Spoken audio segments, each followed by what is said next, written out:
Everyone is already waiting inside. Well, what are we waiting for? Let's join them! Please, wait a moment. Before attending the meeting, I hope you can promise me one thing. What do you need? Promise me that you won't commit to anything too reckless. What do you think? Okay.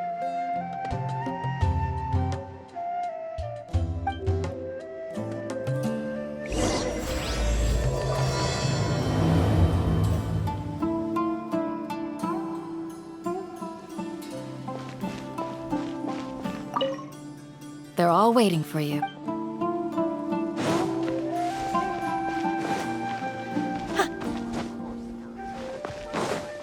Manifest!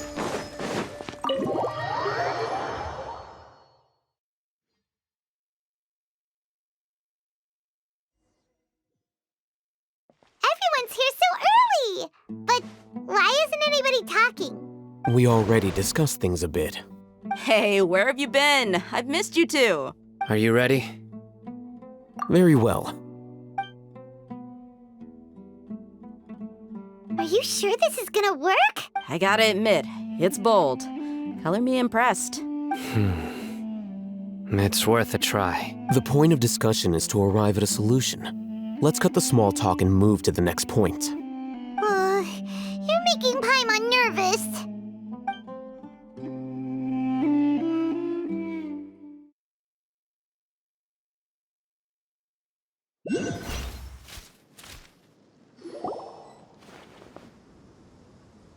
You're finally done.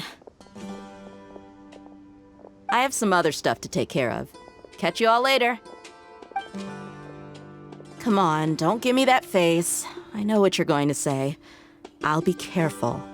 That's what I wanted to hear. Take care. Well, Traveler, Paimon, judging from your expressions, the meeting must have been quite productive. You can tell? I'm not that good at scheming or strategy, but I can sense people's emotions. And based on your reaction, things must have gone quite well. Paimon's a little worried. Hopefully nothing will go wrong. To be honest, I feel the same. But you're already some of the most capable people I know. So you have my trust. Candace gave us a compliment! Your deeds speak for themselves. Candace, we stayed behind to tell you that, although you won't be coming with us, we'll be sure to remember your words. I'm very glad to hear that. I've said the same thing to everyone here today as I said to you when you arrived. Your safety is the most important thing. Only when you're safe can the plan be successful. So please, take care. You're welcome. And thank you for taking my advice. Good luck. With every...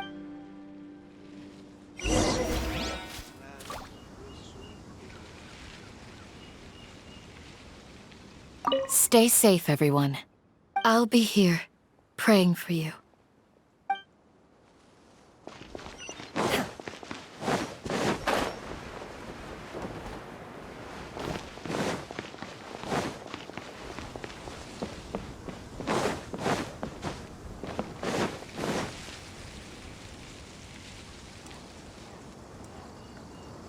Sounds good.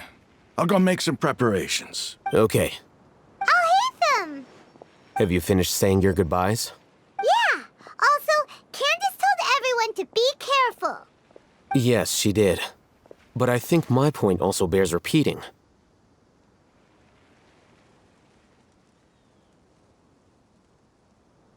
Our plan is not child's play. We won't be able to achieve anything if we're simply careful. We must go beyond that and fully commit ourselves to it. I hope this is clear to you. Huh? Shouldn't you be saying something more cheerful to boost our morale right now? Didn't we already do that during the meeting? You can never have enough words of encouragement. In that case, Candace can cuddle you to your heart's content while I continue to remind you of the seriousness of our situation. We all have our jobs to do, after all. It's like how some people can be put in charge of logistics while others will fight on the front lines.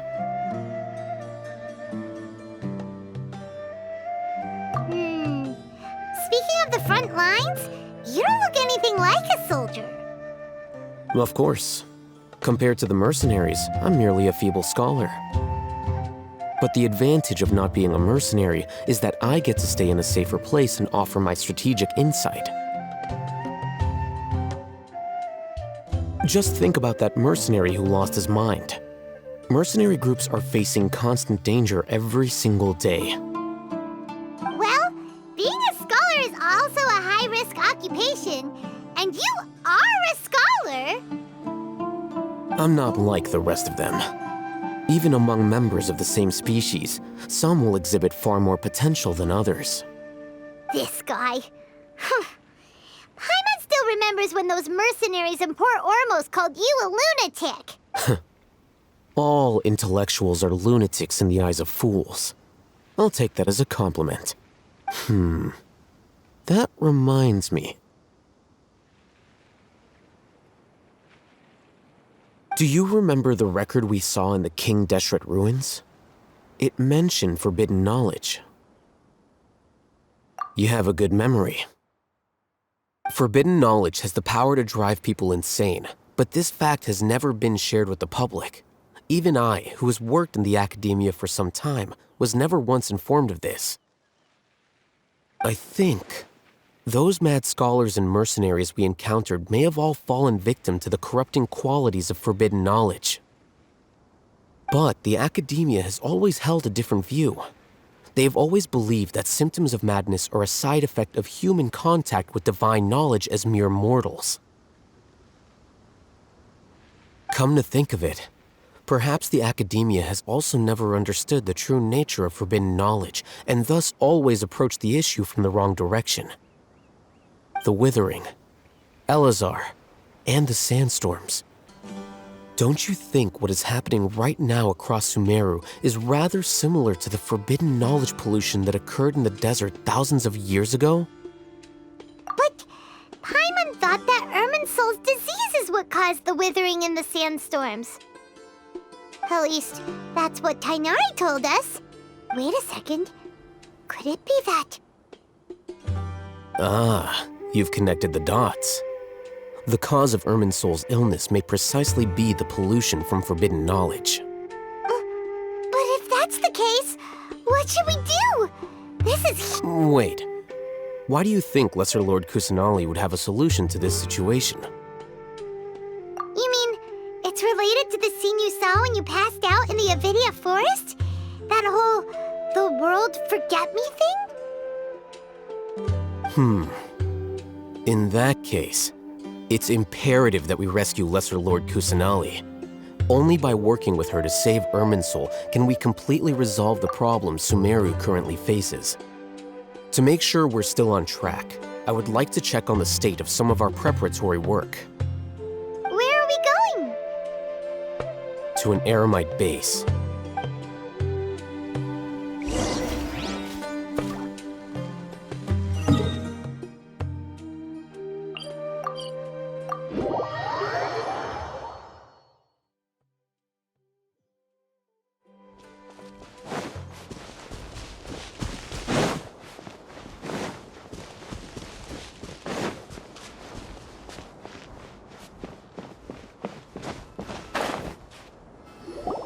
Oh, you made it. Huh? What are they doing here? I gave them some technical work to do. Ah, it's the scribe. And is that the traveler I see? How's the work going? Ah, yes! We have fixed the devices according to your instructions. One of them is already ready for use, while the others are still under repair. Aren't those devices for canned knowledge extraction? What are you doing with those? Look here. Huh? More canned knowledge? Are you going to put more weird stuff into her head again? What's that look on your face? Are you scared? Paimon's a little scared. That's an interesting response. Anyway, we're not going to use this just yet. As I mentioned during the meeting, this knowledge capsule contains a decree I drew up in the past. The academia should also have their own copy. And according to the plan we just came up with... Traveler, I want you to record something into this capsule. Do you believe we can save Lesser Lord Kusanali? Good. Conviction is the most important part of all of this. Now, please get ready and put on this device. You want us to record our conviction into the knowledge capsule? Yes. Paimon is still really worried. I understand, but trust me, Paimon, this is something we have to do. It's best if you can do as I say. Because, to achieve this impossible task, it sounds like you'll need to fool your own heart first. Although it may feel like a trick, self-encouragement may be the most important tool we have. Paimon can see the point you're trying to make.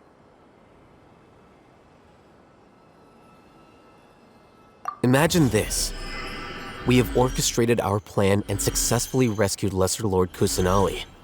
As a result, we have changed Sumeru's entire political landscape.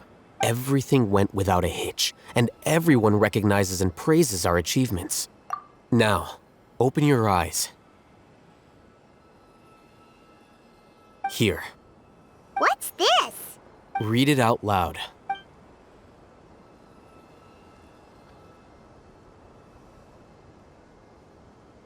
It's done. Is your head okay? Does anything hurt? It's just a recording. There should be no negative effects. But what was the point of doing this? Paimon doesn't get it. And that's perfectly fine. In any case, these capsules aren't meant to be used by you. Huh? What do you mean? Have you forgotten? Our plan needs to account for those who have long relied on the Akasha. You may find it hard to believe, but for those people, everything the Akasha transmits to them is nothing short of absolute truth. Imagine if you've been using a device like the Akasha since the day you were born, and this device has always supported you during times of need. After all that time, what do you think you'd become? A fool? A machine?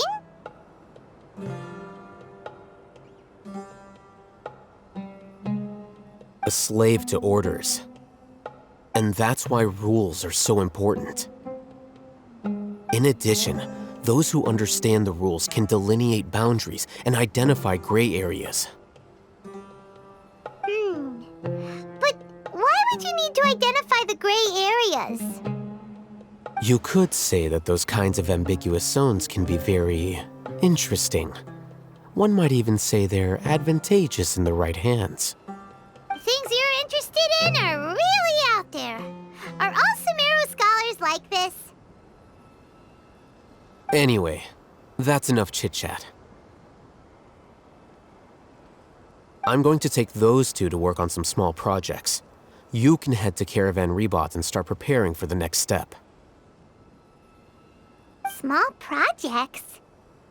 We're going to tinker with the Akasha terminal and make a few modifications.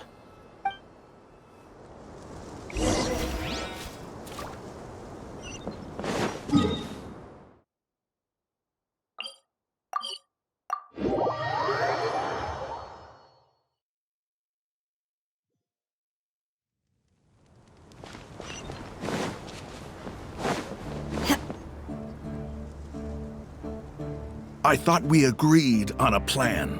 How can you go back on your word? The plan is too radical and carries a high risk for casualties. I've given it a lot of thought. And in the end, I still can't agree to it.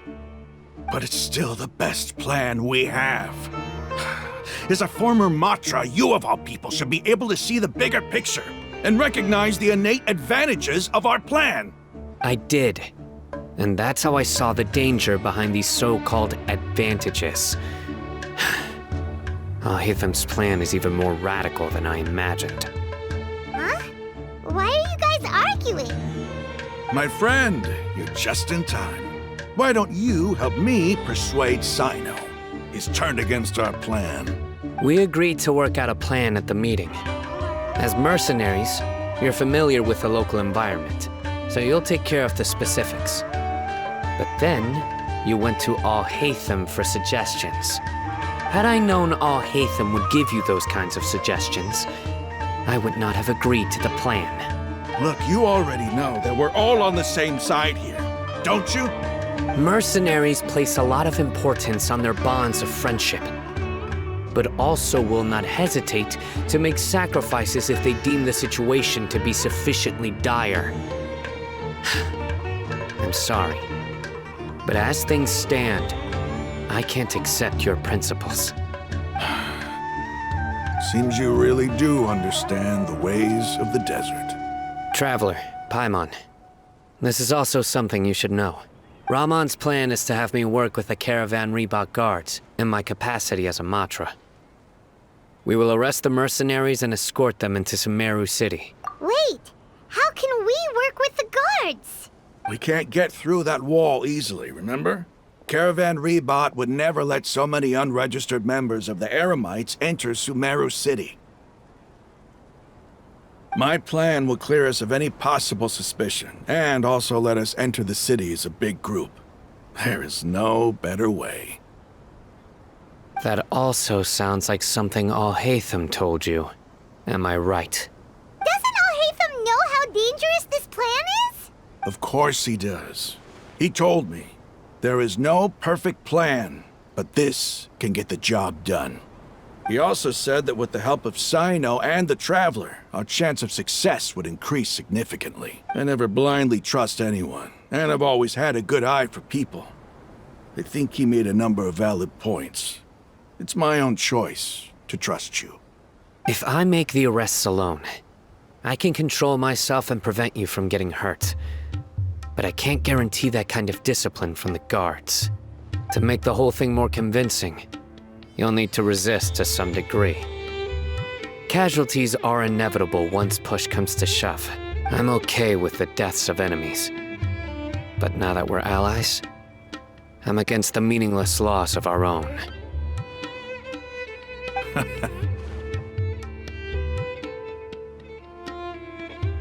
I can't believe a Matra would actually care about us.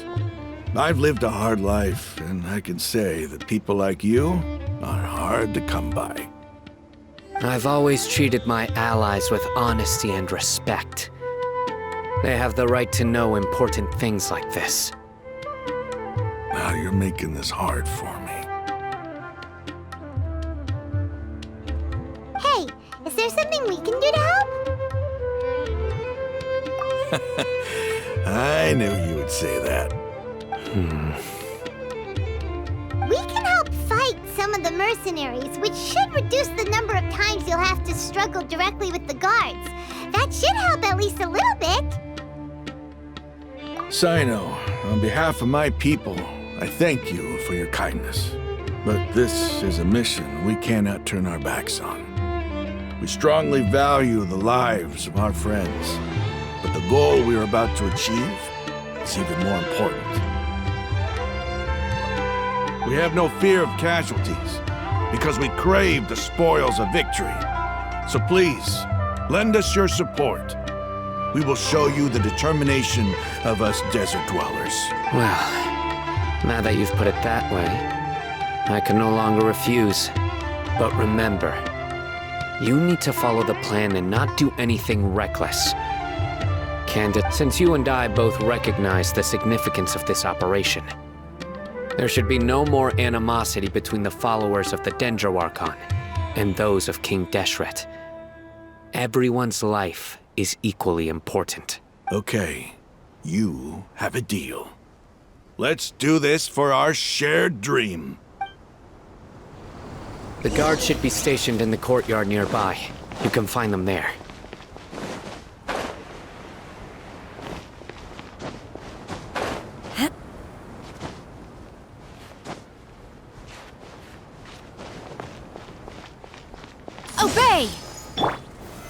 Stabilize! Guards! General Mahamatra! To what do we owe the honor? Keep your voice down. This is a secret operation. I'm going to arrest a large criminal gang near this location.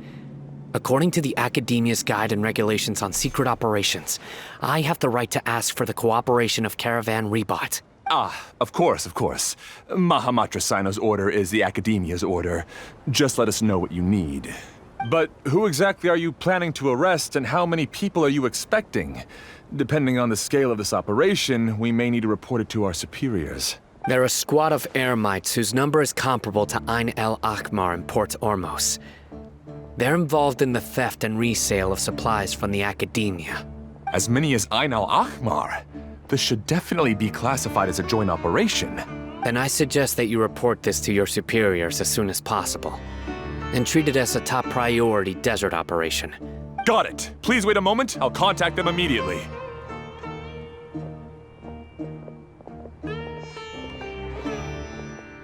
Because this is work. Because I trust you. Paimon can't believe you're still in the mood to chat. This whole thing has Paimon scared stiff. Aren't you even a little worried? What if these guards already know that you have betrayed the Academia and are no longer their General Mahamatra? Even if that guard doesn't know, their superiors might, right? We discussed this, remember?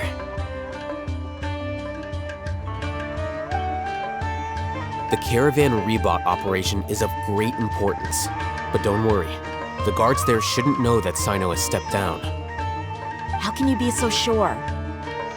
First, the other Matra still don't know why Sino has left, which proves that the Academia has been covering up the matter. Second, this is a crucial moment for the Academia's God creation plan.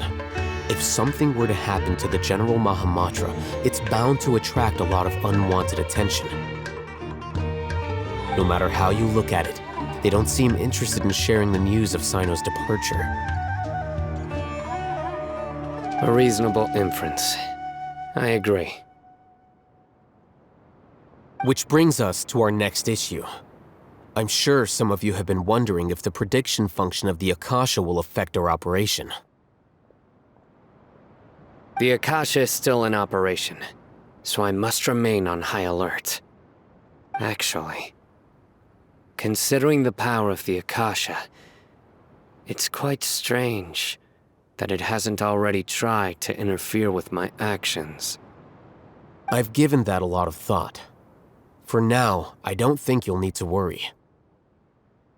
If you remember, when you first came to Aru Village, all your actions and routes were predicted by the Akasha. It even gave that information to those who kidnapped the village keepers.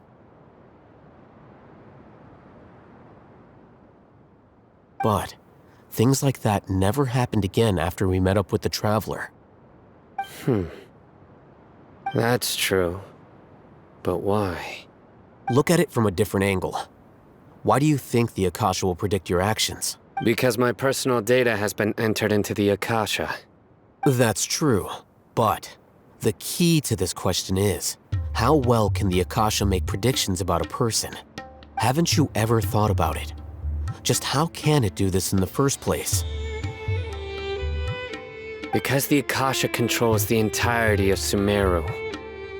The Academia firmly believes that all human actions can be explained through logic. By sorting and analyzing entered data, the Akasha can derive behavioral logic and predict the actions of those who fit an existing logic model. However, at the risk of sounding like an advocate for fallacies, can everyone truly be considered logical at all times? Emotions are part of our behavioral logic, but can you guarantee that every experience of the same joy or pain would be equally intense? How can our feelings and opinions be predictable down to the letter in every single instance?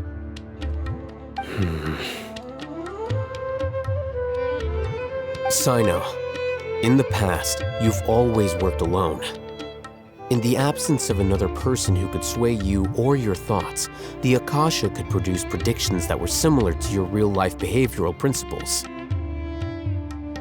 decisive and principled, you were used to solving problems alone. That's why the Akasha could figure you out. But now, you've joined a team. And I believe the Akasha hasn't yet figured out the full composition of it. Our thoughts and logic have intermingled and weaved themselves together to become a complicated, chaotic mess. Any one of us could potentially disagree with another. The Akasha lacks data on these interactions, and it's impossible for it to predict your actions in the future based on your decisions in the past. After all, there's probably a limit to just how much we can be modeled or controlled by data. So, in my opinion, you're probably safe for now. Makes sense to me. I agree. The Akasha is not alive, and I don't think we can be completely controlled by something without a mind of its own. Is that so? I guess there are things that even the Akasha cannot calculate, and people will not be forever trapped by the past. I'm so glad that this is settled. Next time, pay attention during our meetings. Will do. Just remember to stay vigilant. Footsteps! General Mahamatra, we were not expecting your presence here. I'm the security officer of the Grand Deshret Desert District. My name is Luxembarbo. This is my assistant, the Traveler. She will be working with me. The construct next to her is for her work. Beep! Construct, beep! What a great honor to meet you. Your golden hair is as bright as the sun. And, is this the latest technology from the Academia? Have you made a decision regarding the matter I mentioned to your subordinate? It seems to be a dire situation, so of course you will have our full cooperation. To be perfectly honest, I've always longed to go on a mission with someone as well known as yourself. There's no need for flattery. Yes, sir. Take your most elite platoon and follow me to the eastern side of the district. We will carry out the operation there. Understood. Map. Hurry, bring the map! In 2 days, we will engage Rahman's Eremites and capture all of them. Any questions about the time or location? None at all, sir. Good. See you then. Yes, sir.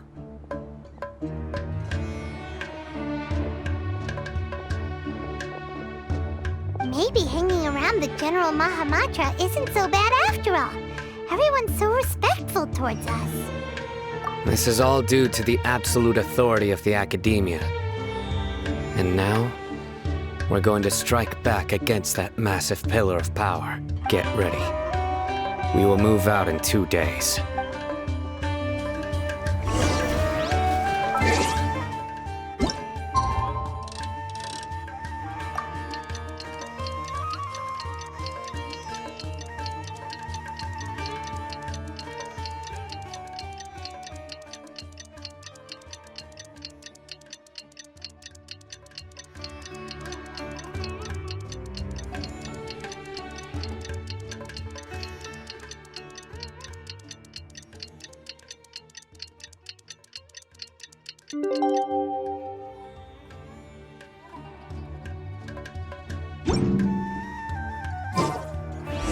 It's time for the operation! Let's go meet Zino and...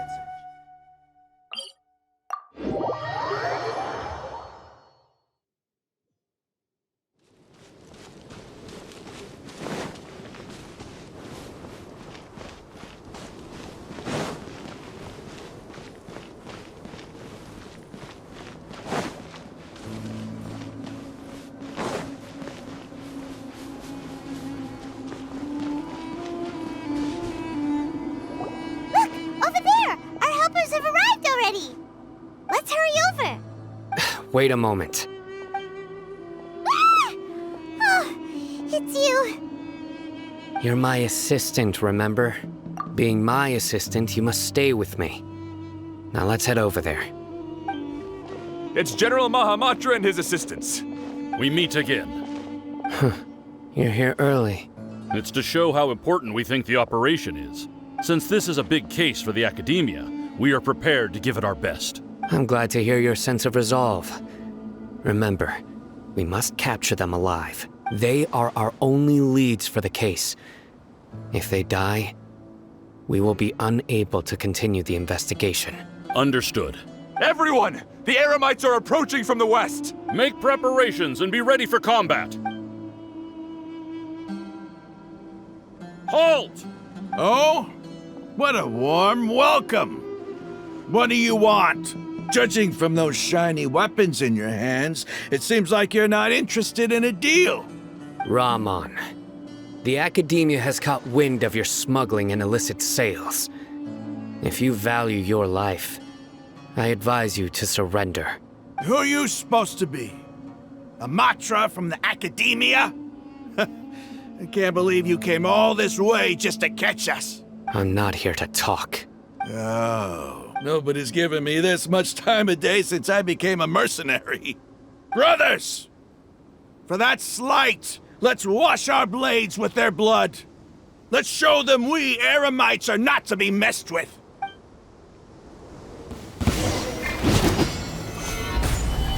No touching! Cryo Incarnate! See?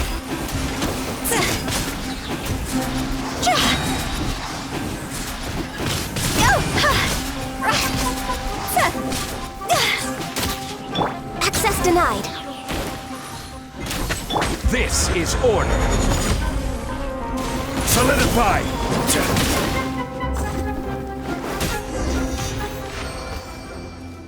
It's over.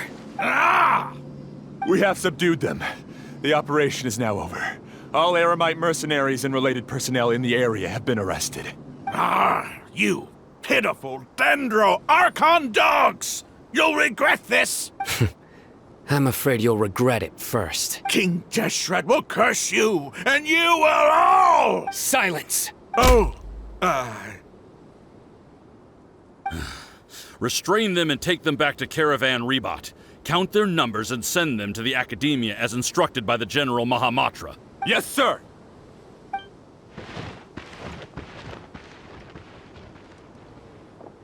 Mahamatra Sino, I will now take my leave.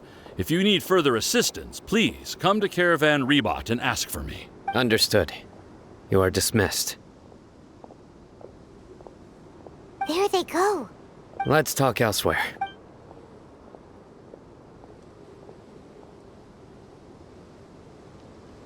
This part of the plan went really well. Yes, things went perfectly. That's fantastic! And that punch you gave Rahman there sure looked convincing enough. Once we're done here, I'll return to Caravan Rebot and oversee the group's transport. I promise. I'll get everyone into Sumeru City safely. Yeah, you're the reason why everything went so well. It's not the time to celebrate yet. I believe Dia should already be waiting for you. Go join up with her. She will need you to introduce her to Tainari. Speaking of which, is it really okay for us not to share the full plan with Tainari? What if he'll feel miffed about it and refuse to work with us? I have a very close relationship with Tainari. Given how well we know each other, I believe my message alone should be enough to bring him to our side. He knows I won't make jokes about things like this. If we need help, Tainari is the best option. Get ready for the next phase of the plan. Don't keep them waiting.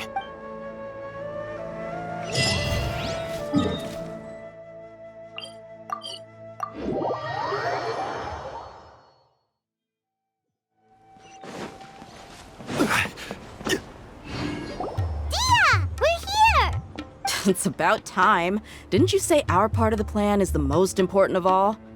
And here you come rolling in late. In the time it took you to get here, I already did 5 laps around the place, downed 7 drinks, and even did some clothes shopping. Sorry. We didn't mean to keep you waiting. I just wanted to fix your attitude and rub it in a little. After all, you took your sweet time getting here, and we've got important stuff to take care of. I just like seeing that serious look on your face. All right, I'll stop. All joking aside, I'm glad you're here. Let's get moving and take care of this as soon as possible. But where should we start? Our responsibility is to get a status update on the Fatui Harbinger known as the Doctor. We need to make sure he won't get in our way when we rescue Lesser Lord Kusanali. Dealing with an institution that controls all of Sumeru is already hard enough. If the Doctor were to crash the party, it would be next to impossible for us to achieve our goals. Yeah, we sure don't want him showing up. Ooh, he really gives Paimon the creeps. Right? Hearing his name just reminds me of those stuffy old geezers in the academia. I'd rather not have to deal with someone like that.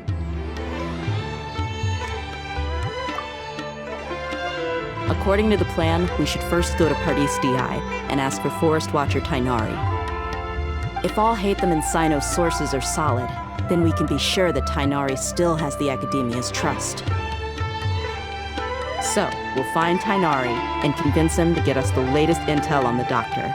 Then, depending on what we learn, we'll make any necessary adjustments to our plan.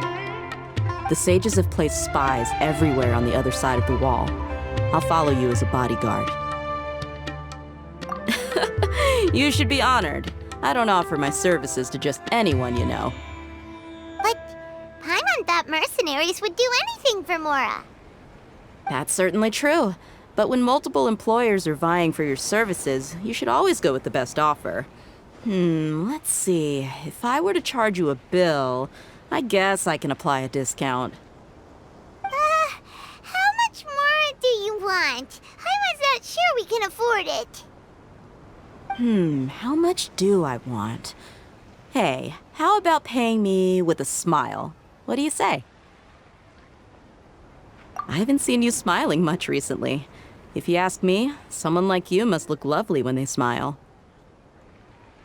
Come on, give me a smile so that I can be less worried. Looking good! I hope this pretty smile will become our lucky charm. There are many kinds of smiles, but only a truly joyous one can bring blessings to others. Let's consider this smile a down payment for our future victory. Let's go. It's time to pay a visit to Pardis Di.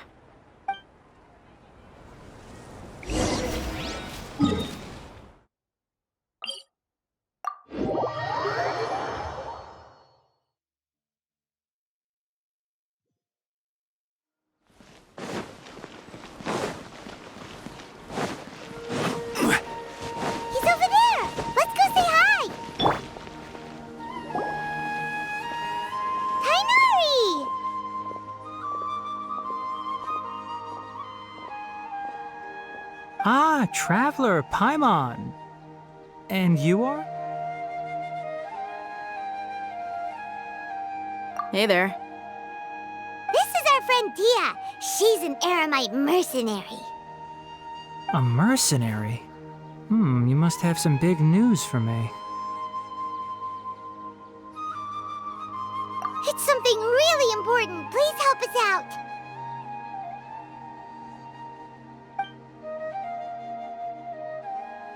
All right, then follow me.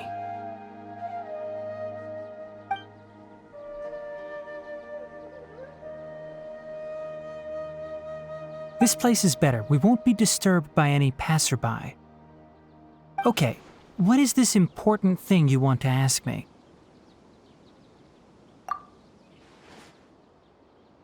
The Doctor, huh? He's that strange-looking Fatui Harbinger with the mask. Paimon thinks he has blue hair. Yes, I know him. Actually, he left Pardis Di just a little while ago. He left already? Yeah, he came looking for me. Can I ask what it was about? Sorry to ask you like this after having just met, but your answer is very important to us. For now, all we can share with you is that your friend Sino is working with us. Sino, you say? I see. So that's why he hasn't been at the academia. Okay. I will answer your questions and will assist you any way I can. You don't have to tell me everything that's happened. Sino's name really does work wonders. You're not even a little worried that we might have made it all up? Despite having just met you, I can sense that you're the serious type. Between you, the Traveler, and Sino, none of you strike me as the type that would conspire to deceive me. You don't need to tell me anything you don't want to. I'll also get straight to the point. The Harbinger you mentioned came to me because he wanted to take the scholar Hypatia away with him. Hypatia? Why would he want her? And what do you mean by take away? Is he planning to leave Sumeru? Yes. He told me his return to Snezhnaya is imminent.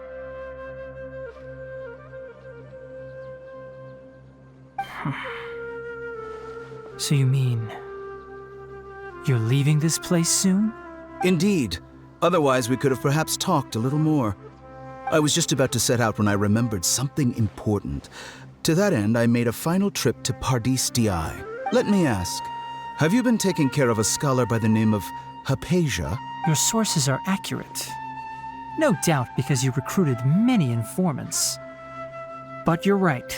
Hypatia has indeed been receiving treatment from me. Forgive me for asking, but how's the treatment coming along? Given the way you're asking, I assume you have something to say. Since you asked, I'll be frank. I would like to take Hypatia to Snezhnaya. It's incredibly difficult to transfer a patient. As a scholar yourself, shouldn't you at least be aware of this? Oh? I can't believe your utter lack of faith in me, to the point of even questioning my general level of knowledge. How unbefitting. Well, you're the only one who's ever made such a request. I have my ways of keeping her safe during the journey. In addition, I can also promise that under my care, Hypatia will receive the most advanced and effective treatment. I will personally supervise her treatment and see to her recovery. Would that be agreeable to you? Hypatia was born in Sumeru and remains a scholar of the Academia. Her situation has not become dire enough to necessitate her transfer to another nation. Transporting her to Snezhnaya is risky, and the potential benefits are unknown. As the person currently responsible for her treatment, I cannot possibly sign off on this transfer. Your suggestion is rude and reckless. I'll pass. I don't know much about the doctor, but after talking with him, I realized that, just like many other scholars, he possesses an aura of arrogance that I've come to detest. It's not so much that he's looking down on others, but more that he's so confident in himself and his abilities, to a point of near insanity. I would never refer a patient to someone like him. I prepared myself for a protracted battle of wits, and was really surprised to see him just give up on the topic. Still, his reaction really concerned me.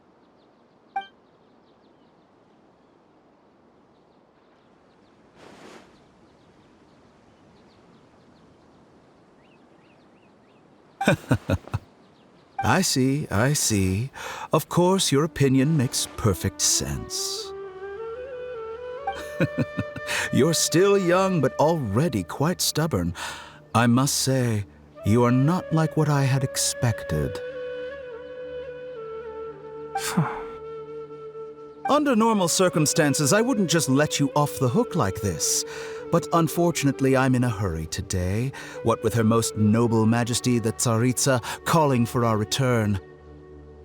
Luckily, there is still some time left for me to take care of everything before I leave. It's just as the Academia said, you're a responsible and gifted scholar. Sadly, even with all of that, you're still lacking a bit of shrewdness. And that's also why people like you can never realize that sooner or later, everyone must pay the price for what they've learned.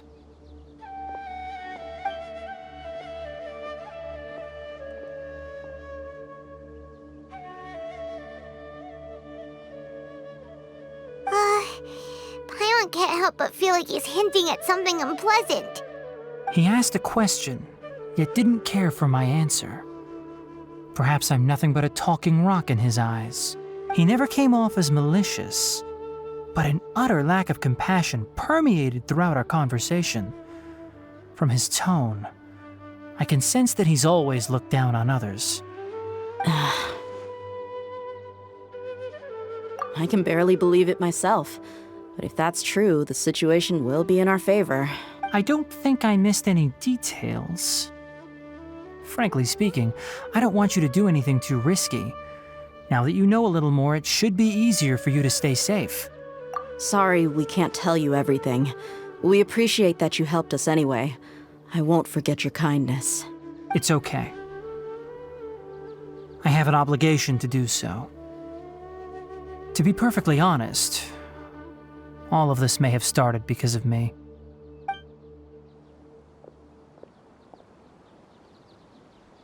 Recently, my master wrote several letters to me, asking me to return to the academia and assist him with his research. Hasn't he already asked you several times before? Yes, but there's something off about this most recent batch of letters. The handwriting and tone are both familiar, but some details have been omitted. My master will occasionally leave a few dots on the back of the letter. 1 dot means that he wrote the letter on a sunny day, and 3 dots stand for a rainy day. This has been a habit of his for many years, but I didn't find any dots in his recent letters. I believe something may have happened to him. I get it. Since you are always at Gandharvaville, you would like me, someone already working at the academia, to investigate this matter, right? I'd like to ask you to do that for me. If you can keep yourself safe, please withdraw immediately at the first hint of danger. I can do that, but I have a feeling it won't be that simple. The academia has been working on a big project. I'm not quite sure what it is, but your master might be involved with it. If the higher-ups really are hiding something, then it will be difficult to remove myself from the situation once the investigation starts. If the situation becomes critical, I'll leave the academia. If you don't see me there for an extended period, that's your cue. All right, we've got a plan. I'll stay at Gandharvaville to support you. If that scenario comes to pass, you must be extra vigilant. And be wary of any messages or direct requests from the academia. I must say, I didn't expect a warning like this from the General Mahamatra. Being loyal to the academia doesn't mean blindly doing whatever the sages say. I know what I'm doing. On that note, aren't you also being quite distrustful of your alma mater? The academia, yes, but my master is a man of integrity. Even when I was a student, I was worried he'd get in trouble for sticking to his beliefs. I suppose he's lucky to have lasted so long. But in the end, it still caught up to him.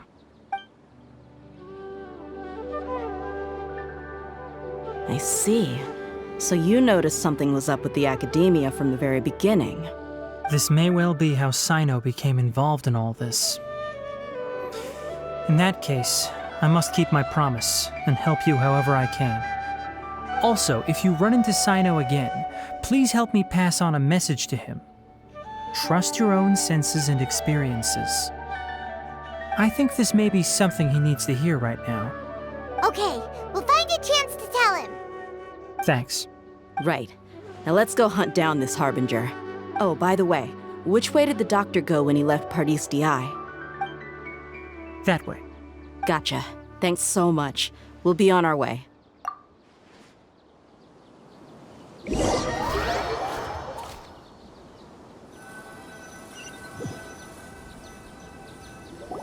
According to Tainari, the doctor is leaving Sumeru soon.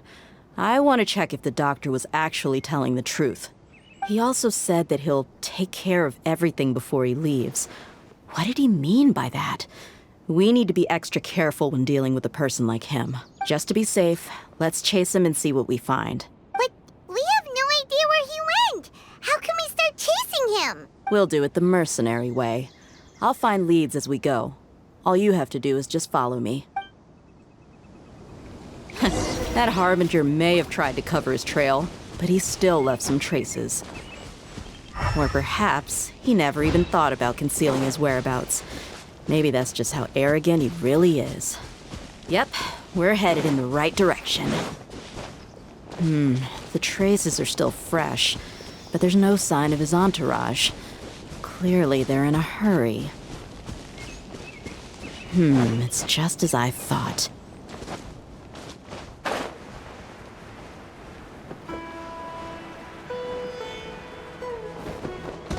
Manifest! We can stop here. I think I know where the doctor went. To the south of here is Port Ormos, which seems to be where they're headed. Port Ormos? They're going to leave by boat? That's right. Let's go to the port and have a look for ourselves.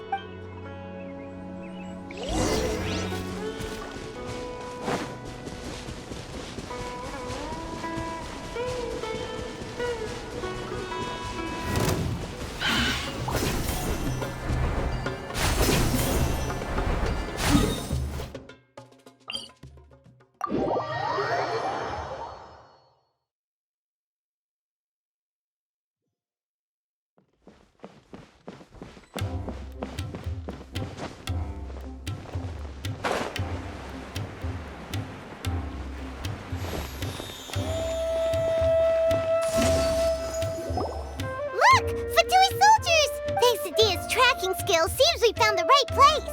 Shh! Don't draw their attention. The port is crawling with Fatui soldiers. Let's keep going and see what we can find.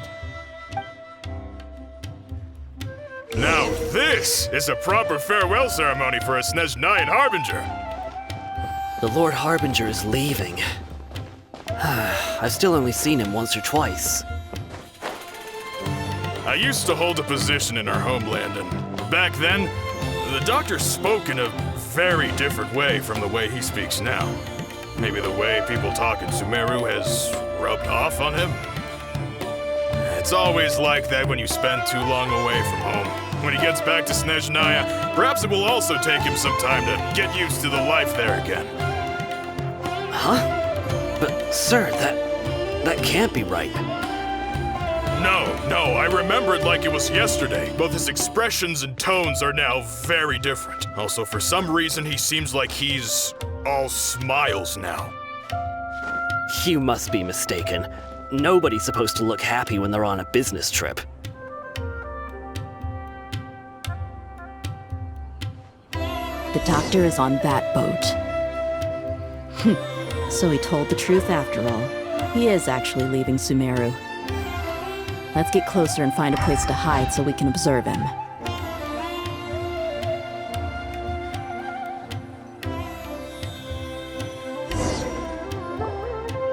This place will do. We can hide here while we keep an eye on the boat.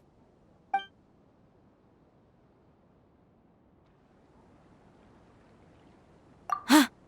Uh-oh! He saw us! Huh? Is he waving at us? It's time to say goodbye. Wait, is he the only person on the boat? You mean there's nobody with him? And where are all the soldiers we saw in the port just now? They were all here just a few minutes ago, but now they've vanished. So this was a trap. Wait, don't tell me that. Luckily, there is still some time left for me to take care of everything before I leave.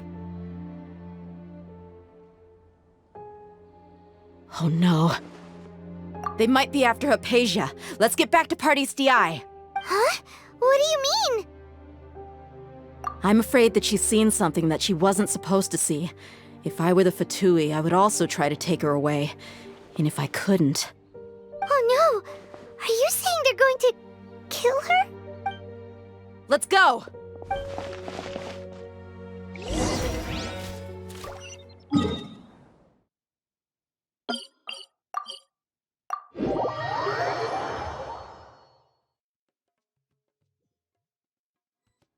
Pardees Di is not a place you Fatui can just show up and do as you please.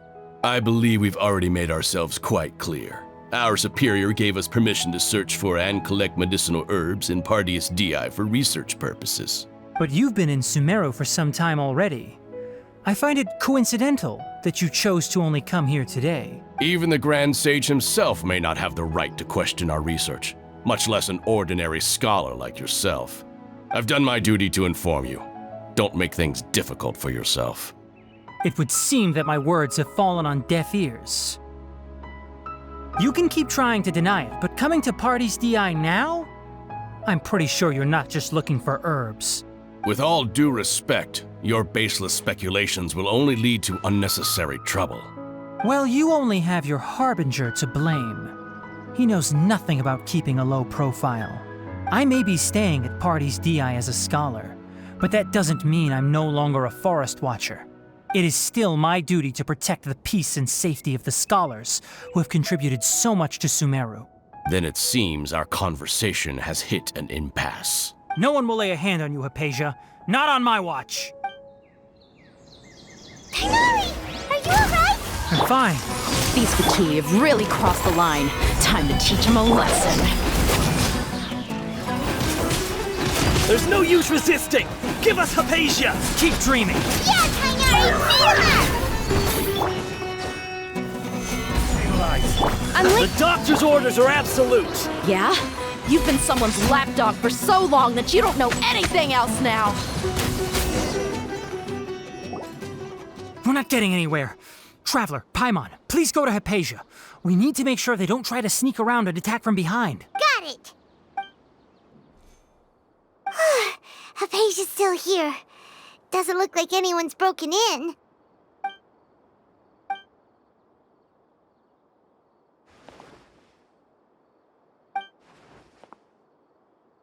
Well, how is she? Oh, that's good.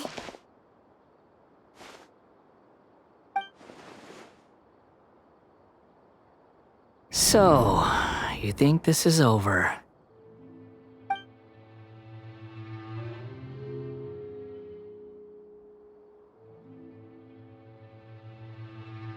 What? The Balladeer is here?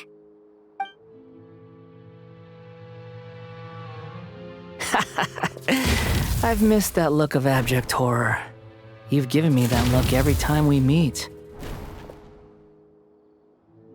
But, where is he?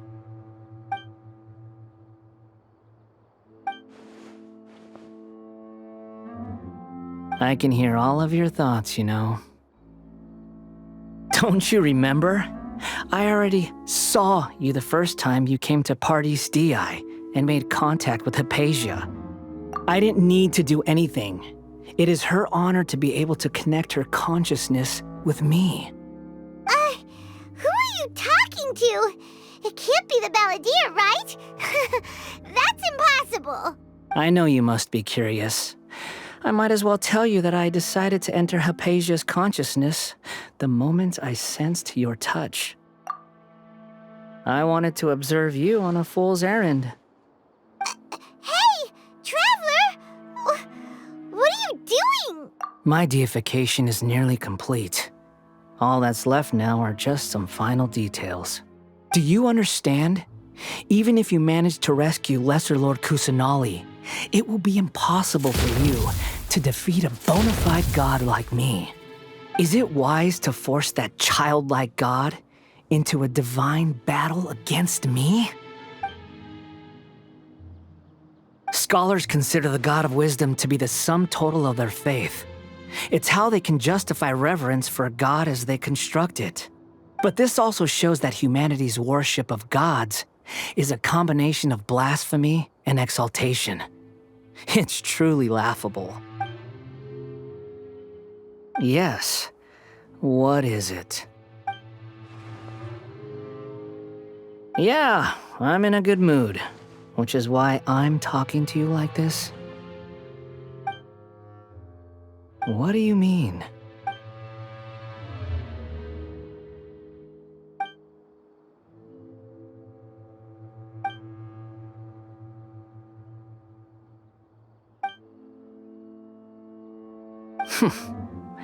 Those words almost make you sound like a friend who actually cares. But you're wrong. I'm different from all of you. I was born to become a god. My entire life up until this point has just been a meaningless routine. Just think about a sheet of paper. By itself, it holds no meaning. The content recorded on it is what gives it value. All I had recorded down before were some painful memories and boring human feelings. Such senseless drivel should have been erased a long time ago. Indeed, to me, the sight of you fools in your futile struggles is far more amusing. Tell me, just what has this world done for you to protect it with such zest and conviction? I'm connected to your consciousness, so I can hear what you're thinking and sense the depth of your determination. This is a good conversation we're having. So here's a word of advice. Let go of your misguided guardian complex. You know nothing about the truth. It'll be for your own good, as well as everyone else's. Humans are a species that can only find bliss in ignorance.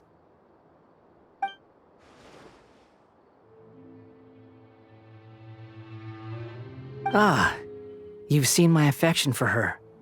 If you were in my position, I think you'd feel the same way. She peered into my consciousness and saw my past. Someone like that is qualified to become my first follower. All gods need followers. So Hypatia has been chosen. Her appearance heralds my imminent arrival at the throne of divinity, while her worship shall become my glory. You're doubting me again? No matter. Soon, you'll know what kind of authority you're challenging.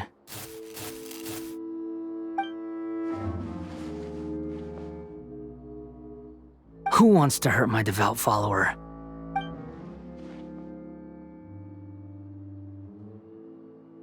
The doctor wants to hurt my first follower?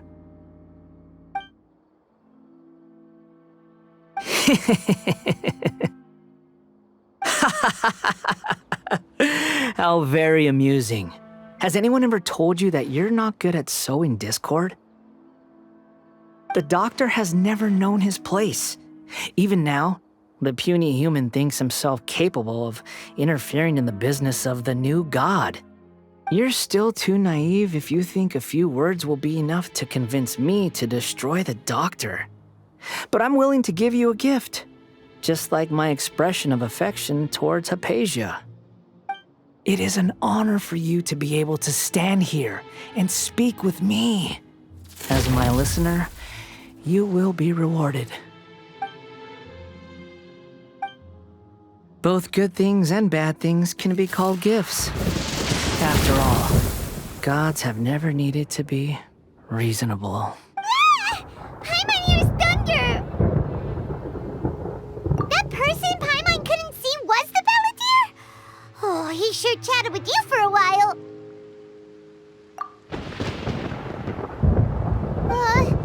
Where is the storm headed? That means anyone outside is in danger!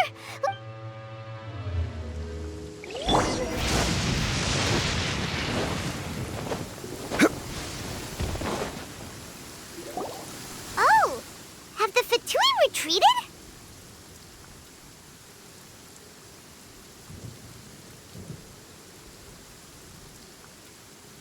Hey, what happened to you? He's hurt. I'm fine. Don't move. I've seen eremites get struck by lightning before. You need to rest. Struck by lightning? We were fighting, and just as things started looking grim, the weather suddenly became extremely strange. Lightning started attacking everyone, almost as if it were alive. Luckily, there were only two of us, and both of us were nimble enough to dodge most of the strikes. There were a lot of Fatui, though, and they were being torn to shreds by the bolts of lightning. With that, all the Fatui soldiers were forced to retreat. Why are you sorry? It's all right. I'm sure you also never expected this to happen. My wound aside, you look like you've seen something unpleasant. Is Hypatia all right? Hey, didn't I tell you not to move? Just in case. Let's go to Hypatia's place and talk about things there.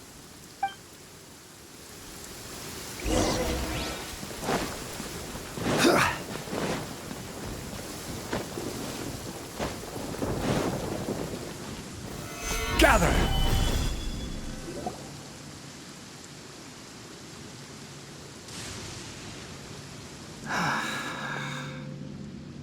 Thank goodness she's fine. Hey, how about taking care of yourself first? I understand my condition. The wound is not fatal. I'll be all right.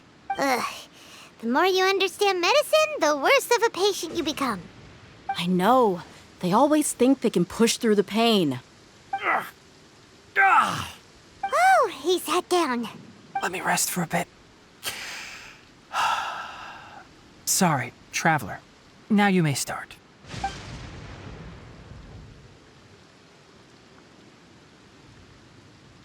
So that's what you were talking to the balladeer about? Oh, Paimon can't believe what he's thinking. The Academia's God creation plan. How ridiculous. That sounds, ambitious, I guess? Anyway, this is all way beyond me. As long as I can enjoy every day with a drink in my hand, tasty food in my stomach, and a good night's rest, that's enough. I'll only work when I have to. I must be the least ambitious person who's ever set foot in Party's DI. Don't say that. I haven't even thanked you for your help back there. Don't mention it. Well, if nothing else, all this proves that the doctor really did have some urgent matter to attend to and left Sumeru in a hurry.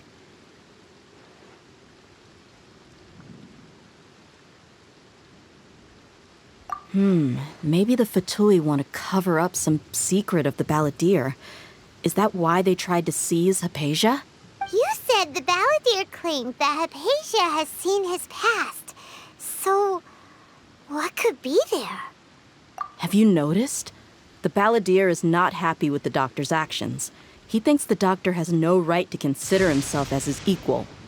So, if the doctor was to show up again, would the balladeer zap him with lightning? Based on what the traveler has said, I think he would. Having the doctor gone benefits him as well as us. In other words, we've successfully completed this stage of the plan.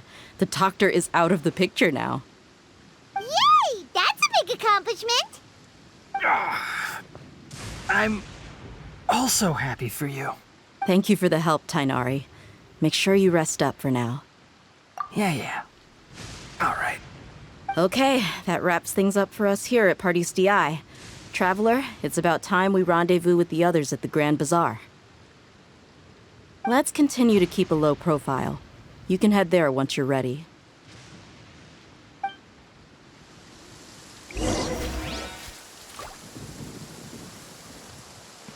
You can just focus on your plan.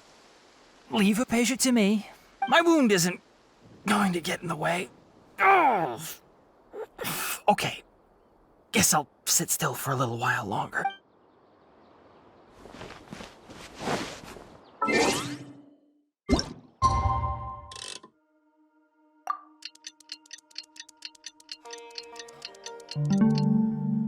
All right, everyone is here. How did everything go? Any luck with your missions? Let's report back one by one. I'll start first. We've made the necessary modifications to the Akasha terminal. In addition, the props required are also ready. I'll go next. The Traveler and I went to Party's DI. The situation was a bit complicated, but we found Tainari. Unfortunately, he was wounded during a fight. Who was behind it? Well, that's the tough part. What should I say, Traveler? The Fatui or the balladeer? After some back and forth, we confirmed that the doctor has left Sumeru by boat. He has something urgent to attend to back in Snezhnaya. So, we've successfully removed the doctor from the picture. Also, Tainari's already resting, so he'll be okay. Good. Oh, Tainari also asked us to tell you this message. Trust your own senses and experiences. All right. I'll remember that. Everything also went smoothly on my side. The Eremites should have arrived at their destination by now. To avoid alerting the quarry, they will stay there for now. I can't believe you actually got so many Eremites into Sumeru City. It's all thanks to Rahman and his brave team, as well as their bold strategy. It appears to have been very effective. I'm glad to hear it. Well, is that everything? Okay, this meeting is adjourned. Huh? Wait, you mean that's it? Well, what else is there to discuss? Shouldn't you end with some words of encouragement? You know, to fire us up now? Personally, I'd rather we all go home and get some rest.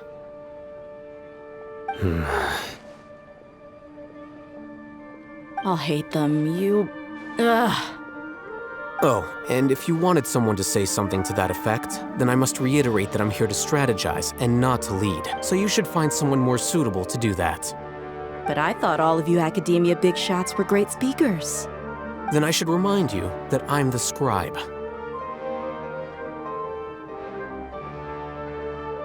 I know that. So what? A scribe is responsible for recording meetings, not speaking. Fine, whatever. Well, Sino doesn't seem to be much of a talker either. I guess that leaves it to my employer. Employer? Yep, the Traveler hired me. That's right. So come on, boss. What do you have to say for the team? Yeah, say something to boost morale. Huh? What are you all doing here? Oh, it's Nilu! Hey, everyone.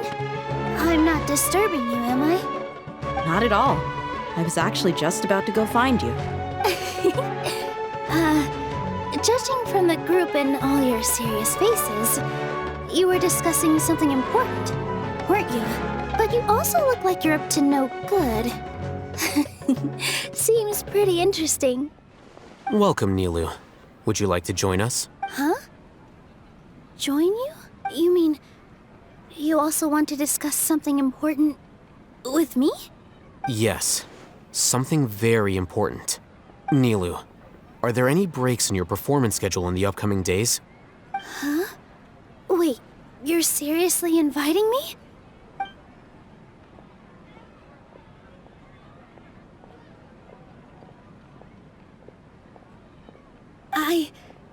I can't believe my ears. You are truly the bravest and most passionate people of Sumeru, well, that I've ever met. Oh, right. The Traveler and Paimon are not from Sumeru, but you are awesome as well. That's right. I must admit that I'm a little scared, but I'll try my best for Lesser Lord Kusanali.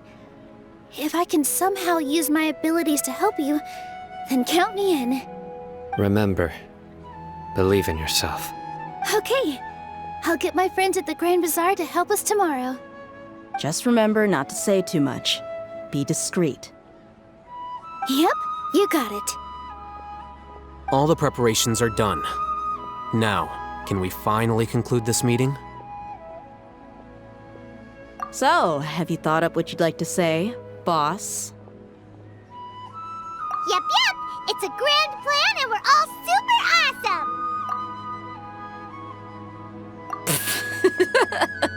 Well said. A good night's rest before an operation can be the difference between success and failure. Thankfully, I've had my place to myself recently. It's been nice and quiet. Huh? Oh, nothing. Alright, let's all go home and get a good night's sleep so we can be up early tomorrow! Okay, so I guess that means it's time to say goodnight now. Yep! Good night, everyone!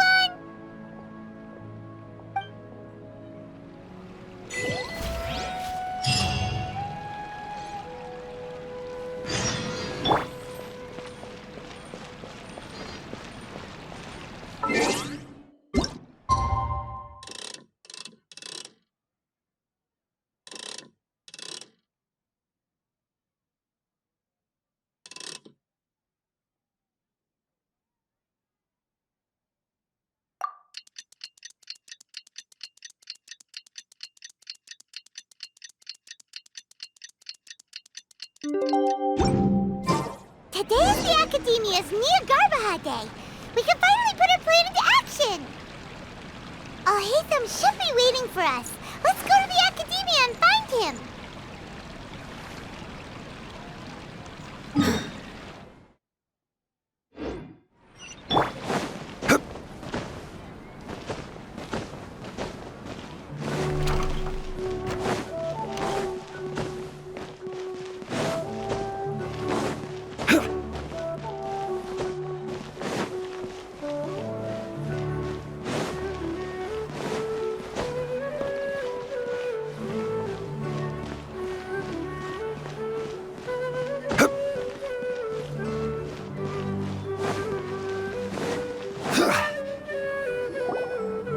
Hello, you two. Sleep well? Not really. Paimon got too nervous thinking about today and didn't fall asleep until the sun was almost up.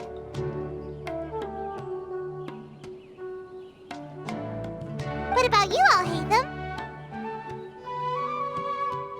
Naturally, I slept just fine. After all, a good rest should be considered part of the plan, since energy is an important resource. You just want to show off how calm you are. It's crucial to dissipate any tension before we execute our plan. The only thing you're doing is being annoying. Anyway, do you need me to go over the game plan again? Our target is Grand Sage Azar's office. Everyone in the Academia knows that's where the Grand Sage's console is. Only they can operate it. Many restricted commands and operations are executed via that console. I'm sure that console has a way to free Lesser Lord Kusanali. You know, Paimon's been thinking, what kind of technology could let the sages imprison even a god? That isn't something they could have accomplished with their scholarly talents alone. In the Sanctuary of Surasthana, there's a device of Greater Lord Rukkhadevata's that she once used to isolate herself while meditating. 500 years ago, the Grand Sage at the time modified the device so that it can no longer be controlled from the inside. They were effectively trapping one god with the power of another. So, how are we gonna get to the Grand Sage's office? Don't forget, today is Niagarbaha Day, arguably the most important day to the Academia. The sages and core Academia personnel are busy loading the latest batch of research developments and legal decrees into knowledge capsules so that they can be entered into the Akasha. All the Darshan's researchers have their noses to the grindstone, and the Academia's grounds are flowing with all sorts of people. It's the perfect time for an infiltration. When the Grand Sage leaves his office to supervise the entering process, that's our cue to access the console and free the Dendro Archon. Well, yes. That's just the visible side of our plan, after all. If precedence holds, the Academia should have already started preparing for Niagarbaha Day. Everyone should be in position. All that's left is for us to lead the charge. Let's go. So are we just gonna walk in through the front door? Yes.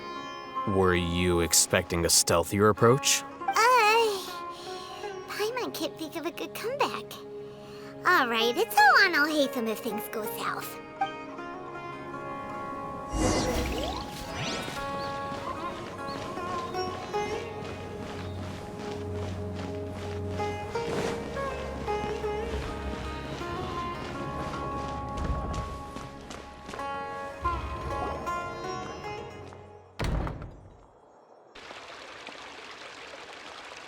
Scribe?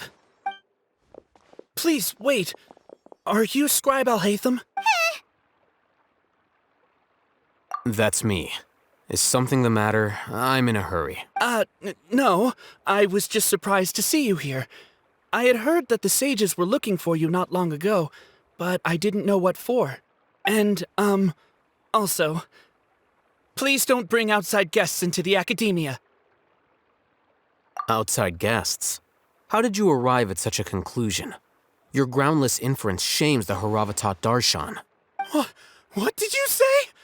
I'm the top student in Haravatat, and I earned 3rd place at the last Inter-Darshan debate. Don't look down on me! That wasn't my intention. As your Haravatat senior, I just assumed that you possessed a greater aptitude for critical thinking.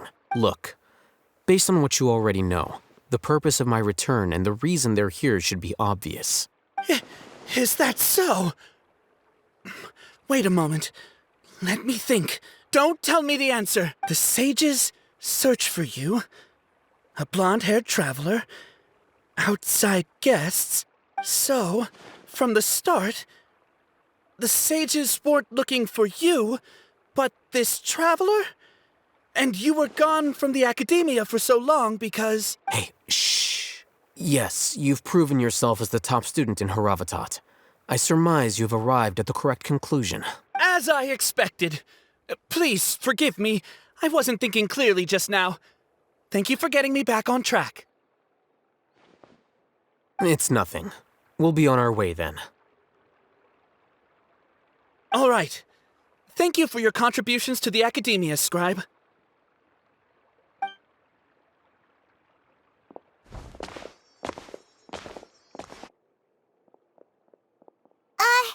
What the heck just happened now? What did he just guess? I'm afraid I don't know either. You have no idea? Mm-hmm.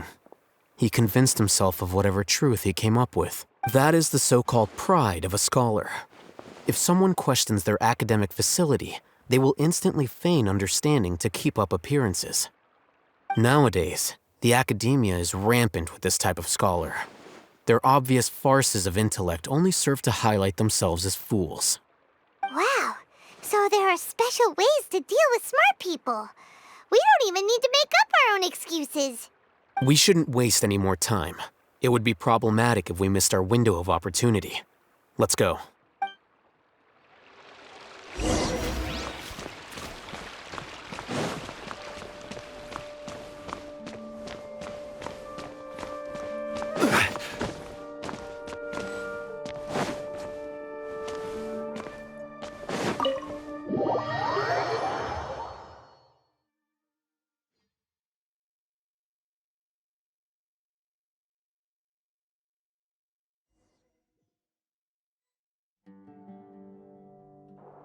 Is this the Academia's library? Indeed. Known as the House of Dana, it is quite possibly the most extensive special collections library. There are a lot of students going through here. Is it really okay just to waltz right in? The Academia marches to a fast beat, especially since it's Nyagarbaha Day. They're all occupied with their own matters. Just act natural. Now, hurry along.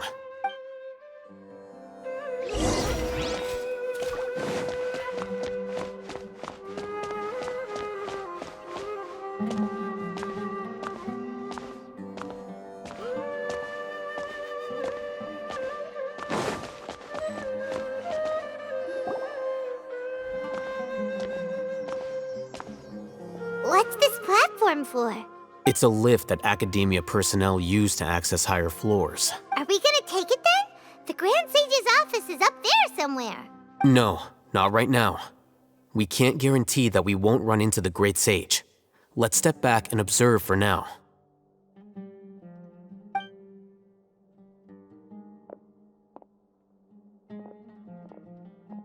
You think the Grand Sage will exit from there? And after he does, we'd sneak past him? Oh, Paimon thinks that's really dangerous. Who knows?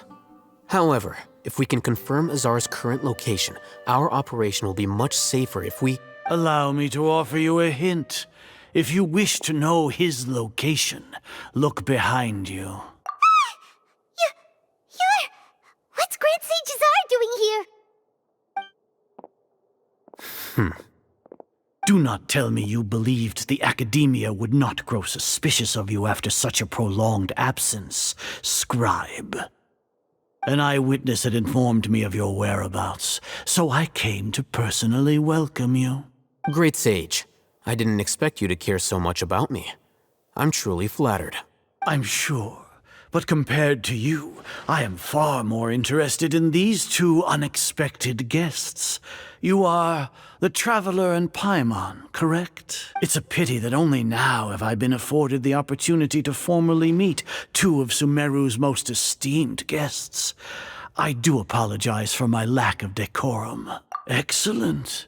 You immediately initiated discussion instead of attempting to prepare some perfunctory excuse.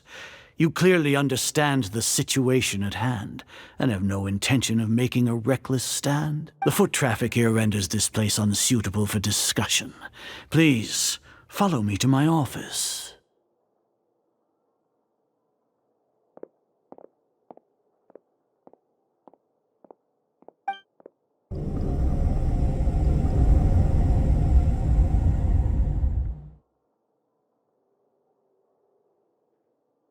This place is crawling with guards.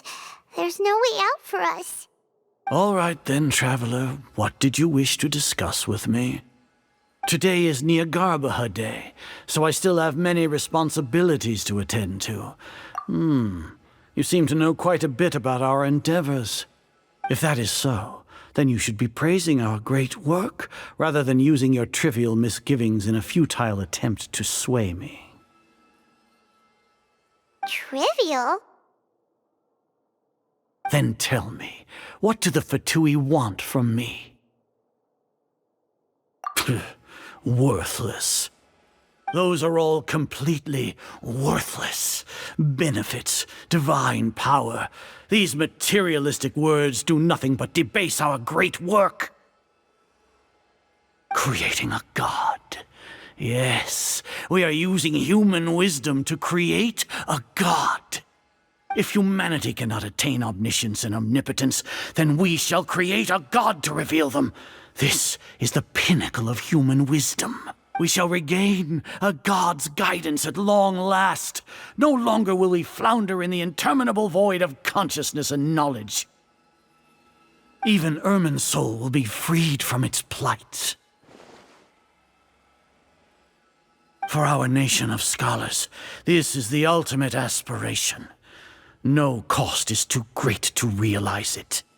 You will never understand the rapture of having a god be born within your very hands. With your degree of knowledge, you cannot even comprehend such an emotion. Gods exist on a plane that far eclipses humanity's. Lesser Lord Kusanali, what can she even do? Care for the people? Fend off sandstorms? Fabricate silly fairy tales? These are but child's play for the academia. Does that make us equal to the gods? We are a people favored by Greater Lord Rukadevata. Though I may have personally not seen it, our forefathers bore witness to true wisdom. The ascension of the Lesser Lord has brought nothing but bewilderment to the scholars. They all ask, is that truly what true wisdom is supposed to look like? With that in mind, it is better to keep her isolated in the sanctuary of Suristhana, so our academy will not become embroiled in turmoil. What a pathetic justification! Do you really think that only the super smart or powerful should be able to call themselves gods? As per your judgment, Grand Sage, they are indeed dangerous individuals. Not only are they acting against the academia, but their ideologies have the potential to lead scholars astray. Looks like there really was merit in my assignment. Oh, Hatham? Are you talking about us? Anyway, I've brought them to the academia as ordered, but it took some time and trouble. Oh, that reminds me. Here's the investigation report you had requested. It's a summary of my time spent with the Traveler, an array of information about her ready for your perusal. Oh, Hatham! So you're still on the academia's side! We finally started to trust you!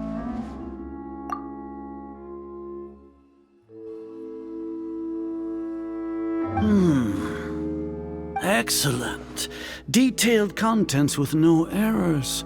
I would expect nothing less than an immaculate report from the scribe. As it is Niagarbaha Day, I'll enter the information on you into the Akasha. Surely you know what that means. We'll be monitored, just like Sino. With the Akasha's calculation prowess, all of your actions will be predicted with an accuracy of at least 98%. Furthermore, your data will be updated in real time whenever new information presents itself. To put it into words you can understand, wherever you go, you will be walking under an invisible leash. This is Sumeru's greatest penalty for dishonest persons. Are you not familiar with the concept that great responsibility begets an equally great suspicion? In any case, you are Sumeru's most concerning external variable. Locking you down will greatly decrease the chance of any undesirable outcomes coming to pass. You're despicable! Despicable? Perhaps from your perspective, but I suppose you had mentally prepared yourselves for this, no? Your ploy was to sacrifice the traveler here, was it not? Lord Azar, I know what you're trying to say, but I've been following your plan this entire time. Why are you doubting me at this juncture? Must I delineate your entire plan? Very well, I will spell things out. First off, I received an eyewitness report that you were spotted with the traveler at Caravan Ribat. However, you immediately departed for the desert and escaped surveillance range. Judging by the time, you all likely encountered the truant General Mahamatra in the desert. Am I correct? Maybe Paimon shouldn't have mentioned Sino just now. The Academia had not received correspondence from its scribe for a prolonged time. You were also in the company of the Traveler, a close associate of Lesser Lord Kusanali and General Mahamatra Sino, who had defected from the Academia. With their instigation, what was the probability that you would betray the Academia? Rationally speaking, 50%? 70%? What do you think? Regardless, that's only a guess. The facts are that I've brought the Traveler right before you, and I gave you my report. Indeed, your boldness deserves praise. To think that despite status as an outlander, the Traveler is still willing to sacrifice for the sake of your plan. If I'm correct, you have a contingency plan to save Lesser Lord Kusanali and ruin our great war. Sneak into the Academia on Nia Garbaha Day, using Alhaitham's status as the scribe. For there is a good chance that an opportunity to save the Lesser Lord will arise. Should your intentions be discovered, Alhaitham will turn traitor and sacrifice the Traveler, thus proving his innocence. He can then stay inside the Academia and continue searching for a way to proceed forward. As for Sino, according to the Akasha's calculations, he will soon return to the Academia and confront me in person. I suppose this is also a part of your plan? You'll see me as a traitor regardless of what I say, no? Even if you impugn me, it would have little effect on you all. You misunderstand.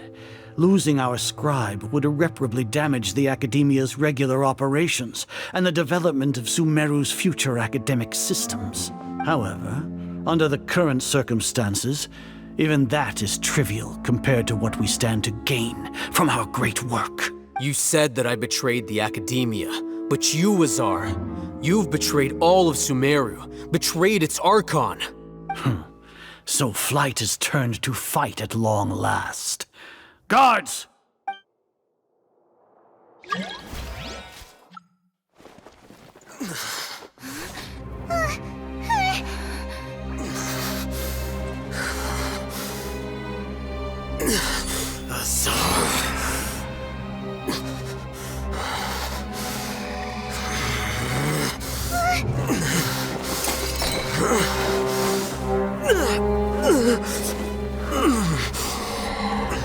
Well, what do we have here? So you stole that divine knowledge capsule? Traitor! You traitor! Even the most rational scholar will yearn for the power of a god in a moment of desperation. Aren't you doing the exact same thing as me, Alhaitham?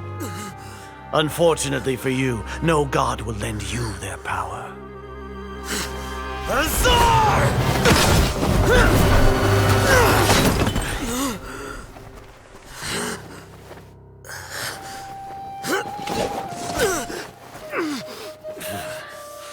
He has gone completely insane.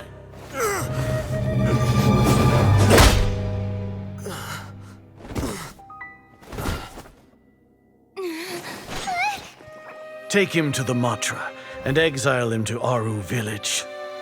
Then find someone to take these two to the confinement room. I'll deal with them later. Grand Sage, we've finished all required preparations for Nyagarbha Day. We may begin to enter the capsules now. Excellent. You may begin.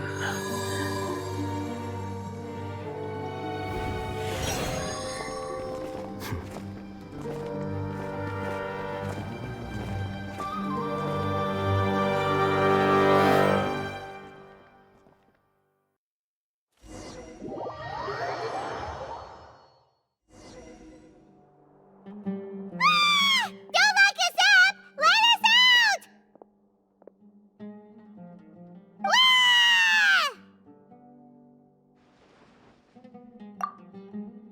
Oh, yeah. Paimon got a bit carried away there. How was Paimon's acting just now? Great, huh? Everything's going according to plan so far. We made it into confinement, and Alhaitham's probably done with his part too. We even managed to trick Grand Sage Azar. Alhaitham sure knows how to cook up a plan. What are we doing next? Paimon has trouble remembering things when she's worked up. Right. Paimon thinks it went something like this. Apart from that, we still have yet another goal in the first stage of our operation, which is to send the Traveler to the confinement room. What? Why do we want to get her locked up on purpose? She's always been the person the sages are most afraid of, as well as the greatest obstacle to the successful implementation of their plan. They are very aware of the risk she poses to them. Once the Traveler is imprisoned, the sages will likely think that everything is under control, and with their guard down, the next phase of our plan will have a much higher chance of success. I can already see the pompous looks on their faces. Oh, that's a super tricky plan. But Paimon still thinks it's not really worth it. That isn't the only reason, of course. She has a more important task once she's in confinement. According to the Academia scholars in Ramon's custody, Lesser Lord Kusanali has sealed off her consciousness in the Akasha ever since she was captured by the Doctor. That way, they can't pry any more information from her. Even if we break into the sanctuary of Surasthana, it will take time to awaken Lesser Lord Kusanali's consciousness. We need to do that in advance. So our job is to wake up Nahida! Okay, totally worth getting thrown and jailed for. The confinement room is inside the Academia, close to the sanctuary of Surasthana. It's a completely enclosed space, and you won't be receiving any visitors. I'll work with Ramon's scholars to make some modifications to your Akasha terminal. Once you're in, get as close as you can to Lesser Lord Kusanali and try to connect to her consciousness. However, as for whether she'll actually wake up, that will depend on our luck.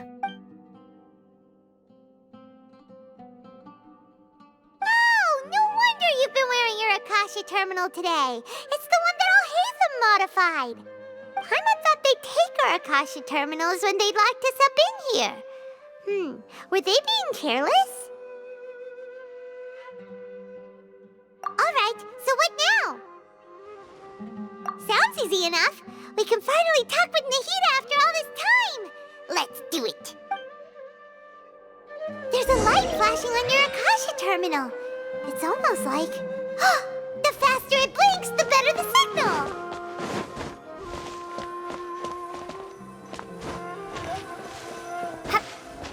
Whoa, it's Mora! Ooh, Mora! No, Paimon, we're not here to hunt for treasure!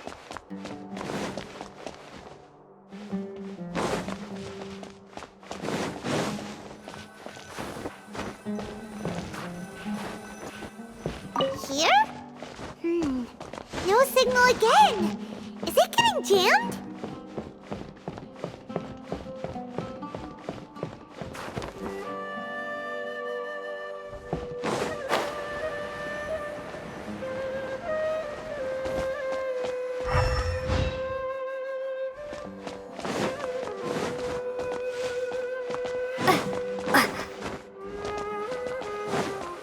Here? No signal again. Is it getting jammed?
me! Nahida!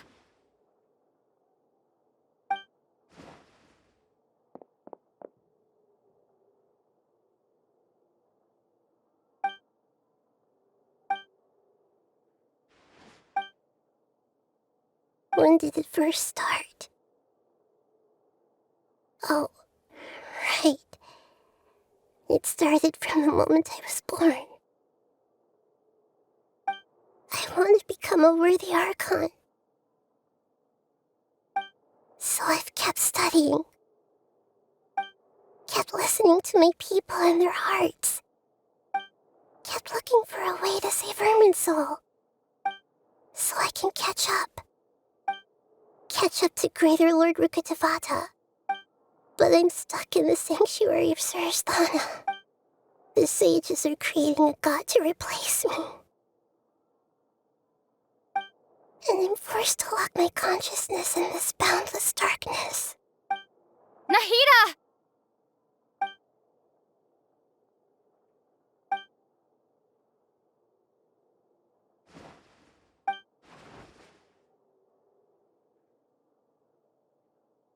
Nahida!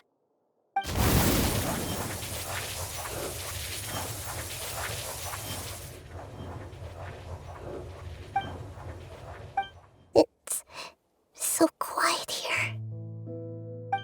Now that I think of it, I don't think I've ever actually listened to my own inner voice.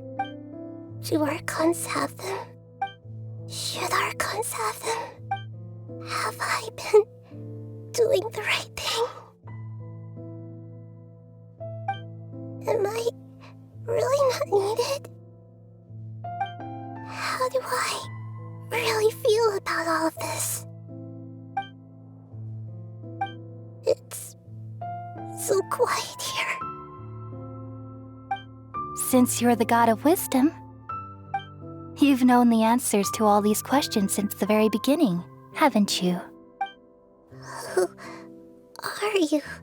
Whose voice is that? It sounds familiar. You're right, though.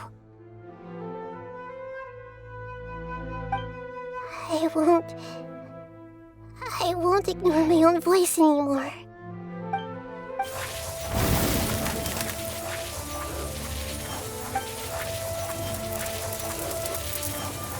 Nahida!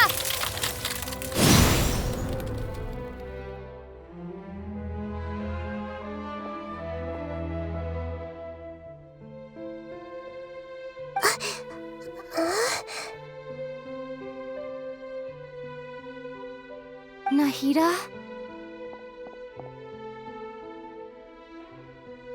Did you wake me up? Thank you. Why are you here? We're here to rescue you. Are you alright? I'm fine.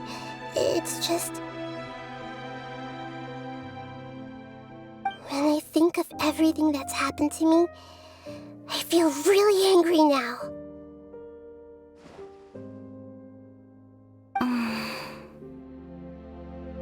You should have been angry ages ago.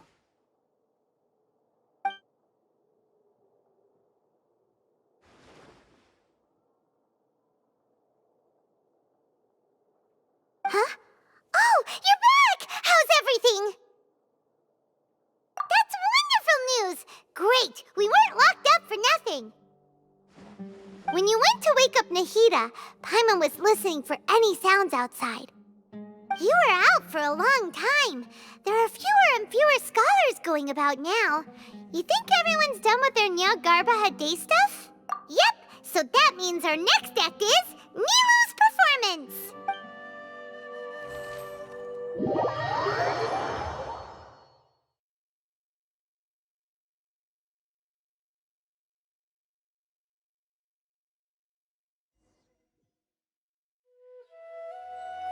Nilou, are you sure about this? You're taking such a great risk for them. I'm sure, and I'm going. You know that I don't like to pass up any opportunity to dance, and this one is especially important. All right. You seem to have a lot of trust in them, so I won't say more on the subject. But if anything happens, the few of us here may not be able to help you. Don't worry. They've been through worse. Everything's going to be fine. All right. You know, if you really do get arrested, we'll do everything we can to get you back. Be careful, even if... Thanks, Mr. Zubair. You're so very kind.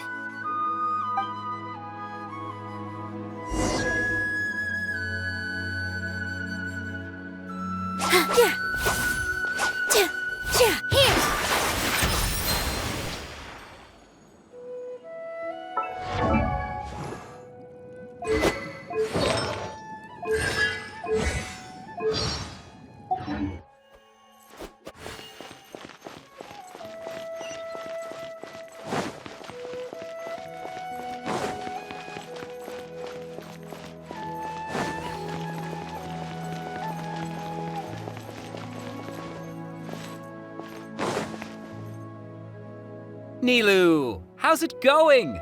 Nervous? Definitely more than usual. But it's because I'm worried I won't dance well enough. It's okay. Just focus on your performance. We'll take care of everything else. You sure know how to talk. Taking all the credit, even though we came here together to help out. Well, thank you both. I'll have to treat you to a meal after all this ends. I really, really appreciate all of your help. Ooh, that sounds great. Huh? How can we say no to that? All right, let's get back to business.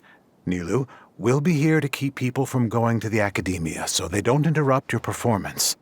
I was planning on telling them something like, the academia's been conducting a weird experiment, and some of their test subjects escaped. It's really dangerous there, so stay away. Oh, you couldn't think of anything better? Oh well, I guess it does sound like something the academia would do. I think it sounds great. I'm counting on you guys. Don't worry, it'll be a piece of cake.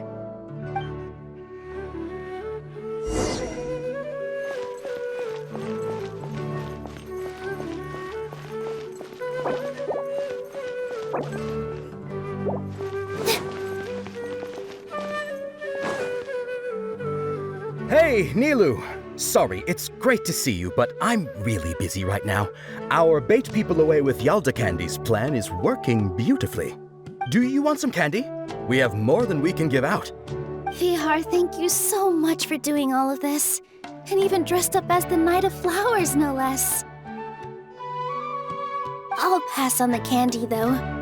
I cut back on sweets in the period leading up to a performance, and I'm about to start one. You have a point. The stage is cleared and everything's ready, so you can start your performance at any time. Yeah, thanks to you. I'm really grateful. All right, time to hit the stage. You're welcome. The honor's all mine, since I'll have such a great view of the show.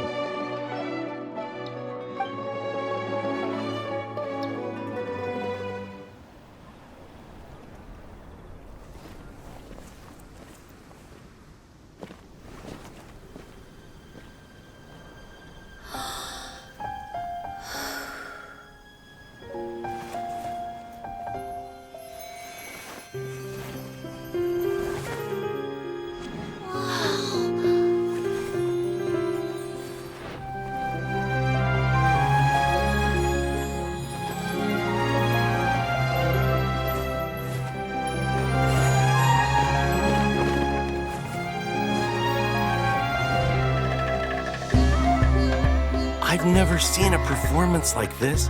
This is incredible. Yeah, but I heard that public performances like these have been banned. I can't believe she's doing this here.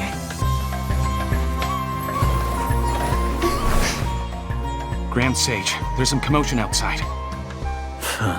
How uninteresting. Issue the new Prohibition Act from the Akasha to the guards. They'll know what to do. Do you think we should, stop her? Let's just watch for a little bit longer.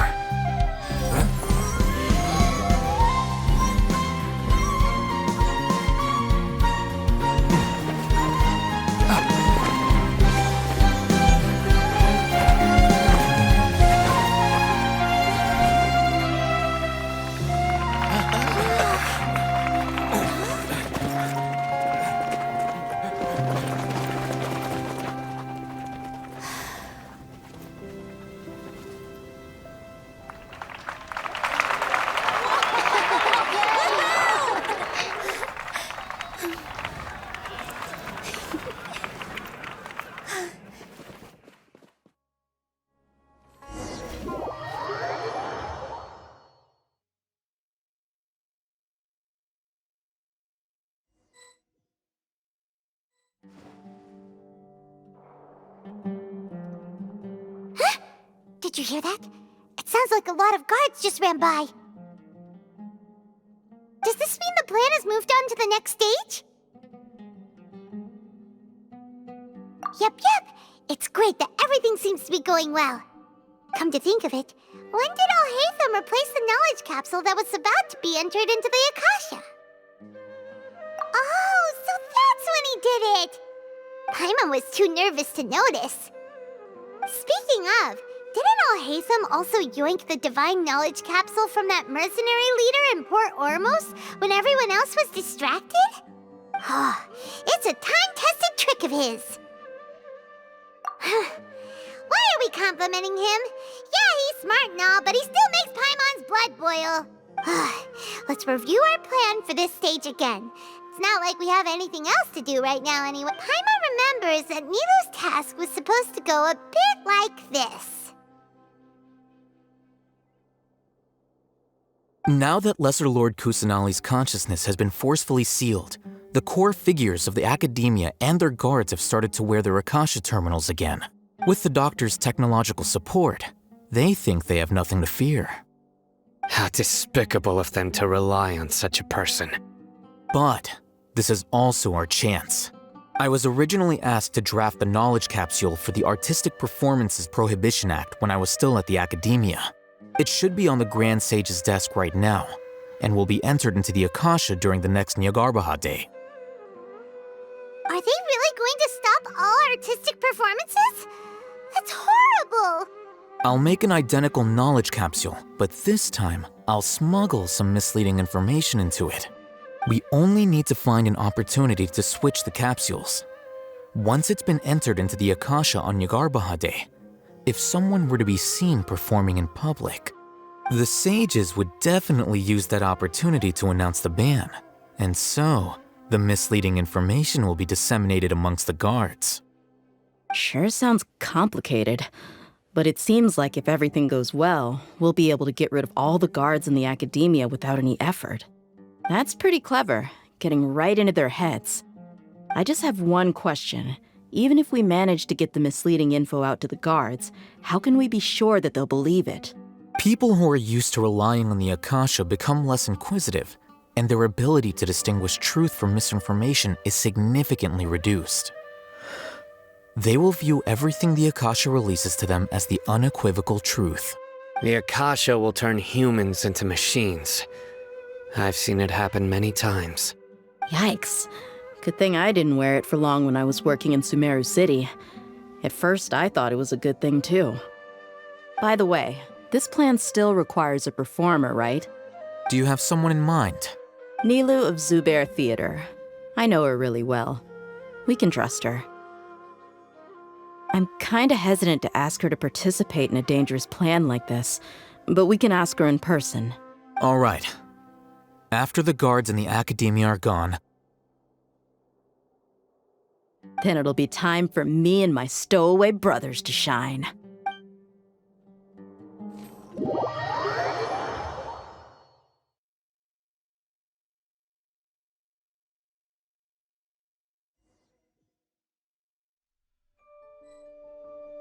Here they come. Did you see that, Raman? They came out from the academia in droves. After laying low in the city for so long, this is the moment we've been waiting for. My brothers have already sprung into action. We couldn't do anything to them inside their coop, but outside the academia, this is our hunting ground. With a lioness like you, the prey sure won't be able to run far. We still need to eliminate the guards as soon as possible. If we give the sages enough time to realize what's happening, the plan's doomed. All they've done is to sit on their cushy salaries and twiddle their thumbs all day while we fought and struggled every day in the desert. The only advantage they might have is the numbers. Speaking of which, most of the guards who report directly to the 6 sages belong to the Corps of 30, but they have a completely different reputation. Following those blasted sages every whim, throwing away all the principles of being a mercenary. As someone in the same profession, I'm obligated to teach them a good lesson today. Indeed, the trap has been set. All right, let's each take a road and herd those scattered guards back into one place. Make sure to attract their attention. Isak will be the key. You gave such an important task to that child. Will he be okay? It'll be fine. Isak was so determined to help, so let's put our faith in him. Besides, even if he's caught, the guards would be too scared to do anything to him. They've never seen Lesser Lord Kusanali in person, after all. You've got a point. Anyway, I think I see them coming. Let's head out. Good luck.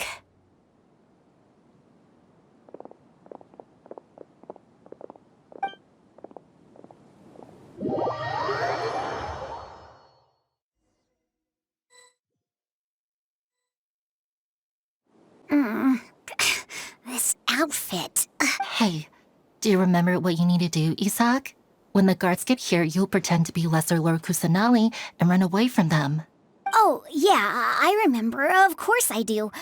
I'm just a little nervous. Relax. Don't think about getting caught. Even if that happens, we won't leave you behind. You only need to think about getting the guards' attention and leading them to the Grand Bazaar. Leave the rest to us. Okay, got it. I'm here to pay back Lesser Lord Kusanali for helping Grandpa. I won't get cold feet. Hey, they're here. I can see the Academia guards.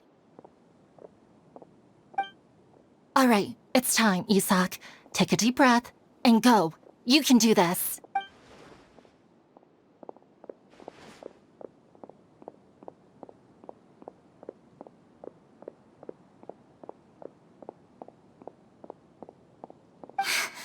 Why is there a guard over there? Did he already run ahead of me? This is different from our plan. But there's no time. I need to make a choice.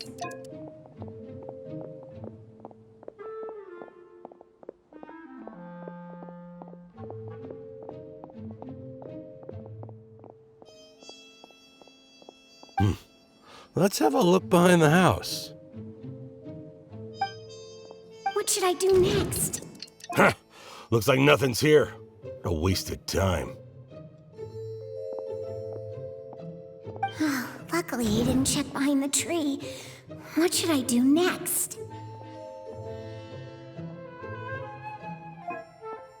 The guard looks alert. What should I do next? Doesn't seem like anything unusual's around here. Looks like the guard finally left. I need to go.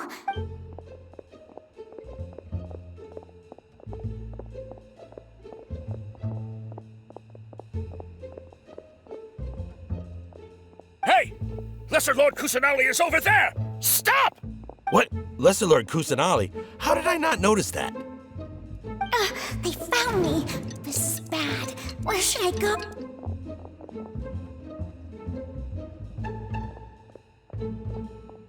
Hey! Lesser Lord Kusanali is over there! Stop! What? Lesser Lord Kusanali? How did I not notice that? They found me. The target suspected to be Lesser Lord Kusanali has escaped into the Grand Bazaar. Assemble and arrest her!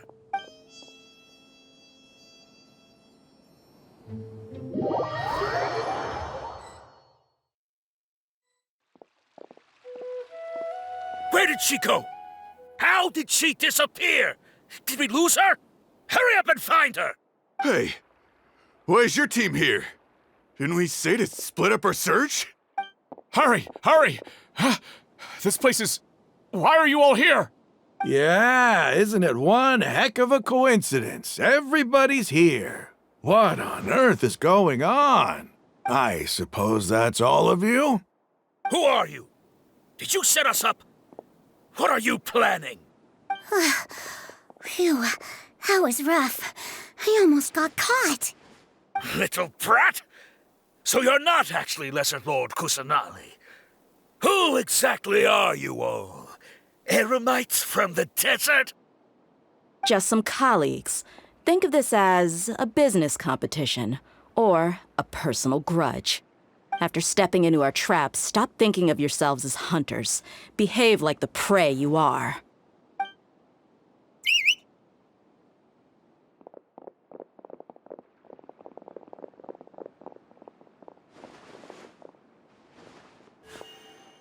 An ambush? How How's that possible? This is Sumeru City, but mercenaries from the desert somehow ambushed us! You've spent all your time hiding away in the academia. This place has long since become our hunting ground. Brace yourselves!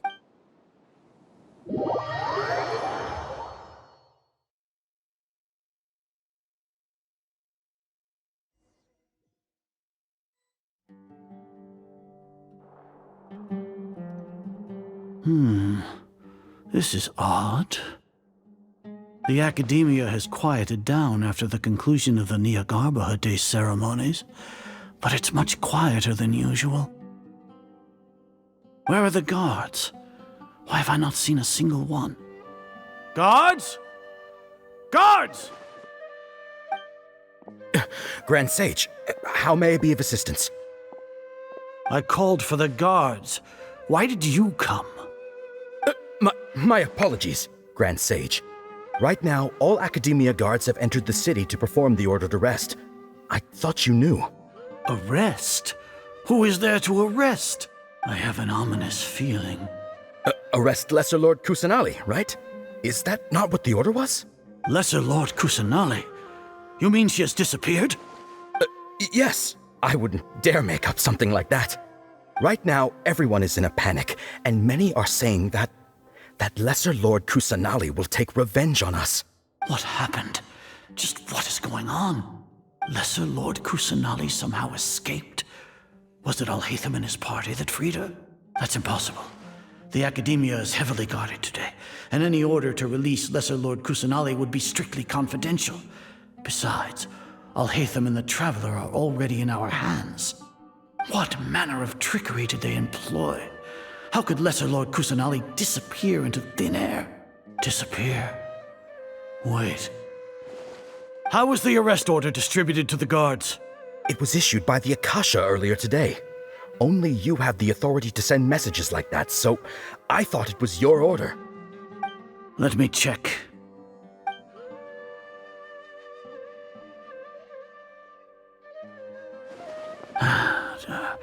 Here. Lesser Lord Kusanali has escaped from the sanctuary of Surasthana. Go to the city and arrest the escapee immediately. The Akasha indeed contains this information, and it clearly appeared in my mind. How did they bypass my permissions to issue this kind of message? Was it the report about the Traveler that Alhaitham submitted? No. I specifically checked that knowledge capsule before entering it into the Akasha. Could that have been a red herring? Well, even if I figure it out now, it won't make any difference. The important thing now is to confirm Lesser Lord Kusanali's status. Have you been to the sanctuary of Surasthana to confirm that Lesser Lord Kusanali has indeed escaped? Confirm? No, I haven't. It may be a bit offensive to say this, but Grand Sage, what you're saying doesn't make any sense. How can the information in the Akasha be inaccurate? What the Akasha decrees is fact. That is common knowledge to all of us. If we have to confirm the information and knowledge from the Akasha ourselves, then how is that any different from us learning that information ourselves? Wouldn't Greater Lord Rukkhadevata's legacy lose its meaning that way? In the beginning, it was I who asked you to believe in the Akasha, to believe in the legacy left by Greater Lord Rukkhadevata. Are you trying to use my words against me? No, Grand Sage. I'm merely confused because I believe in you. I never meant to refute you. Stay here and see if there are any suspicious people around. I'll go to the sanctuary of Surasthana on my own. Yes, Grand Sage.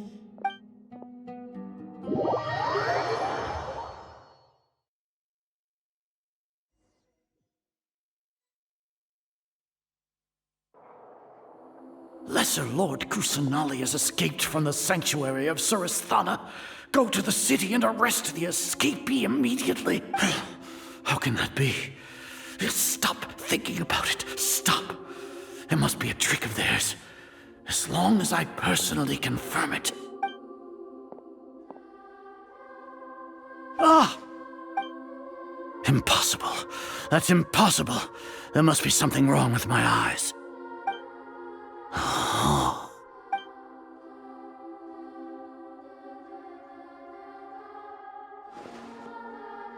What a comical sight, Azar. Once the Akasha has put certain thoughts into your head, even the Grand Sage can no longer see what's right in front of him. You all can only see the world in your mind, the one you think you know. And precisely because of this, you disregarded Lesser Lord Kusanali's existence. She has been a wise and worthy Archon. Sino, have you been waiting for a chance like this? The Akasha predicted that you would return to the Academia to confront me, but I didn't expect it to turn out like this. I was careless. No, you were blinded. Your faults stem from your reliance on the Akasha. You're still the same as always. I truly did not expect a proud person like you to cooperate with Alhaitham and the Traveler. People change, Azar. Admit it. The Akasha can't predict my actions anymore. Then tell me, what have you found during your investigation? You want to buy time? This is the sanctuary of Surasthana. Under your own regulations, even Academia staff are forbidden to come here. No one will come to save you. As for the investigation, I've at least confirmed that you are guilty of insurgency against the Archon. A serious crime. So what? Did you do all of this so I would plead guilty in front of you, General Mahamatra? No. I want you to plead guilty in front of the Archon herself. You once said that I had no standing to judge you. So now, how about judgment in the name of a god? How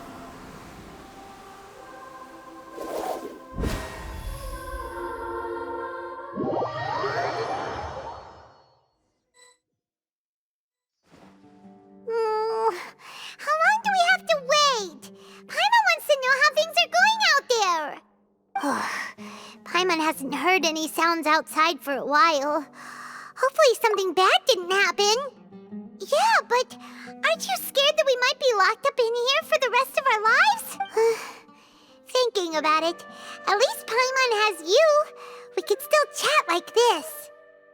When Paimon thinks of Nahida being imprisoned alone in the sanctuary of Surasthana, Paimon can't help but feel sorry for her.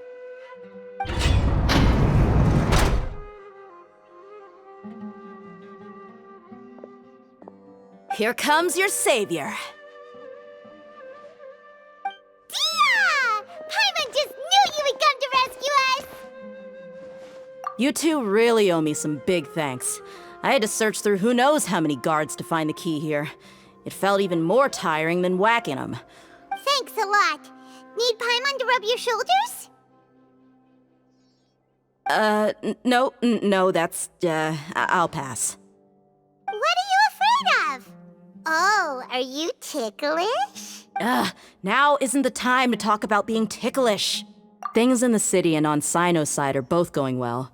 The guards that stormed out of the Academia are all taken care of. The Corps of 30 is in charge of the city's defenses, but we already talked to Asfand. They've been fed up with the sages bossing them around. As long as it doesn't break their employment contracts, they'll turn a blind eye. That's probably because you've been super great friends with them for a long time. So, how's Sino doing? The Grand Sage is in his custody. Even I know how terrible it is to fall into Sino's hands, so he probably does too. Sino forced him to release Lesser Lord Kusanali. He has no choice but to obey.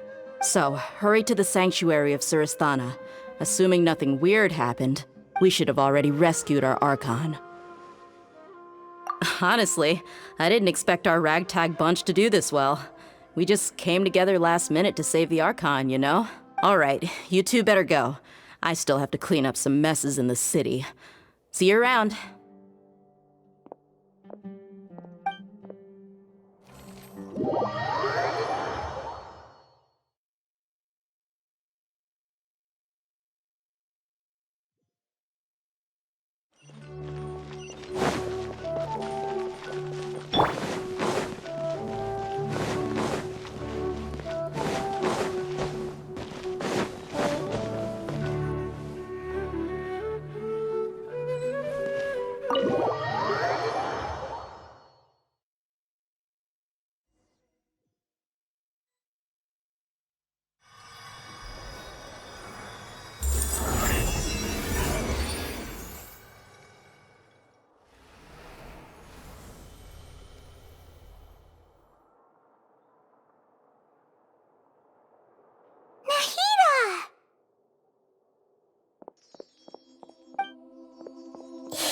they say it's nice to meet you?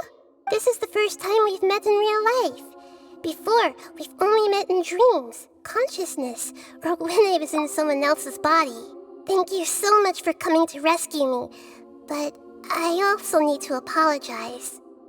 During this time, I did some self-reflection. My sense of inferiority and yielding to the academia led to all of this, and created so much trouble for you all. Exactly! We're here because you're a good Archon and one of our friends! Thanks, you too. Amazing. So this is how it feels to walk out of that cage with my own body. It's like I just had an endlessly long dream. I can't even tell if I just woke up or was only now born into this world. My concept of self has become so clear. But now doesn't seem to be the time to indulge in this feeling. This is really embarrassing. You all just rescued an Archon, and now she needs your help to save her country, and even the entire world. It's okay. With you here, Paimon's sure that everything will work out. There's one more thing. What is it? For all the things the Academia did to me, and for all the folly it committed in the name of wisdom, as their Archon, I will make them pay. Ah! Wow! That's the spirit! You're finally standing up for yourself and not letting people walk all over you! I understand now. To be a better Archon, I first need to better myself. If you haven't even figured out how to be a caterpillar, how can you be a butterfly? Yes, true. That reminds me.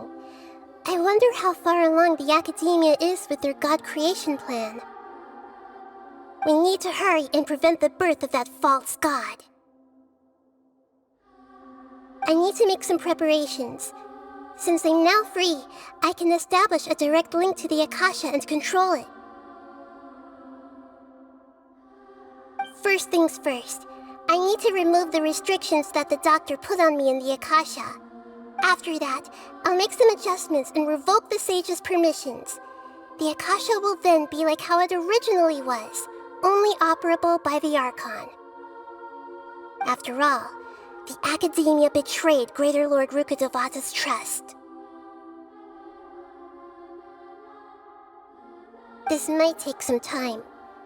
In the meantime, you should also work on your own preparations. If we don't stop the God creation plan in time, we'll be in for a tough fight.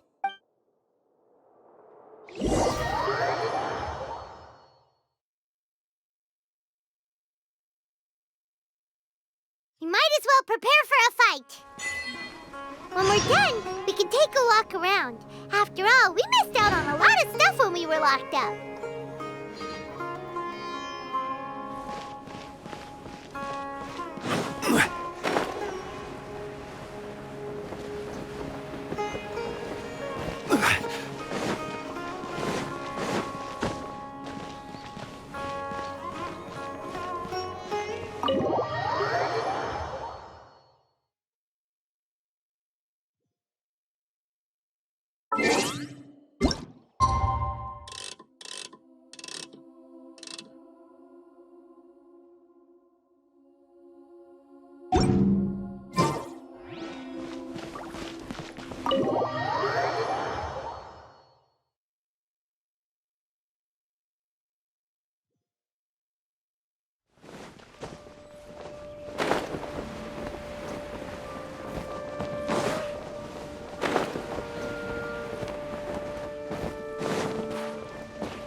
How's it going, Nahida?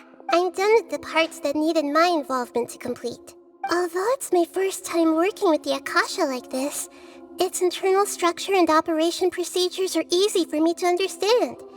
Greater Lord Rukkhadevata's design is truly brilliant. Oh, also, this is for you. Huh? What's this little floaty thingy? It's a small device I put together just now. You can think of it as an upgraded Akasha terminal. You may not need it right now, but it should be helpful in certain situations. Wait! This thing has the same characteristics as Paimon! We're both small things that float! Oh, all the things that make Paimon special got copied! When Paimon appears with the Traveler from now on, people won't remember Paimon because she isn't unique anymore! It's alright, Paimon. It can't replace you. It's only a flying device, but you're the Traveler's irreplaceable friend. You're so good at comforting people, Nahida. If only the Traveler was as smart as you. I was simply telling you what I feel to be the truth. I wasn't trying to comfort you. Nahida, you're natural at this. What you just said made Paimon even happier. By the way, there's something I need to confess. Even though I'm the Archon and in control of myself again, I'm not very good at fighting. You may have heard that an Archon's power is derived from their people's faith. However, I'm not as well loved as Greater Lord Rukkhadevata. If we get into a situation where combat is our only option, I'll have to count on you, and I'll do my best to provide support. I'm glad I can rely on you. So the God of Wisdom isn't good at fighting? That actually sounds about right. I've located where the false god is. Time is of the essence, so let's skip to it. What is this place? Is this really the way we need to go? Wow. Who would have thought there'd be a place like this hidden right slap bang in the middle of the city? The sages wanted to realize their god creation plan without being discovered. The safest and most convenient way would be to build within the academia itself. That's true. They were already hiding one god, so why not two? Judging from the structure here, the project is a huge undertaking. The sages really saw the god creation plan as their ultimate goal, but this place doesn't look like it could have been constructed by the academia alone. The Fatui under the doctor sure didn't hold back. They provided a lot of technological support. Yeah, or else they wouldn't have been that generous. Is that it, though? I've always felt that this doctor is different from the academia sages. He doesn't seem to share their sense of urgency. Instead of being interested in the end product, it's like he's enjoying the experimental process. The Fatui Harbingers are all such weirdos. So, the doctor being weird is actually normal. So, this Fatui that they're trying to turn into a god is called the Balladeer? We had previously come into contact with his consciousness. He harbors particularly strong obsessions. One is the desire for a gnosis, since he was created to be the vessel for one. The other obsession is probably related to his past. I can't quite explain it. Paimon knows that he was a prototype puppet for the Raiden Shogun before he became a Fatui Harbinger. That's why he wants a gnosis so badly. There's no way he'd willingly be a test subject. Not with that temper and ego of his. It sounds like you know the Balladeer quite well. I see. Tell me more about him and what he's like. The more we know now, the better we can plan for and react to any future situation.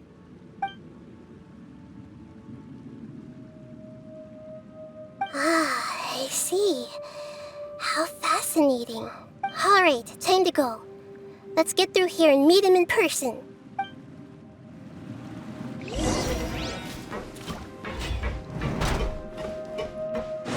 Time to work! Solidify! No more words! Work time!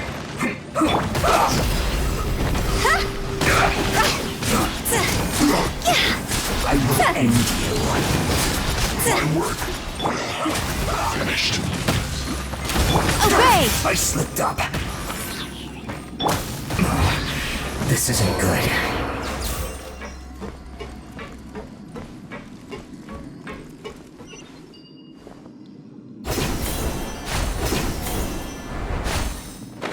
It looks like we can climb up these pipes.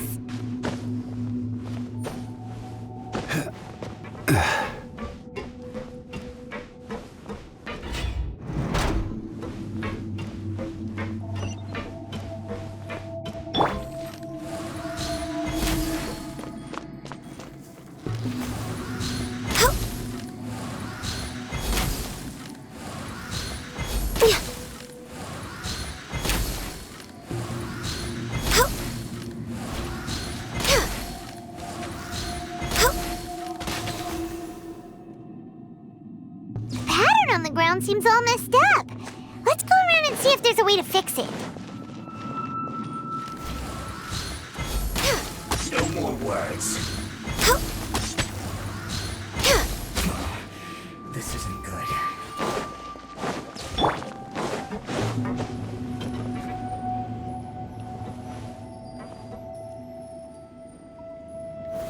Stabilize!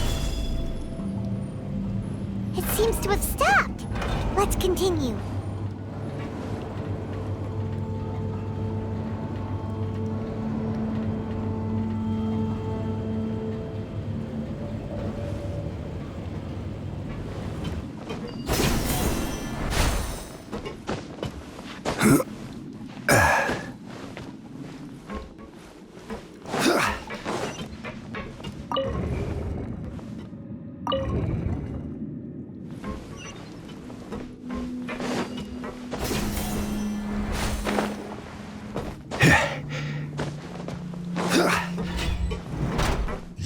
I will have order! Take your true form. No touching. Crisp, flash for cooked food. Just pay your dues.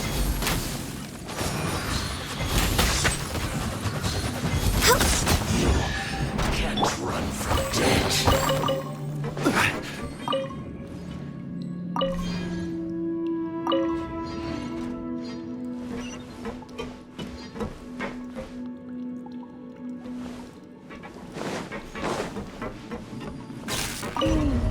The cart is stuck. Maybe there's something wrong with the tracks. Let's try adjusting the direction of the device to clear the tracks. Crumble!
Next time.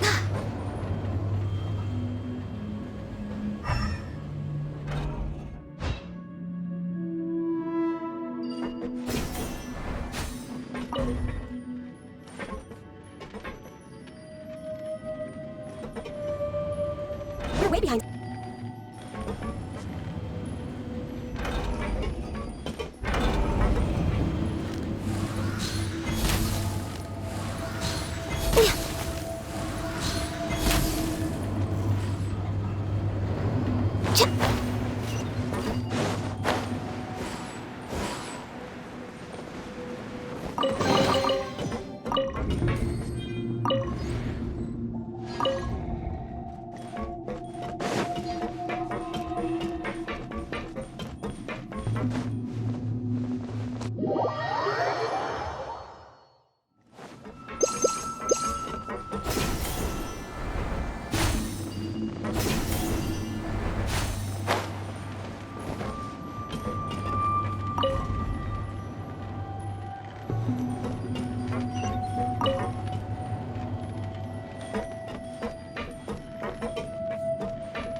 Solidify!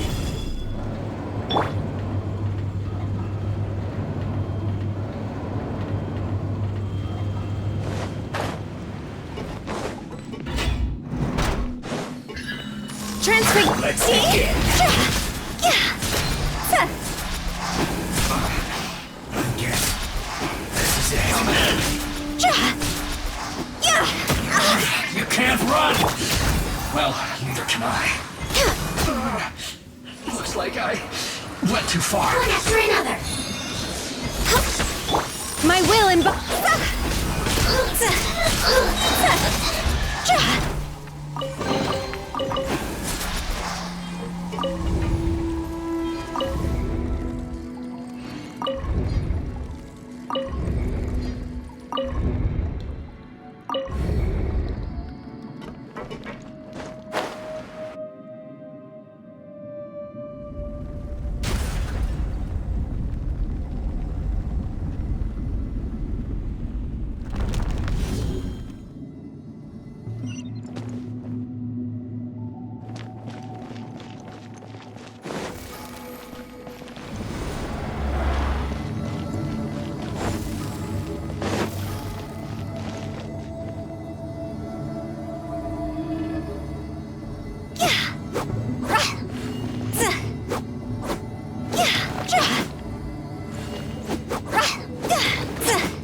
Looking at its operational status, we must prepare for the worst. The god they wanted to create is likely close to completion, or— Oh no!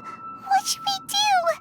Paimon can't imagine how hard it would be to fight against a Fatui Harbinger with a Gnosis! Are you nervous, Paimon? If you really want to know, of course Paimon's nervous! Aren't you too, Nahida? Yes, I am. This is probably the first time I faced with a calamity of this degree since my birth. I feel not just nervous, but curious as well. Curious? Curious about what? Curious about our fate. To me, everything we perceive in this world, everything we learn, and everything that happens to us is considered knowledge. And if it's a form of knowledge, then it can be understood. However, only fate is about that which has yet to occur, so it has always drawn my curiosity. So to me, fate is the ultimate knowledge. That's also why I love observing humans and all the things that happen to them. And now, at long last, I'm not just an observer anymore. I will personally experience my own fate with you by my side. Isn't this such a wonderfully exciting thing? Ah, so that's what you mean. Paimon thinks she understands what you're feeling. Agreed. Okay, let's continue on. I can sense his aura from here.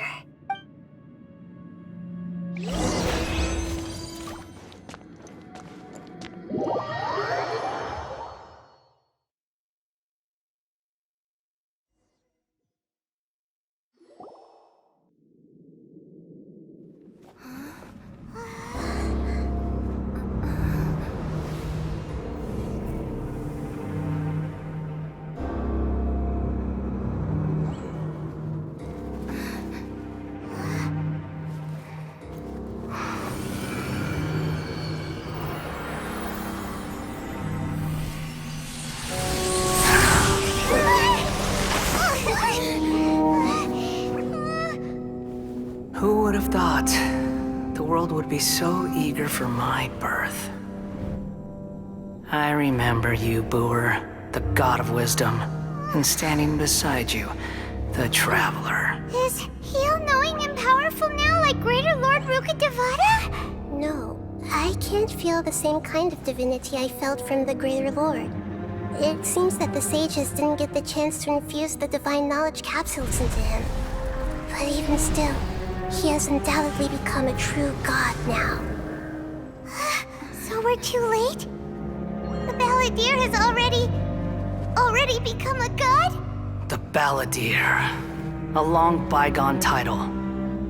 When my spirit ascended to divinity, I felt as if I had existed for the same number of epochs as heaven and earth. Looking back, the existence of what once called itself Kunikazushi appears infinitely small and ugly.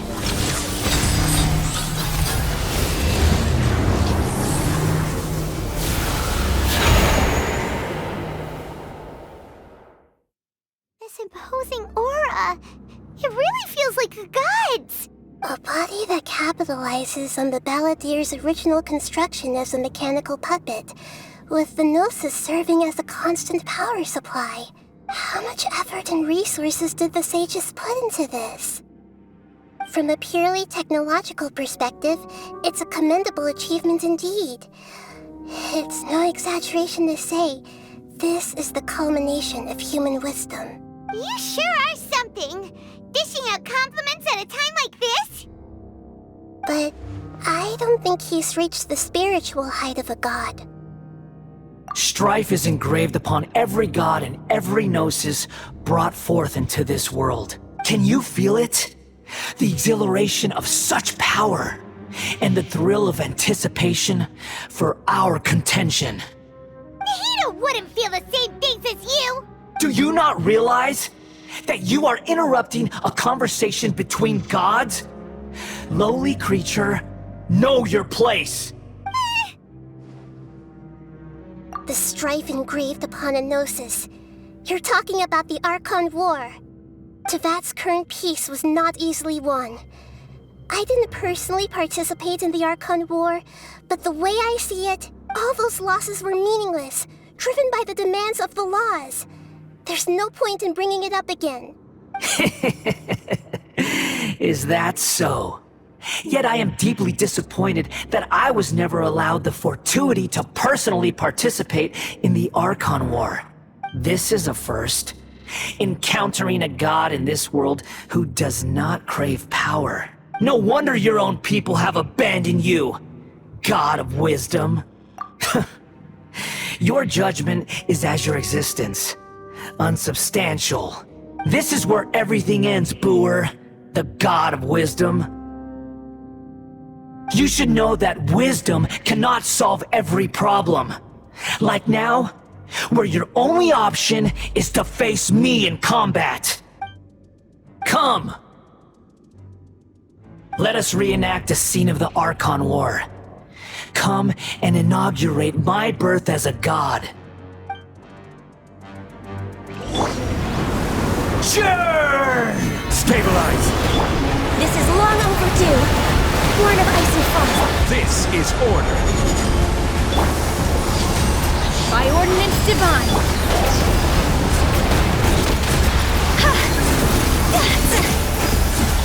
Perish!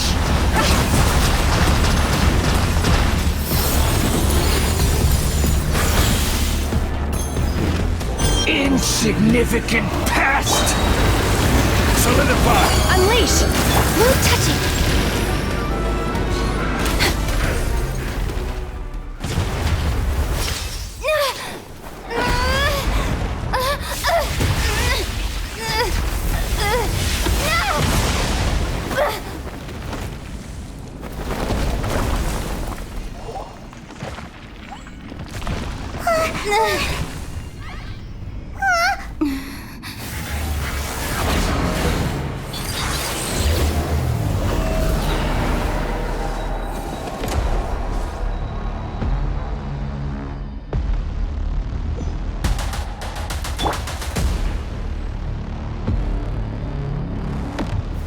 Stabilize! Stabilize! Tremble!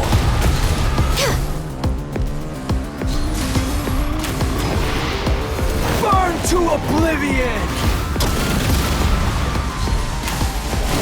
Manifest!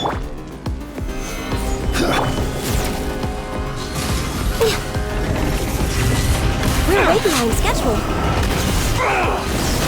Next on the agenda...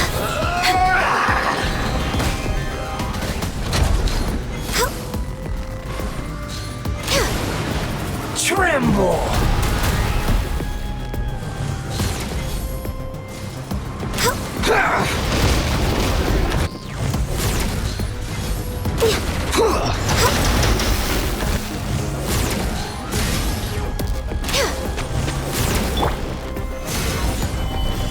Unleash! Reality is pain!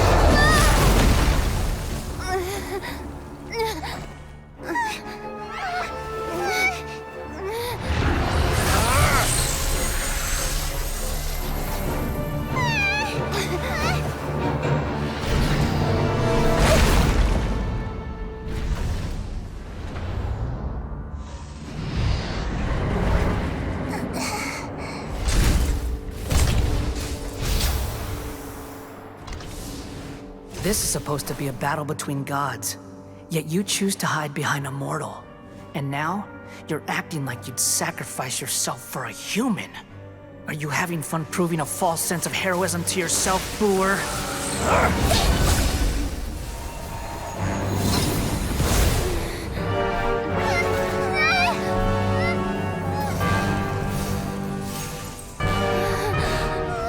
The data collection is almost complete.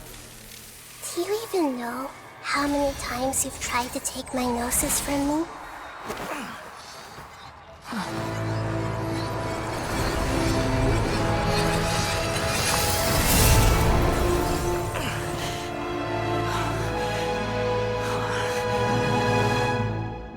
We just concluded the 168th loop. Did you know that in the effort to create you, the people of Sumeru were forced to live through the exact same number of Sub-Zerus festivals and samsara cycles? The power of dreams. When did you use it on me?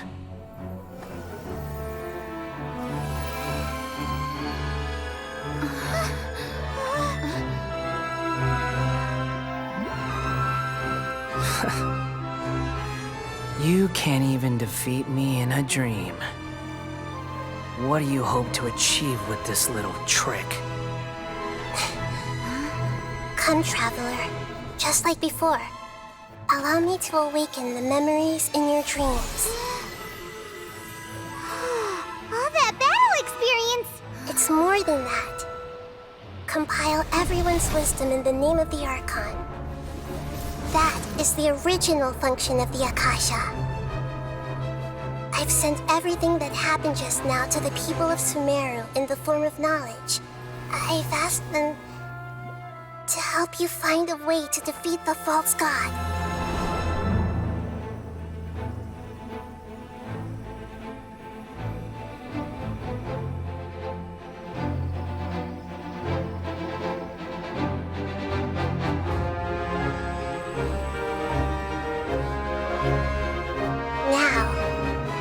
Sumeru's wisdom is at your disposal. Meaningless tricks won't save you.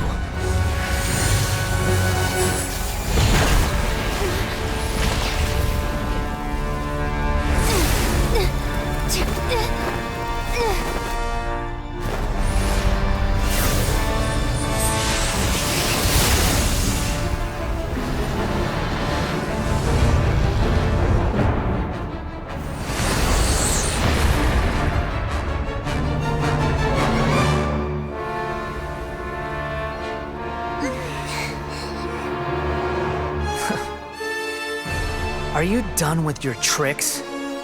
Can I finally take this as a real battle between gods? I'll leave this to you. The first sage of Boor.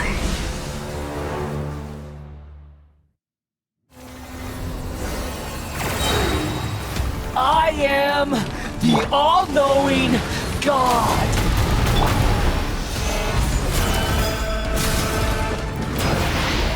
Burn to oblivion! Cryo Incarnate! Mana! Order guide you. Blaze over! Born of Ice and Fall. Kneel! Everyone hold hands!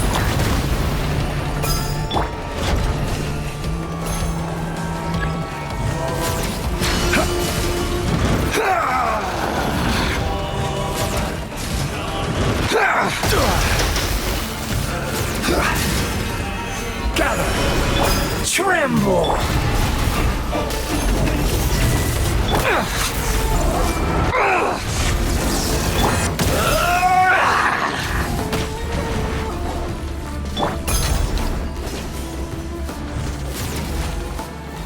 Solidify!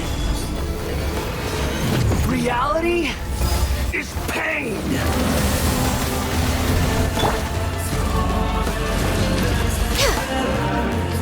Good riddance, cruel world.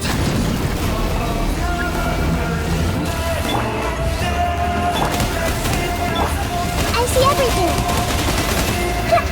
Sharing my knowledge! Stabilize! No touching!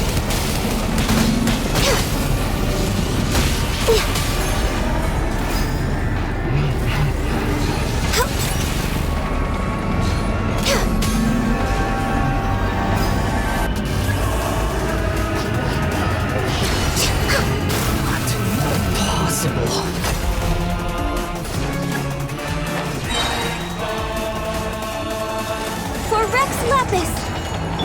By Ordinance Divine! The Temple of Wisdom! I will have order.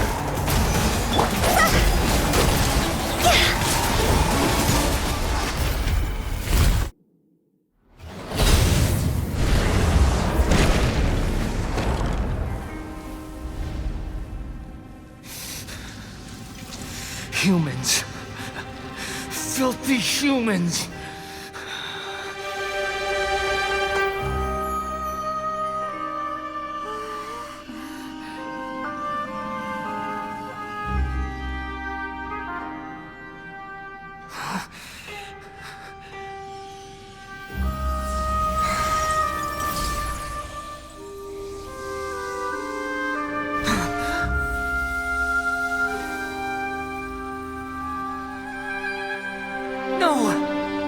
Wait!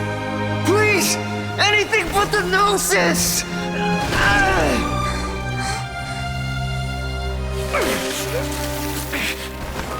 That's mine! Don't even try! I'll never go back!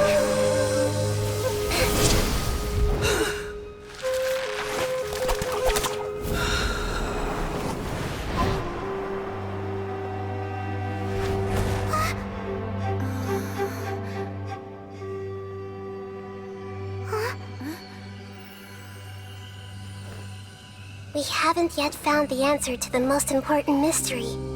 Irminsul is still waiting to be saved. With the power of another Gnosis, we may now finally understand the last memory of Greater Lord Rukkhadevata.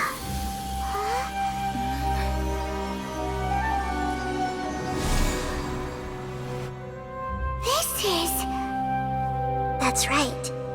This is the last memory of my predecessor.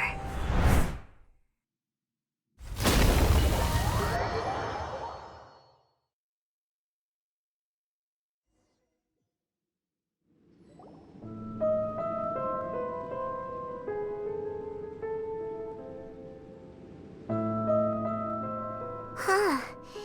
This sure seems very different from what Paimon imagined.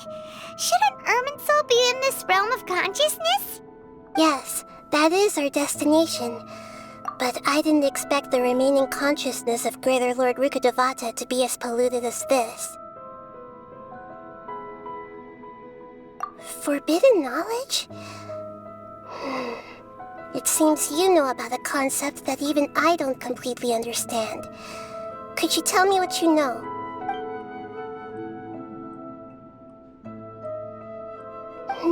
Your inference seems logical enough. Forbidden knowledge once polluted the desert thousands of years ago, but was successfully repelled thanks to King Deshret's self-sacrifice, and Greater Lord Rukkhadevata nearly exhausting her power. Then, a second instance of forbidden knowledge pollution occurred during the Conria Cataclysm 500 years ago. But I'm afraid it is much more serious this time, with Irminsul itself already in danger. So, if we're in the remaining consciousness of Greater Lord Rukkhadevata, and it's also been affected by forbidden knowledge pollution, then does that mean, in order to save us, Greater Lord Rukkhadevata? Yes. It's very possible that she sacrificed her life in the fight against forbidden knowledge. She didn't completely eradicate forbidden knowledge, but if it weren't for her actions, the pollution would have been far more rampant over these past 500 years. The way that everyone, including me, has forgotten everything about forbidden knowledge may very well be due to her restoration of Irminsul. Aww. Do you feel sad, Nahida? I'm just sharing her pain.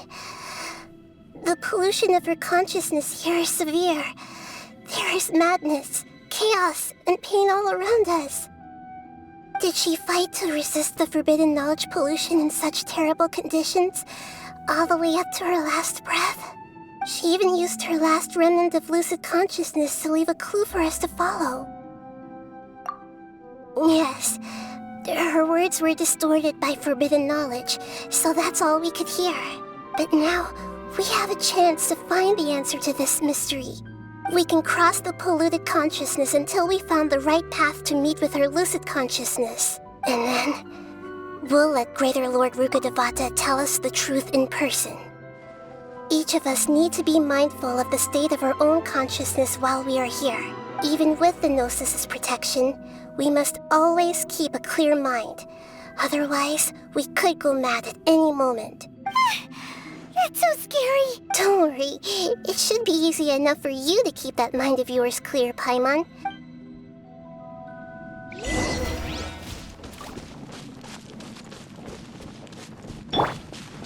Are we in the air? And why is there a huge boat? That's the boat of consciousness, which symbolizes reason here.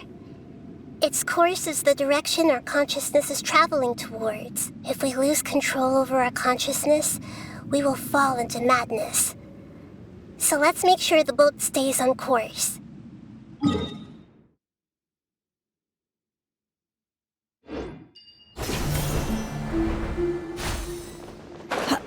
Wow! What are these? The monsters seem to have been affected by them.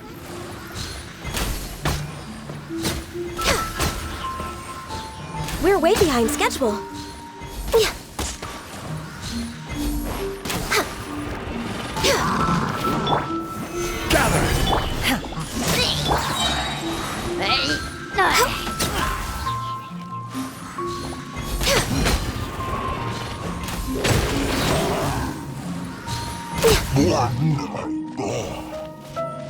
We're way behind schedule.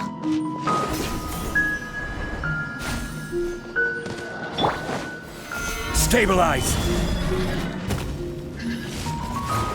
This is order!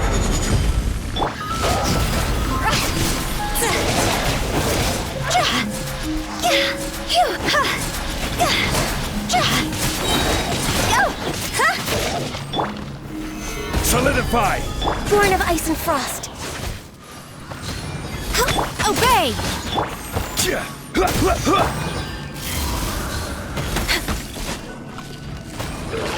Look! A four-leaf sigil has appeared in the sky!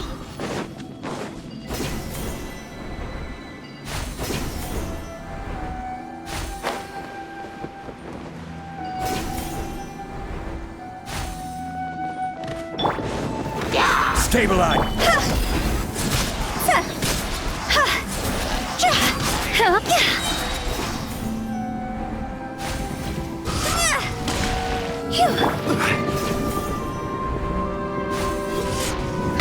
I will have order! Gather!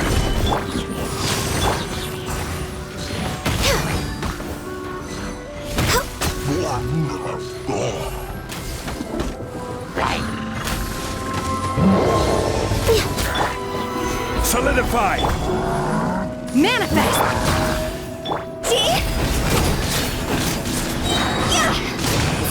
To control the boat of consciousness, we need to find the helm first.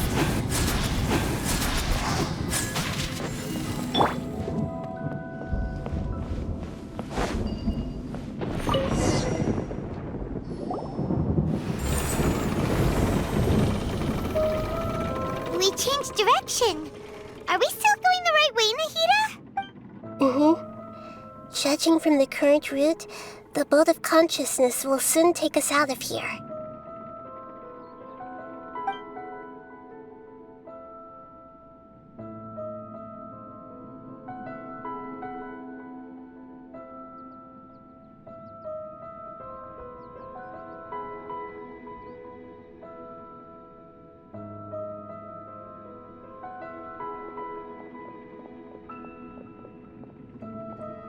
We'll be arriving at our destination soon. How are you feeling? Are your minds still intact? Huh? But everything's been completely normal for Paimon. Hopefully there won't be any more interruptions. This time, we should be able to meet Greater Lord Rukkhadevata. Are you saying you've never met Greater Lord Rukkhadevata before? No. It seems that my birth and her death took place at the same time. Otherwise, I think she would have given me a little more guidance, and I could have done a better job. Hey, you've done a great job, Nahida. Let's get out of this creepy place and go meet her.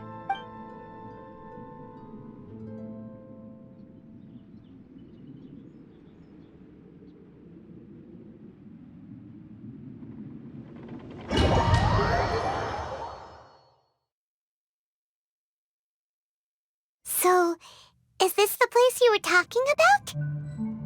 The base of Irminsul?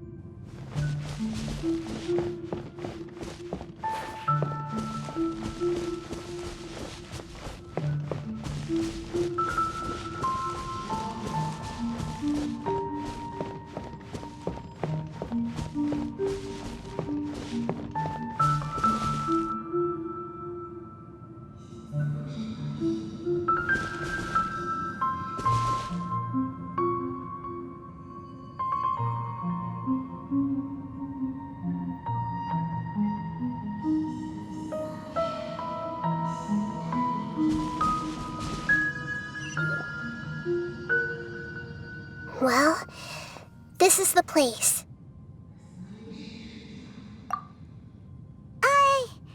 We're here to find Greater Lord Rukkhadevata, right? But the one standing over there is... Is that... me? She looks exactly like me. Are you Greater Lord Rukkhadevata? Yes, that's me. Are you surprised by my appearance? Irminsul and the surrounding lands have been reproduced here as they were years ago. But this is just a realm of consciousness. We are manifestations of the same nature. Hence why we would appear exactly the same. We're of the same nature? Why? Because you are me, and I am you. You are me in the new samsara. The new samsara? As Greater Lord Rukkhadevata, I'm the avatar of Irminsul.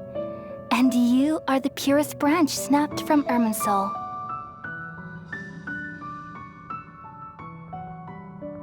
Imagine it this way.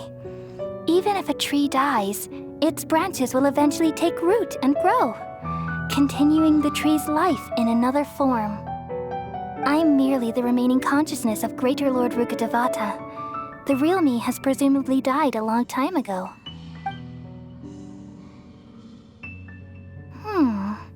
Judging from your appearance, I've probably been dead for 500 years. But you're finally here. My new self in the samsara. If this is true, then am I going to be a great Archon like you someday? Though we share the same nature, our fates are bound to be different. All things have their own fate. When a branch grows into a mature tree, it won't be the same as the original tree. That's why fate is the ultimate knowledge, isn't it? That's a great insight. Yes, very good. It's also precisely why you won't become like me. Really? But perhaps you may become an even greater Archon than I.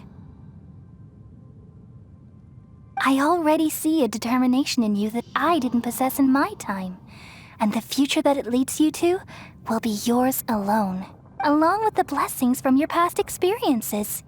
Don't worry. The growth of wisdom is like that of a plant. You only need to wait quietly for the flower to bloom.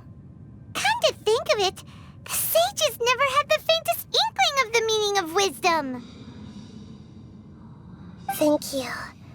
Nothing makes me happier than discovering that the Archon I always admired was in fact myself in another fate. It's so nice to speak with you, Greater Lord Rukkhadevata. I've always wanted to meet you. The feeling is mutual. From the moment I snapped the branch off Irminsul and created you, I've also looked forward to talking with you. Could you tell me why you wanted to create me? And what exactly happened when you died? Ah, I see. You're here seeking answers, right? Everything that day, even the sky itself, changed into a color like this.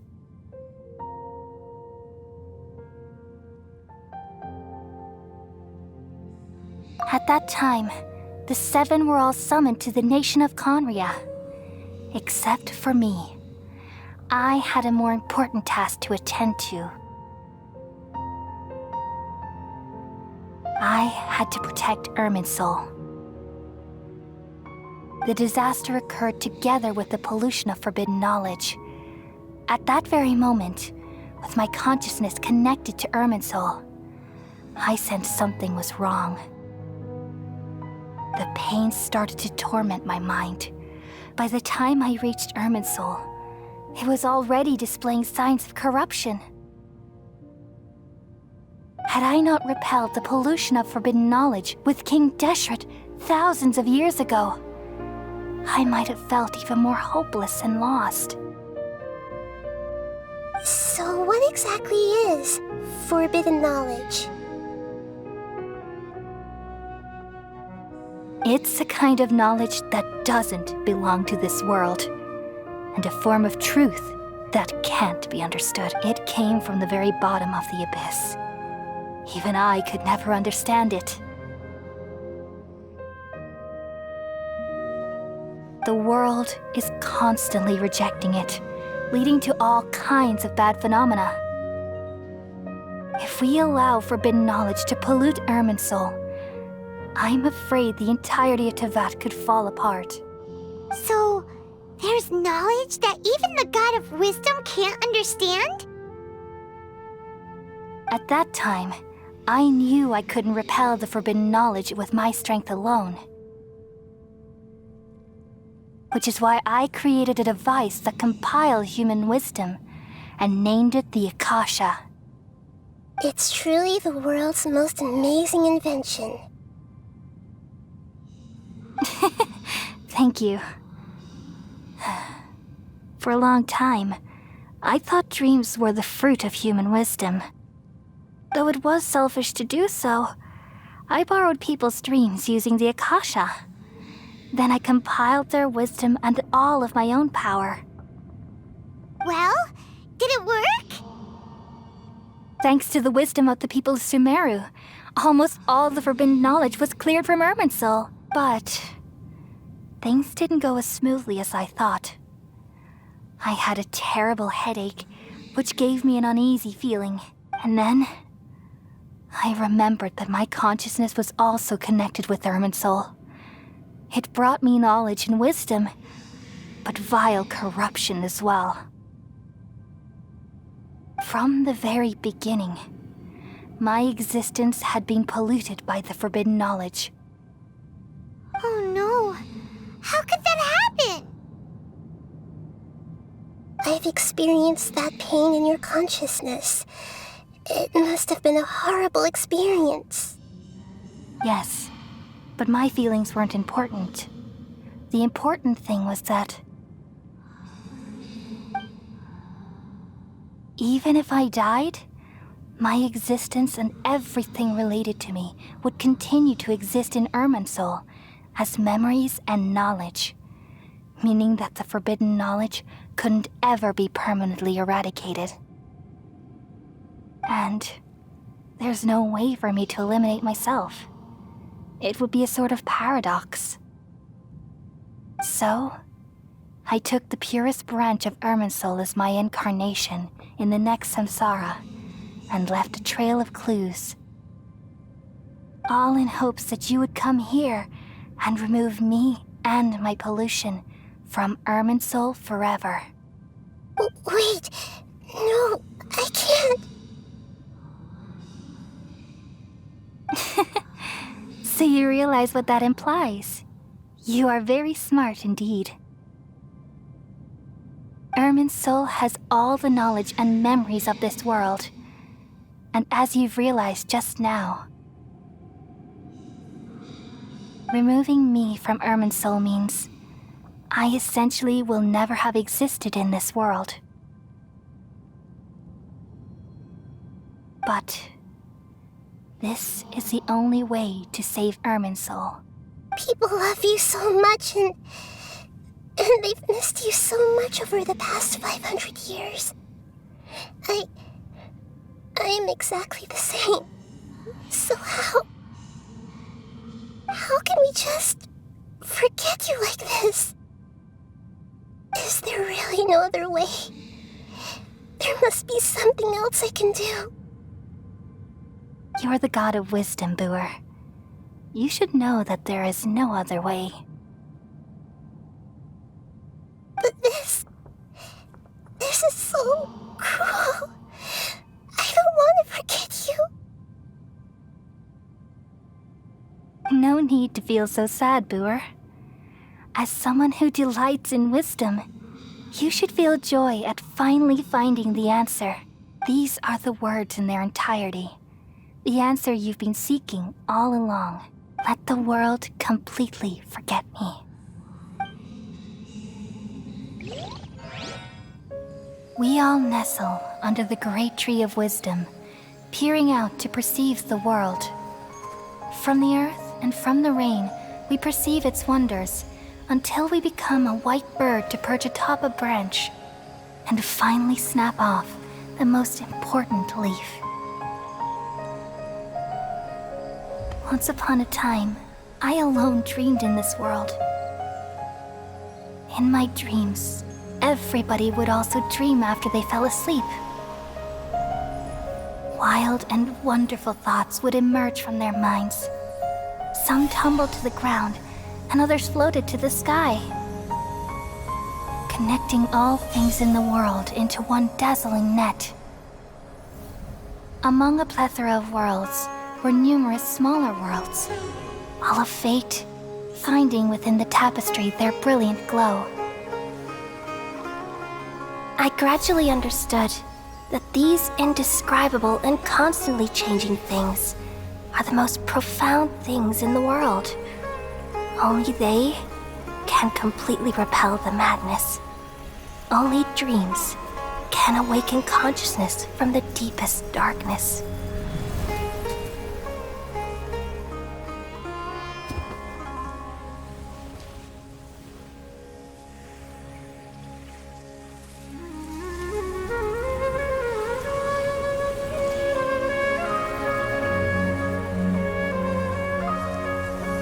I'm the one who posed this question, yet also the one who sought a solution.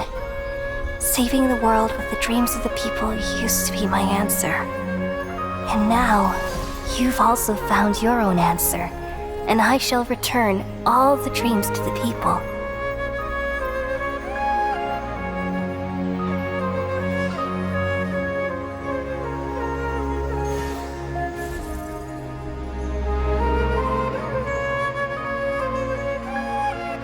Goodbye, people of Sumeru. May you be blessed tonight with the sweetest of dreams.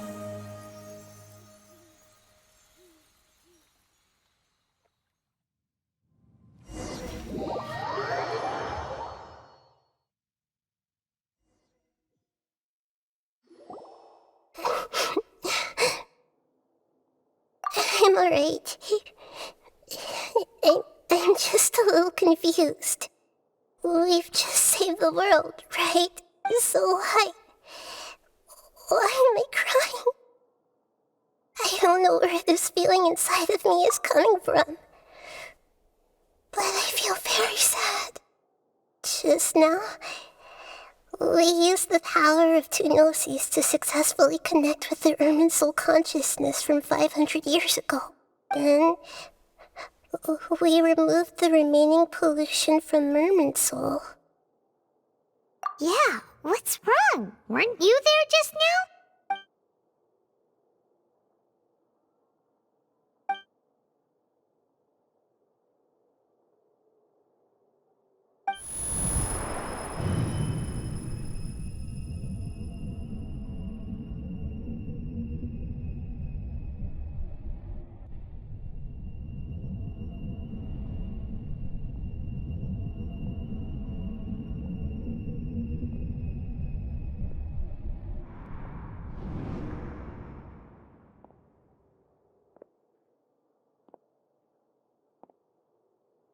Huh? That sound. Traveler! Paimon! I've been waiting here far too long. But finally I have the chance to be alone with you. All the precious time I wasted has finally paid off. The doctor! What have you done? Just a type of sound wave that can quickly put defenseless people into a dream. As I expected, it doesn't have any effect on gods. This is the only thing of interest I found among the sage's research. I thought I'd take it for a little spin. Don't worry. I know you would never forgive me if I actually killed them. I'm here to negotiate with you. Naturally, I won't do anything dangerous that could potentially damage our relationship. Negotiate with me? I heard you had already left Sumeru. Why are you here again now? I left Sumeru, but I also stayed in Sumeru. Even the God of Wisdom is restricted by the habits of cognition. How disappointing. You mean there are many different versions of you in this world? An astute guess. Even the same individual will have different cognitions at different ages. A long time ago, I made a major decision in hopes of preserving all my perspectives of how I observed the world. Observation is the first step of any experiment, but observing the current world doesn't satisfy me. It lacks an important dimension. So I saved segments of all my ages and made them into independent individuals. That's all there is to it. Indulge me. How does the God of Wisdom find my method of seeking knowledge? It's an insult to the very concept of life. Life inherently has many rules and restrictions, each with its own significance and reason to exist. They can't be broken on a whim. Good. Amazing, even. Indeed, it's difficult for humans to make peace with themselves, not to mention oneself from a different period. Since you were in the academia, why wait until now to show up? You could very well have stopped us and helped that fake god. Simple. Let me ask you this. Would any staff member ever help the subject in the middle of an experiment? It was my experiment. So why should I interfere with the results? The Academia saw the plan to create a god as their ultimate goal, yet you only saw it as an ordinary experiment. You really are crazy. If the experiment succeeded, you would have had a new god on your hands. How would you have faced your own god then? Would you still take the same stance? Would you still hold the same view of yourself? I'm first and foremost a scholar. These results should be left to the judgment of the hypothetical me confronted with that outcome. But you're right. And that's exactly why I'm disappointed with the conclusion of this experiment. As an individual, you don't have any sense of belonging. You seem to have even fewer convictions than a typical scholar. Oh no, I certainly have my own convictions. They just don't fit your standards, that's all. All right, that's enough conversation for today. The experiment is over, and it's time to tidy up the equipment and reclaim any useful materials. For example, the Gnosis. Lesser Lord Kusanali, you're an intelligent Archon. I'm sure you understand the disparity in our combat abilities at this time. Besides, you have no way to use that Electro-Gnosis in battle. Didn't you say you were here to negotiate with me? Somehow, it's starting to seem like you intend to take it by force now. I'm merely stating a fact. After all, I'm also a scholar.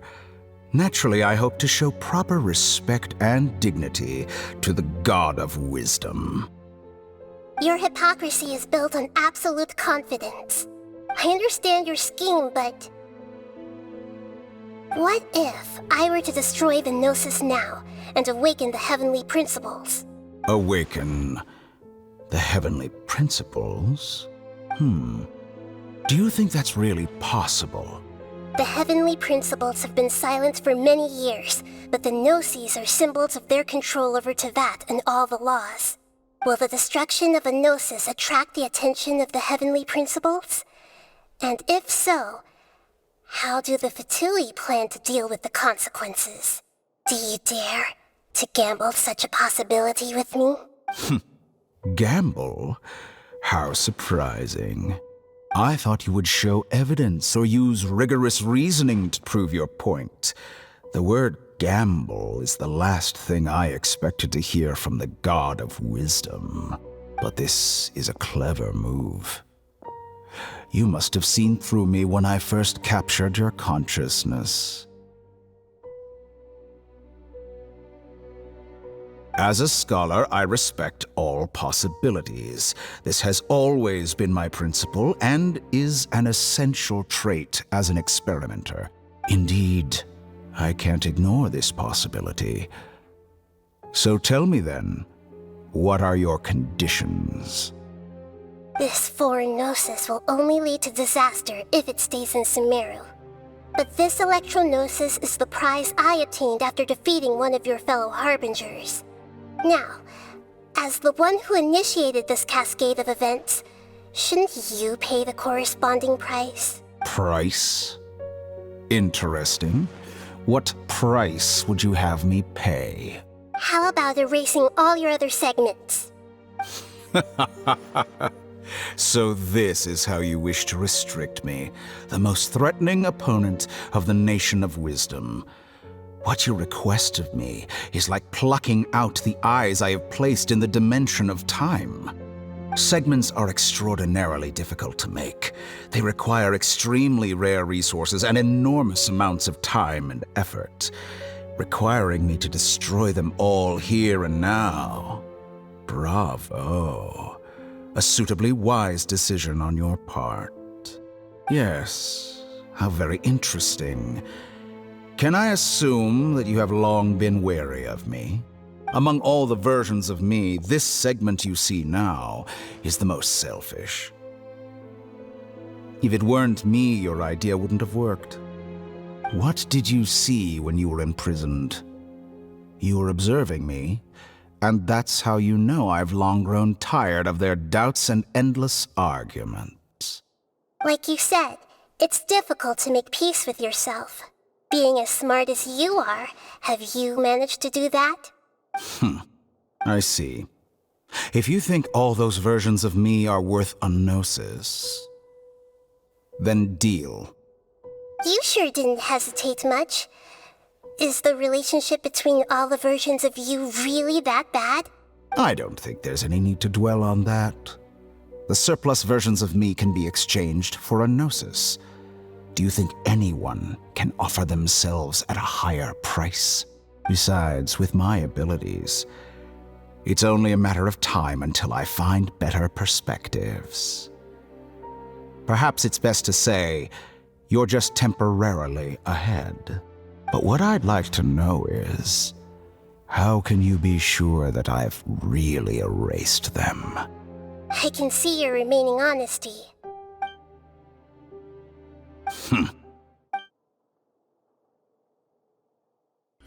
What a ridiculous decision! You can't be serious! How could I have been so short-sighted? You think this is the end? Wait, I'll have quit. You'll make Good this riddance. moment count. You will regret this! Well, have you confirmed that it's complete? Here, take it. The future of Sumeru City will be in my hands alone. I will shut down the Akasha and let curiosity and the thirst for knowledge drive the realm of academics once again. There won't be any further gaps for you to exploit. It truly pains me that my academic achievements have never been appreciated in my homeland. Of course, I have no interest in being rejected by this city for a third time. Another chess piece. And where is your dendronosis? Don't be greedy, Harbinger of Snezhnaya. No, this is a different transaction. If you intend to turn off the Akasha anyway, then there's no further use for the Gnosis of Sumeru, is there? Besides, isn't it the Archon's duty to deliver what's desired of the Seeker? Oh, judging from your expression, you don't seem to find the idea very agreeable. Then let's think of it this way.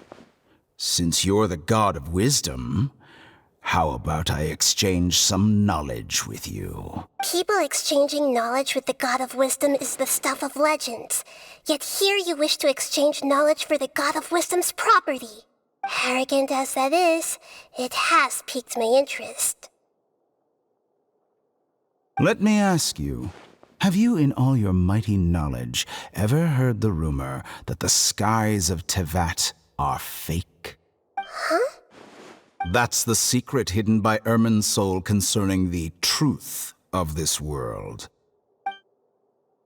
Once I finish telling you about this, it will be time for me to say goodbye. With negotiations, we've all gotten what we wanted. I'm very glad I got to meet you like this. Your arrogance may know no bounds, and convictions may mean nothing to you. But I'll still listen to what you have to say.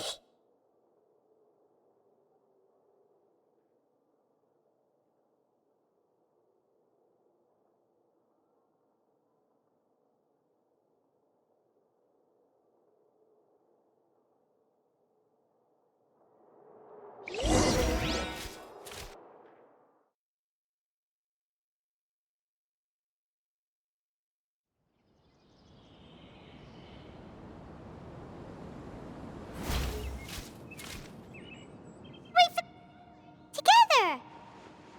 Okay, wake her up. Are you awake? Kali says it's time for breakfast. Come on, get up!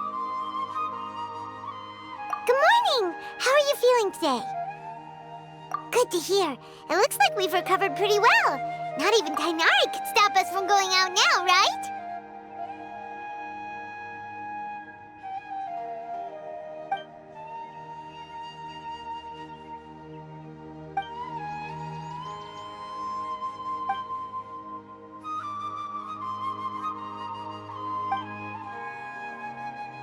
Come on, Traveler, let's go!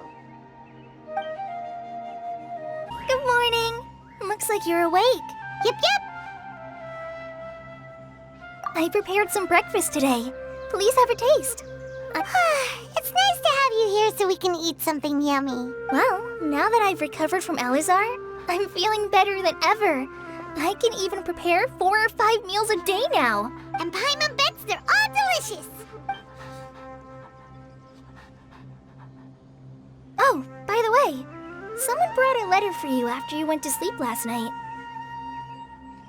Nope, Paimon wanted to read the letter with you after you woke up, so Paimon didn't open it. All right, let's read it now. Oh, it's... We're going to hold a feast at the Grand Bazaar and celebrate Cyno's reinstatement as the General Mahamatra. As heroes of Sumeru, please be sure to attend. I'll wait for you. The date of the banquet is written on the back. It's in 2 days. Oh, I've also heard that you've become heroes here as well. That's amazing. Sometimes I'm really envious of strong and confident people like you. Oh, you're embarrassing me. Anyway, let's go to the Grand Bazaar to have a look. Oh, before you leave, be sure to inform Master Tainari.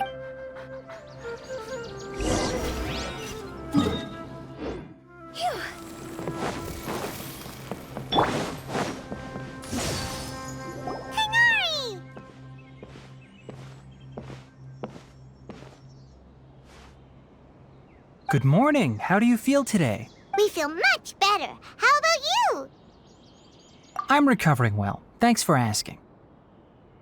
But from the looks of it, you seem to be already busy with work again. It's fine. I'm not that busy, really. The Elazar patients have recovered, as well as Hypatia. For now, I only need to tend to my Forest Watcher duties. It seems once Irminsul started getting better, everything else started to recover too. Yes, but there are still some residual effects. The withering is one example. Though it won't spread anymore, the existing zones won't just disappear. We forest rangers will still need to do the work. By the way, we have some good news. Cyno got his position back. This news is hardly new. He had already mentioned it to me before. Huh?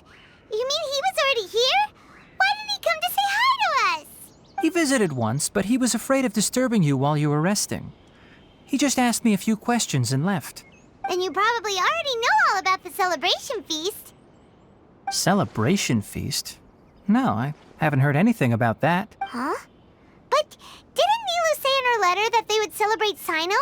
He didn't tell you? Perhaps, or alternatively, he doesn't know about it either. Come to think of it, Cyno doesn't seem like the type who'd enjoy a celebration feast. You and Kale are both Cyno's close friends. Why don't you come to the feast with us? Kale has taken over some of my tasks these days. I don't think she'll have time for it. You see, some VIPs have come to the forest recently. Huh? VIPs? Very important Paimon? Well, technically speaking, they are former VIPs. The sages involved in recent incidents have begun their training in the Avidya forest, and the people they had previously imprisoned have all been released. Huh? Yes, he's a little weak, but he isn't injured and his condition is stable. Lesser Lord Kusanali, in her boundless mercy, has decided to spare Azar and the other wrongdoers. Supposedly, they were ashamed of their shallow ideologies and have decided to dedicate the rest of their lives to cultivating wisdom in the Avidya forest. When they learned that Lesser Lord Kusanali had defeated the Balladeer and saved Irminsul, they were shocked at first, but also became happy, feeling that the sacred light guiding them on the path of discovering wisdom had begun to shine once again. As a result, work has increased for the forest rangers. That sounds really exhausting. There's nothing we can do, really. But that's another topic.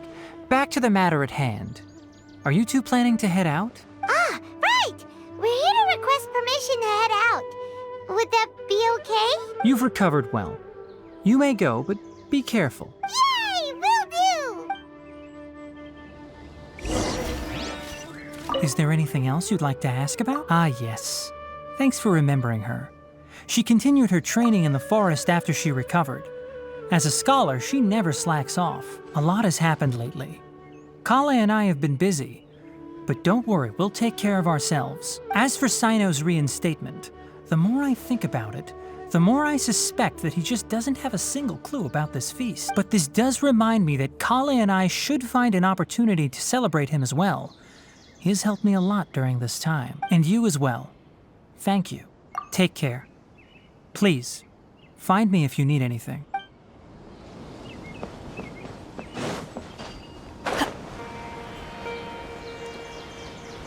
Everything has been getting better lately, and my mood has been improving as well. You can come find me anytime if you need anything. You're welcome. I was just doing my duty. Remember to talk to Master Tighnari before you leave.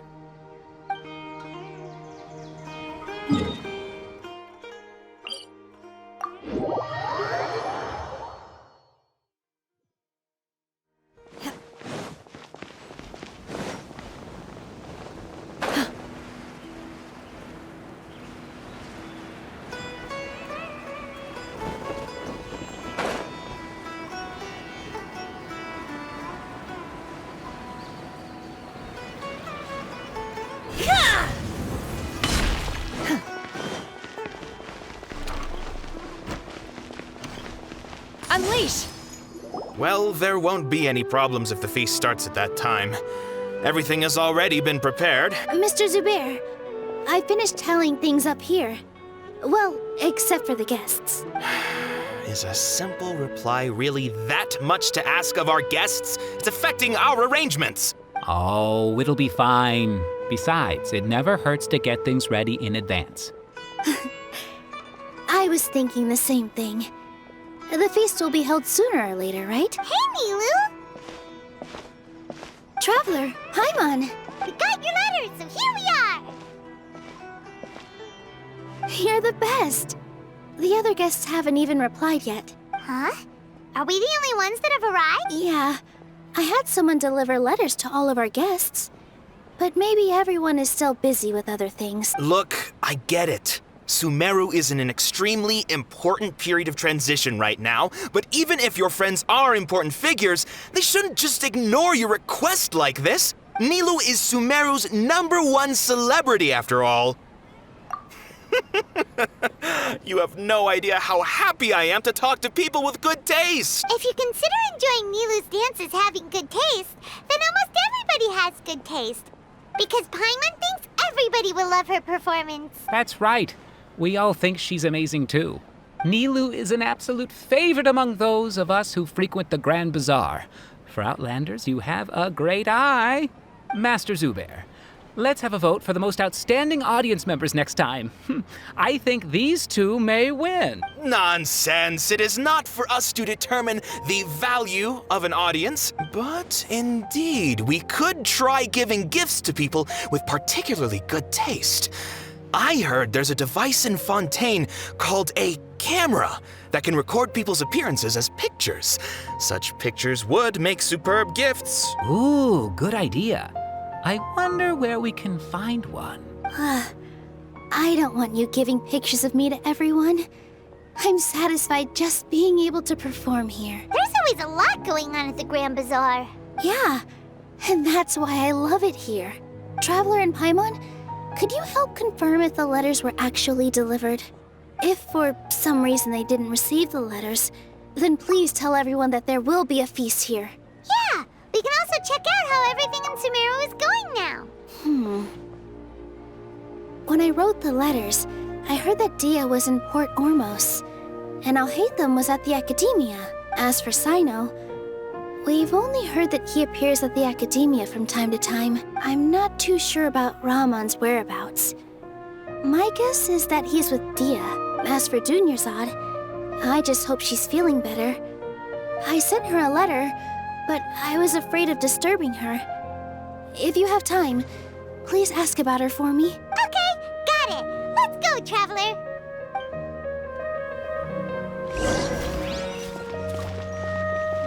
I'll go to the Adventurers Guild later and ask Ms. Catherine if she knows how to get one of those Yes, please do. I'm sure the audience would be thrilled at the chance of receiving commemorative gifts. It could be our special surprise that we prepare for everyone. I think it's an amazing idea. Who knows? If we take more pictures, they might even become the signature souvenir of the Grand Bazaar. And Nilou will become even more famous. Ha! It won't be long till people are fighting for front row at your performances. I've heard that this camera is not just something anyone can use as they please. It must be aimed properly, and subjects should pose for the best results. Oh, should we get ready then? Perhaps we should wear something a little more appropriate. No. I think we look absolutely fine. If anything, when we pose for this, clever invention, we should just be ourselves, You really think so?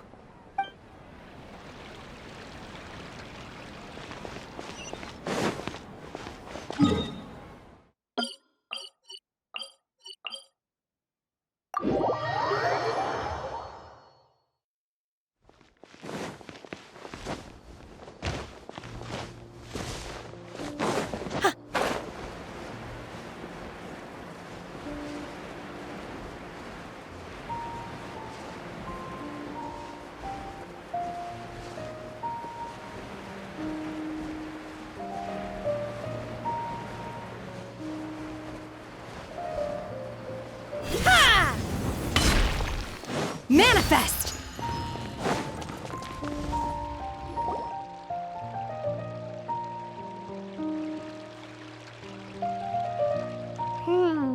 We haven't seen Alhaitham anywhere. Let's ask that person over there.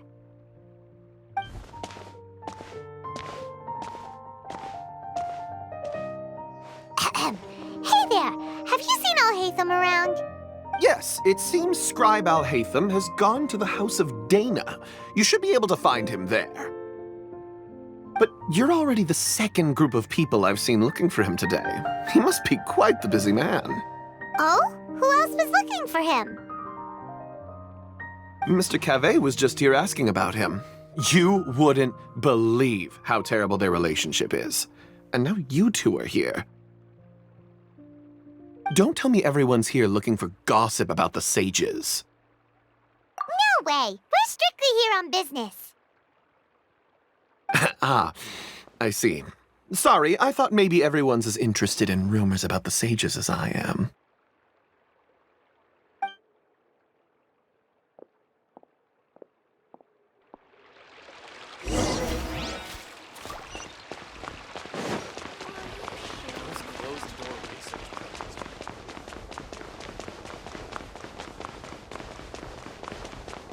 Unleash!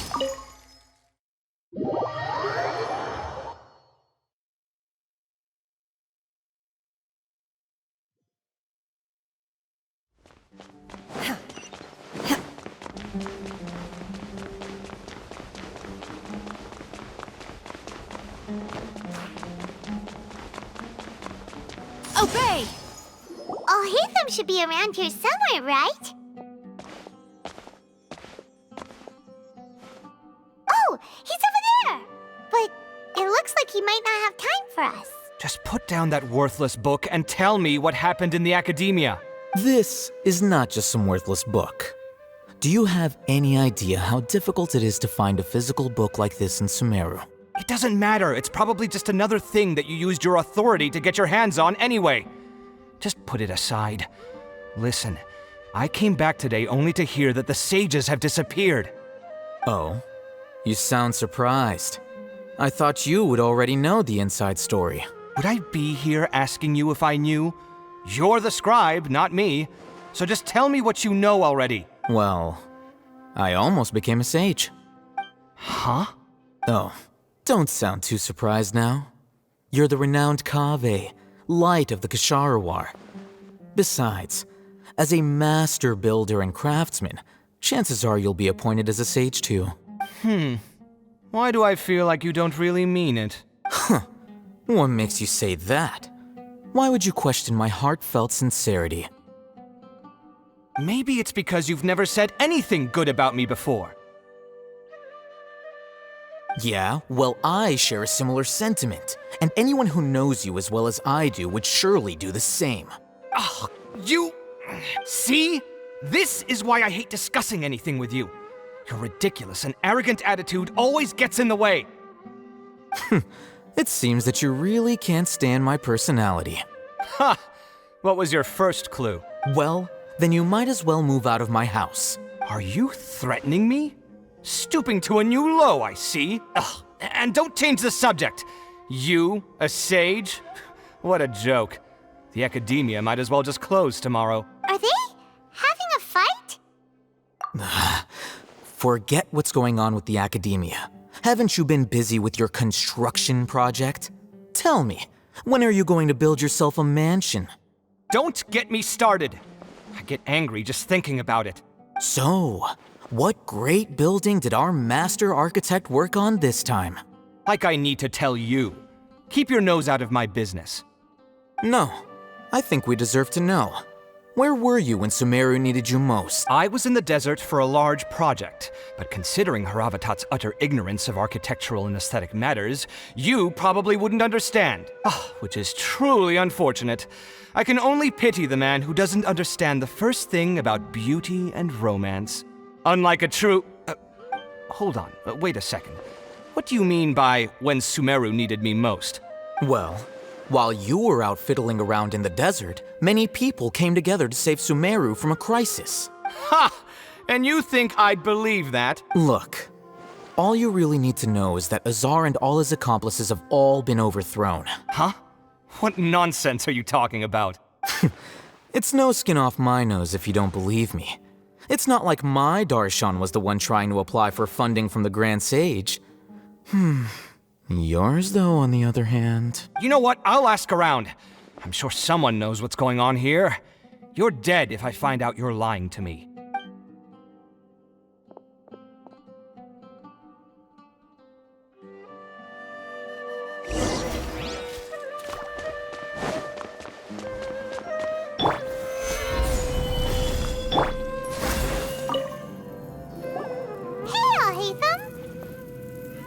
Oh, it's you two. What's the matter? We're running some errands for Nilou. Have you received her letter? Letter? Nilou said she sent out a letter inviting everyone to a celebration feast in 2 days at the Grand Bazaar.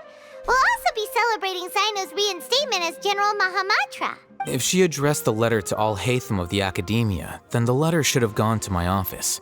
I've been busy these days, so I haven't had time to check for any new mail at my office. I only now have some free time to attend to personal matters. Have you always been so busy with your work? Of course not. I'm only busy these days because several sages have been dismissed recently and the whole Academia was practically turned upside down. Tainari told us they all went to train in the Avidia Forest. Apparently they will spend the rest of their lives there. That is already the best possible ending for the likes of them. 4 of the 6 great sages were possessed by their desire for power and attempted to create a new god. In order to pull it off, they even imprisoned the other 2 rational sages. To imagine such things could take place in the Academia. Yeah, you're right. Huh. Feels kinda strange to hear them called that after all this time. But then again, the 6 great schools sounded pretty impressive too. Yes, at least that's how they're supposed to sound. It's said that when the Academia was first founded, the Dendro Archon herself established the 6 great schools, each representing one of the 6 different types of wisdom. Numerous Darshans have sprung up and faded. Only the 6 Darshans attaching themselves to the 6 great schools have stood the test of time and obtained permanent seats in the Academia. Now, the 6 Darshans are nearly synonymous with the 6 great schools, and the leaders selected for the schools are the 6 great sages.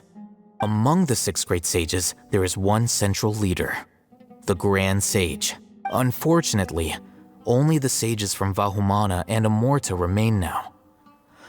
They were imprisoned for opposing Azar and were only rescued after Azar's downfall. So who's managing things in the other 4 schools now? Do they need to find someone new? Yes. Normally, new sages are selected based on a strict set of criteria. Oh, didn't you just say something about becoming a sage? If they pick you, then we'd have a huge connection in Sumeru. Yes, about that. You didn't let me finish my sentence.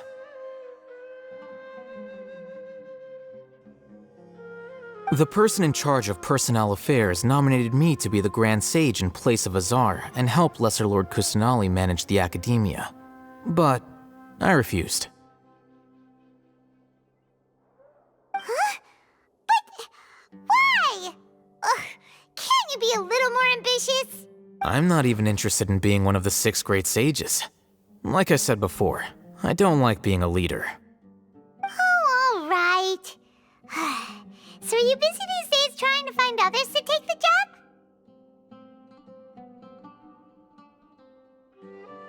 That's not my job either.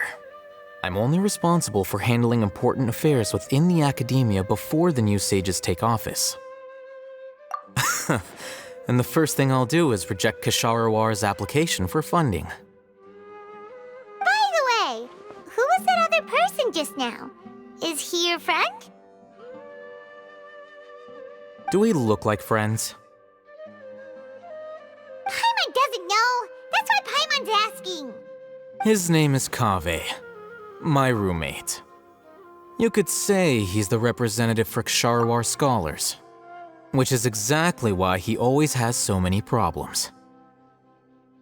So everything that's happened recently must be a huge change for the people of Sumeru. Such is the work of the Academia Scribe. Well, anyway, no matter how busy you are, since you are our planner, remember to attend the celebration feast in 2 days. All right, I'll see you there.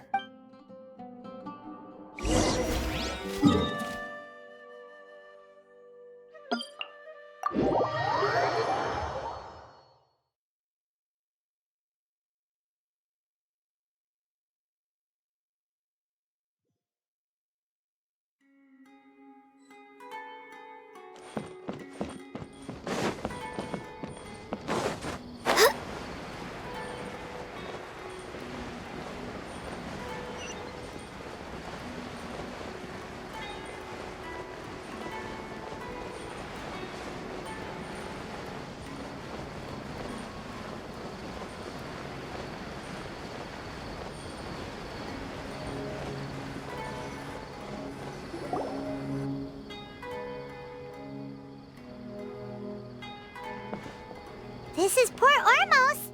Now where could Is that Paimon I hear? Huh? Oh, it's been a while. How are you doing? Dinnerzad! It's been so long since we've seen you! I'm doing well. I can go as far as saying I have never been happier in my entire life. I don't know if you've heard, but Elazar has completely disappeared, and all the patients have recovered. You kidding? Knowing them and the connections they've got, I'm sure they've heard about it. Yeah! That's right. My lady is feeling better now, so I'm accompanying her for a walk. Why do you still call me that, Dia? You've already informed my father of your resignation. I guess I'm just used to calling you my lady. Resignation? You mean you're quitting? Yeah, I might start losing my edge if I keep being a bodyguard for the Homayanis. You know that my parents and I are fond of you, and that we appreciate you very much. It wouldn't be a problem if you wish to continue to be our bodyguard. I'm not a woman that's easily persuaded. You shouldn't. When I took this job, I had already decided that I'd quit as soon as you'd recovered. It's time for me to get back out there and chase that horizon. So what are you gonna do now if you're not gonna be a bodyguard anymore? I want to take a risky job and put my body to the test again. Huh? But we literally just finished one of the most dangerous jobs ever! Are you getting bored already? I know. If I hadn't joined in that plan with you, I wouldn't have come up with this idea. I guess I still get fired up by that feeling of going all out in a fight. It made me realize that I'm still a mercenary through and through. Life is short, and I'm happy that I got to be a part of that operation. But the whole thing also made me realize that there are still many problems in Sumeru, and as a desert dweller, I'm still not completely ready to settle down on this side of the wall. Well, I remember a friend had someone bring you a message. You mean I'll hate them?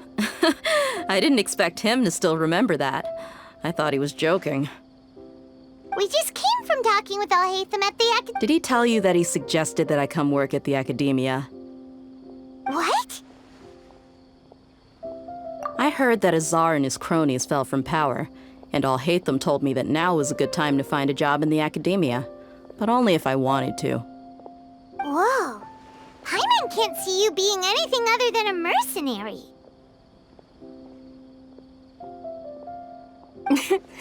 Me neither.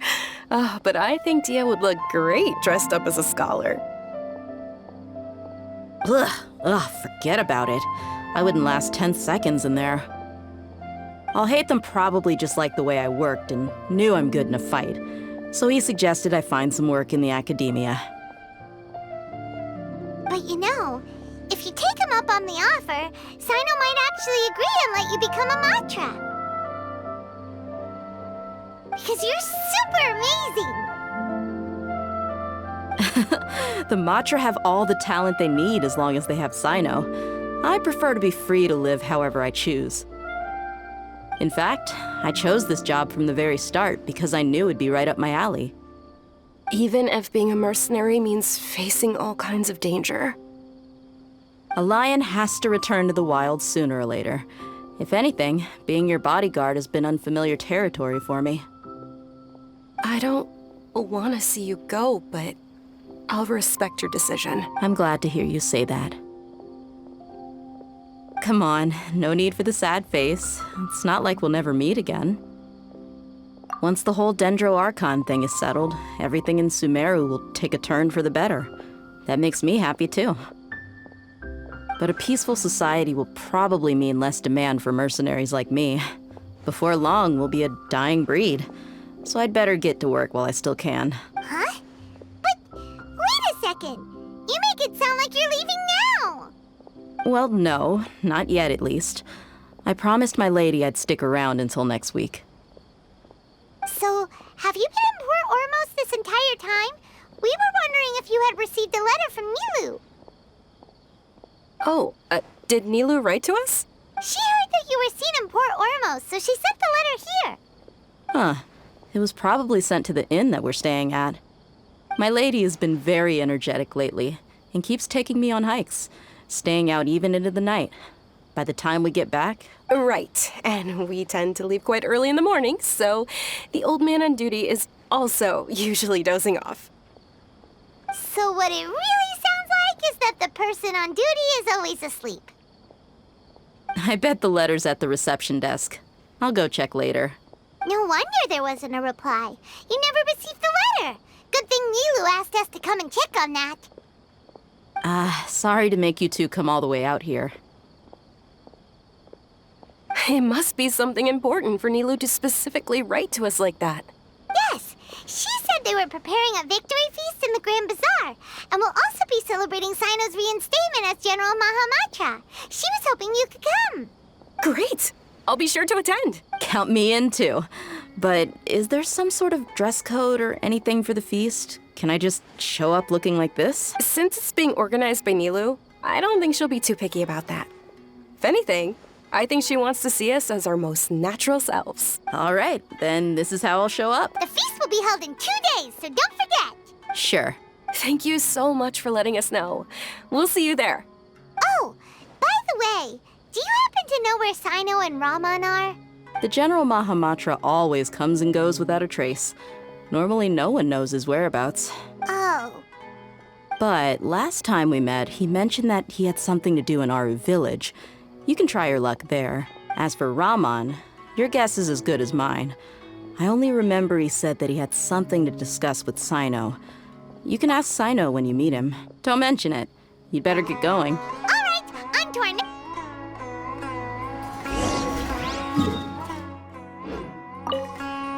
After recovering from Elazar, everything seems so different to me. When I look at the scenery I visited before, it has a completely different feeling. Yeah, you need to be stronger than an ox to take life by the horns. I think I've heard you say something like that before. But today, I finally understand what you mean. Is there any place you'd like to go? I can accompany you. I've got... What if I tell you that I want to go to the desert? Fine by me. If we go to the desert, I can introduce you to my friends there. But we should prepare and get everything we need before setting off. Let's go! I'll go pack my luggage now. After we're done with the feast in 2 days, we can go have fun in the desert. You can count me in.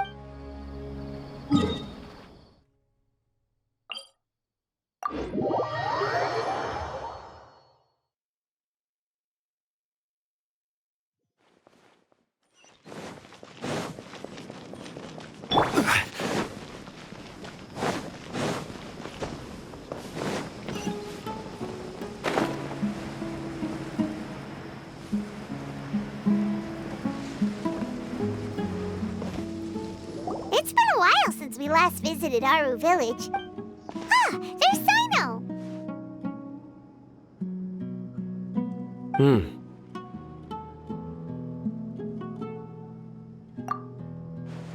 What brings you here?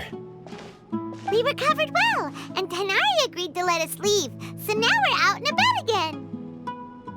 It seems Gandharvaville's medical treatment is still as good as ever. And Tanari is recovering well, too. That's good to hear. Yeah, you're the one who brought us to him when we lost consciousness, right? You're welcome. Tainari has excellent medical skills, and Kale is quite attentive. It was the best place for you. But why are you just standing here like a dead tree? I'm meeting some people. Oh, you mean Candace? I've already talked with Candace and the village chief. They're still at the usual place. You can go there if you'd like to see them, but you know one of the people I'm meeting as well. Oh, by King Deshret's blessing, my friend suddenly appears in the desert. Don't tell me you've run into trouble and need us to help now. Roman! And, Sataria? Oh, you know me? Oh, well, you're pretty famous in the academia. Don't worry, these are our friends. No need to be so guarded. I see. I'm doing well. Many good things have happened recently. Same here. Really, I feel that my whole life has started to shine after suddenly finding a new direction. Oh, tell us everything. Yeah, you go ahead. All right, well, I suppose I should start by saying I've decided to leave the academia. What? It's not that I've given up on being a scholar.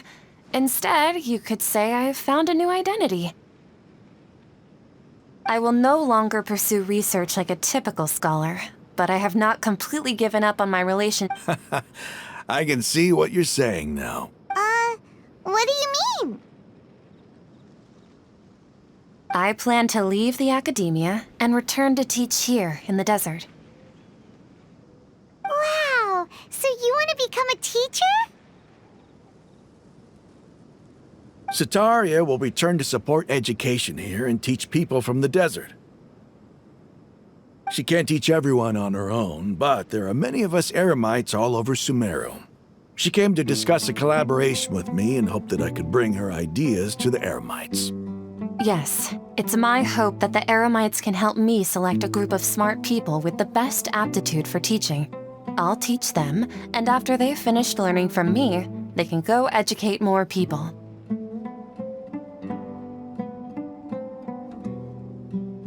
That is the true meaning of education and the spreading of knowledge.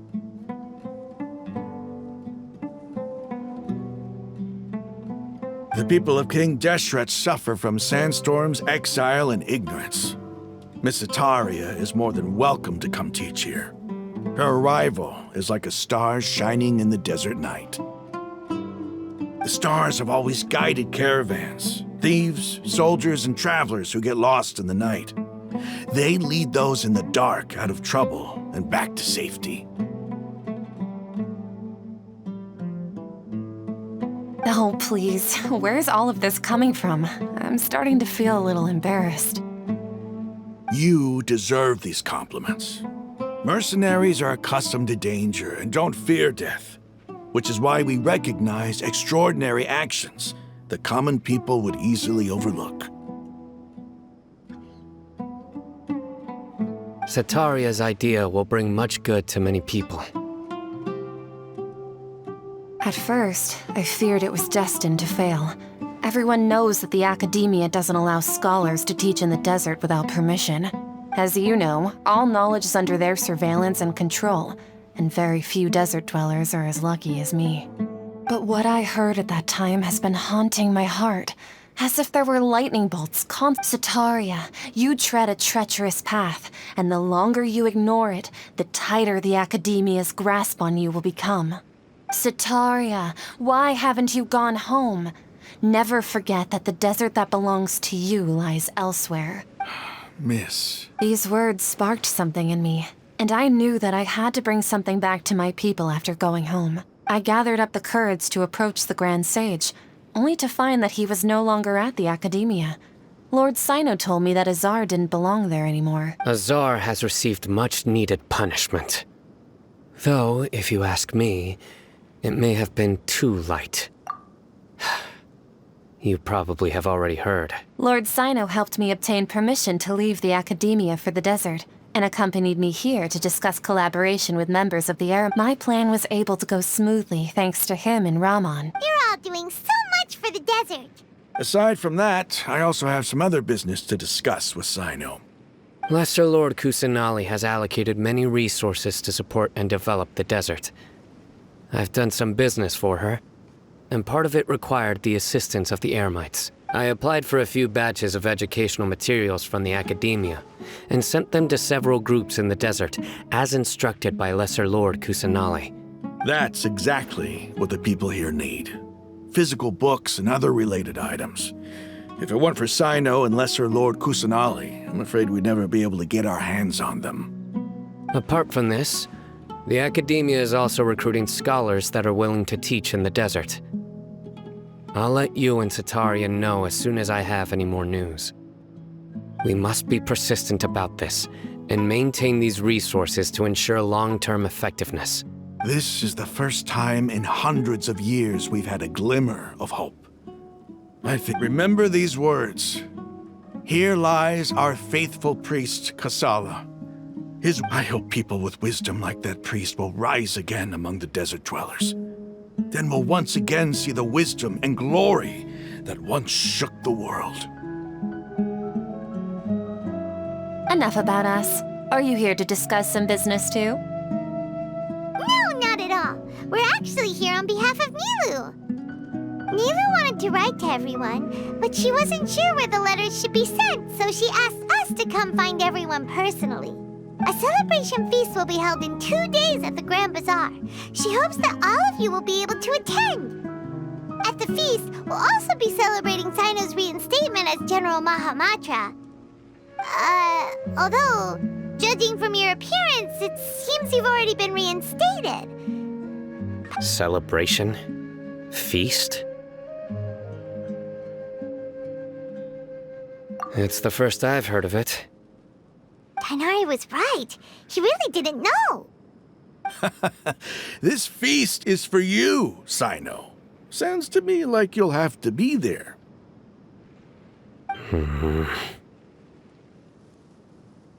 It's rare to see that kind of expression from Lord Sino.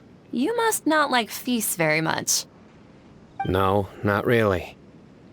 But I'll go. Well, I still have a lot to handle here. Besides, I need to look after Miss Setaria in the desert, so I'll have to pass. I'm afraid I won't be able to join you. Although, if you'd be so kind, please give a message to Miss Nilu for me. The message is... I'm sorry for how I treated you before, but now I understand the beauty of your dance. It's like a light shining in the sky. You and the art you symbolize are not only beautiful, but also lively and powerful, so much so that it was prohibited. Please keep dancing, and someday I'll be able to appreciate your art in person. Okay, we've got all that down. Our job here is complete as well. Oh, got it.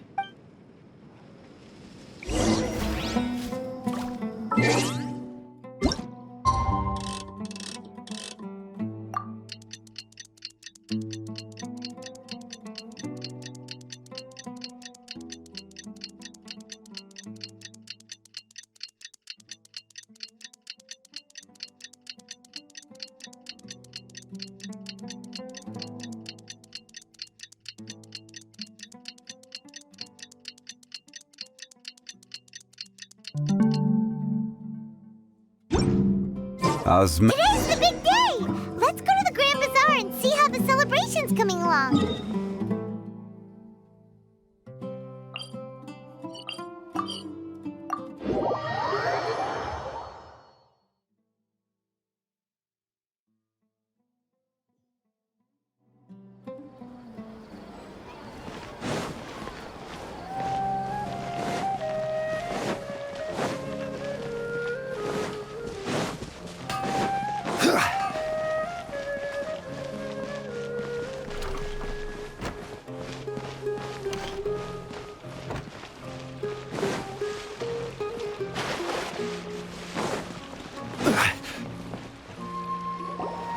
Everybody's already here.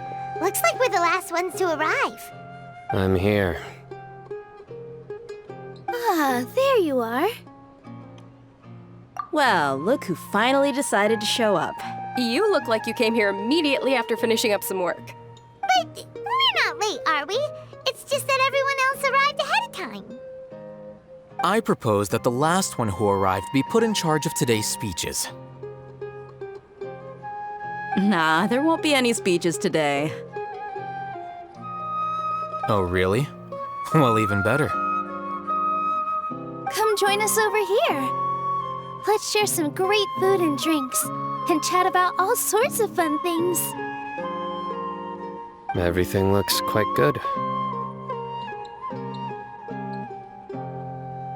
Wow! Paimon can't wait! Traveler, just look at all the delicious food here!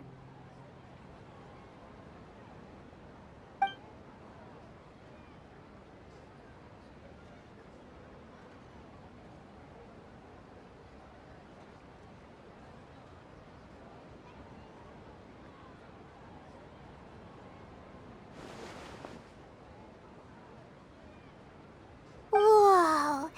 The food was specially prepared for you by everyone in the Grand Bazaar. And we have gifts that were sent by the residents of Sumeru City when they heard we were holding a feast. Everyone that came said that you saved Sumeru, and wanted me to thank you all on their behalf. Ah, feels kinda nice to be seen as a hero. I could get used to this. Being a bodyguard is also a hero's job. You've always been amazing, Dia. My lady sure has a way with words. Thanks. I'm glad to hear it. And I'm happy to meet everyone that participated in the great plan. Don't mention it. Come to think of it, we've really done something impressive together. It's unbelievable. We owe it to our abilities. And luck. Really? Why do I remember everybody thinking that luck was against us and feeling like we hardly had a chance of succeeding? That's how I remember it too. It's luck that brought us together, and it was luck that let us form a team. Then, it took even more luck for us to formulate a plan and implement it successfully. Moreover, judging from the results, everything worked out well. Yeah, everyone gave it their all when it mattered most. It was almost like a performance. We took the stage and put on our best show. Everyone played their part, and thanks to everyone's efforts, the performance was a great success. So, would you say we're good actors too?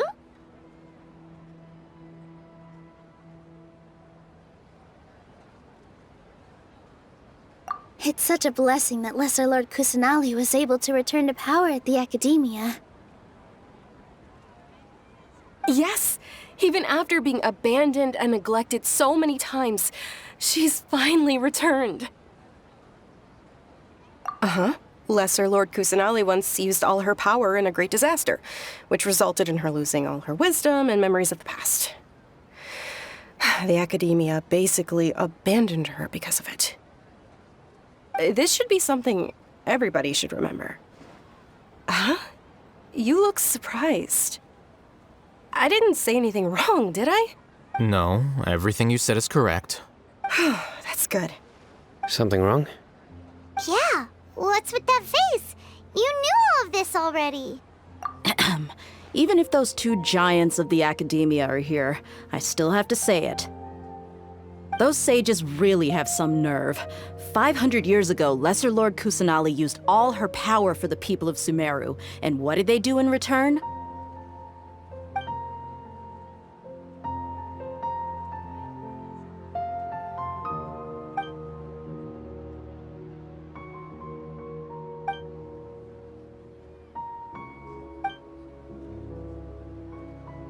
If you bite the hand that feeds you, don't act surprised when it turns into a knuckle sandwich, right, Sino? Perhaps I shouldn't say this, but their treatment of Lesser Lord Kusanali calls for a more severe punishment.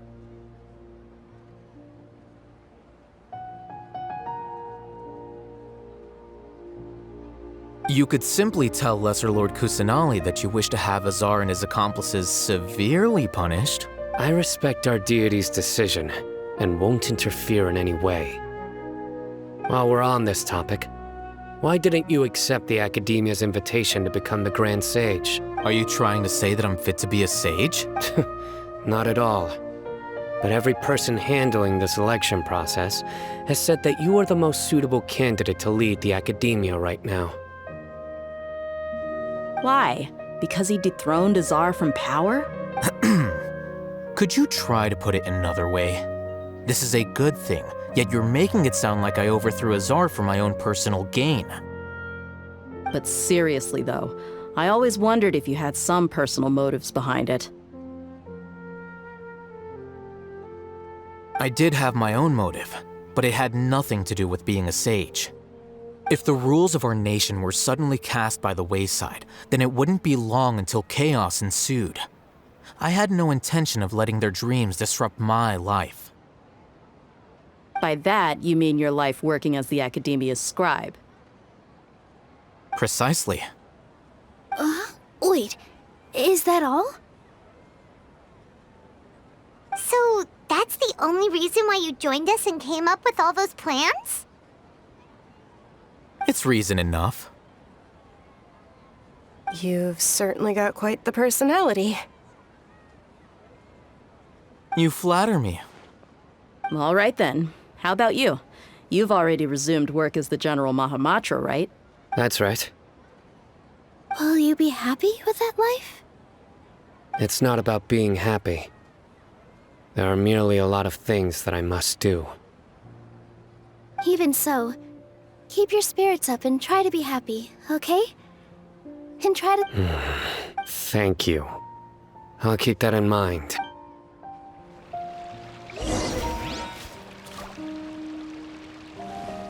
Ah, there you are, traveler.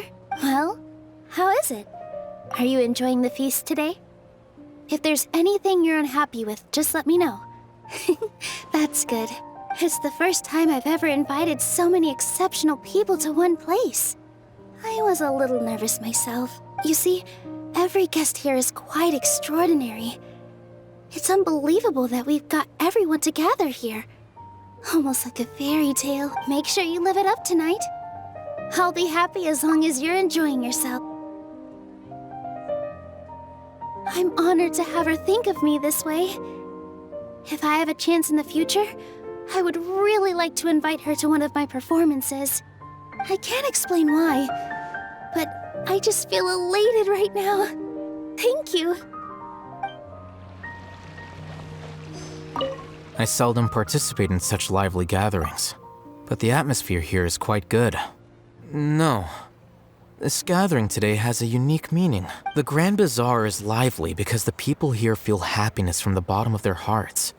Unlike the farces at the Academia, that happiness is an emotion that'll be forever alien to those bookworms who have driven themselves insane by I seem to have taken both keys when I left the house. Oh well.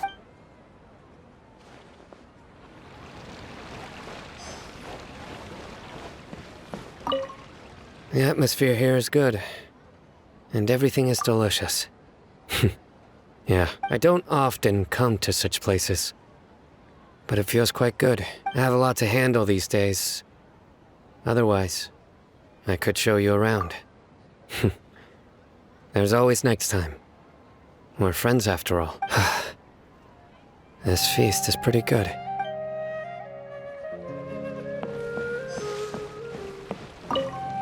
My lady, the grilled meat over there is delicious. Have you tried it? Yes, I also tried some fruit just now. Oh, they're very sweet. What an amazing place to relax. No wonder everybody likes to rest at the Grand Bazaar. You said it. Oh, look who else is here. Hello! Oh, I'm so happy Nilou invited everybody. Oh, now I have the chance to meet all the heroes. Hey, less of that polite chit-chat and more eating and drinking. The feast is about having fun, not stuffy formalities.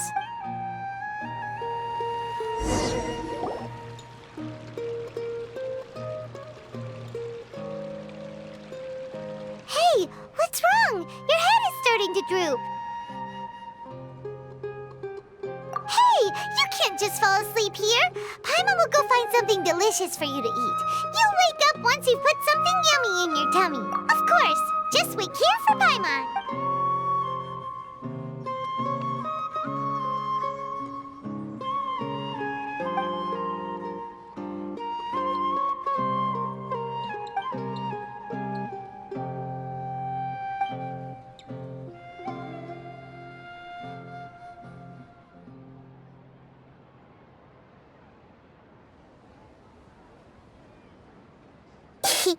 It's me.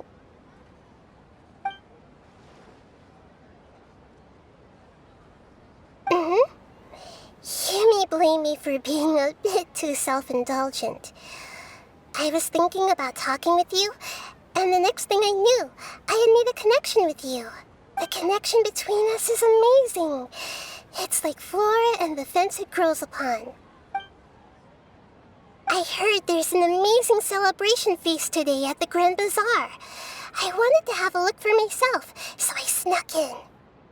Lately, I've been so busy dealing with all the fallout from recent events, so I really haven't had any free time. Although you've already helped me with a lot, there's still one more thing I hope you can help me with. Please say thank you to everyone for me. Oh, is it not convenient for you to do that for me? But if I just show up all of a sudden, people will become all quiet and stiff, won't they? What if I end up scaring them and ruining this wonderful feast? That'd be the last thing I want. Let me think about it. Okay. Yes, I have.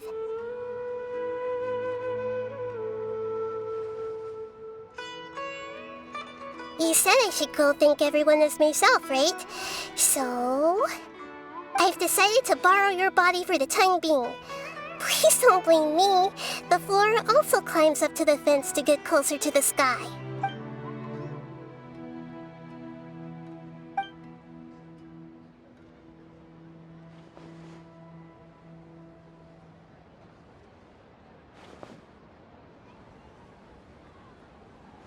Everyone! Are you awake now? Paimon was just about to bring you the food. It's me. Huh? That voice. Nahida? Hold up, what's going on? I didn't expect to have a conversation with the consciousness of Lesser Lord Kusanali in the Grand Bazaar. Interesting. Is this also a part of the feast? No, of course not. Are you Lesser Lord Kusanali? Hello, Nilou. You know who I am? Yes, I already know every one of you. Nilou, Alhaitham, Sino, Dia, Paimon, and Dunyarzad. Lesser Lord Kusanali? I took the liberty of occupying the Traveler's body so that I could thank all of you in person. Thank you so much for rescuing me, even if that meant placing your own safety in peril and taking the risk of becoming enemies with the Academia, the sages, the doctor, the balladeer, and even the entirety of Sumeru. Without you, without any of you, I would have been in a much more difficult situation. Had you not helped me to resolve the crisis, not only I, but Sumeru and even the entirety of Teyvat would have suffered great misfortune. People refer to you as the heroes who managed to rescue a god. I'm quite fond of this name. It not only explains your identities, but also bears witness to your relationship with me. Please, allow me to present to you my most sincere gratitude. Lesser Lord Kusanali, You have done so much for Sumeru, and I didn't even have a chance to do anything for you. You don't have to do this. 10 years odd.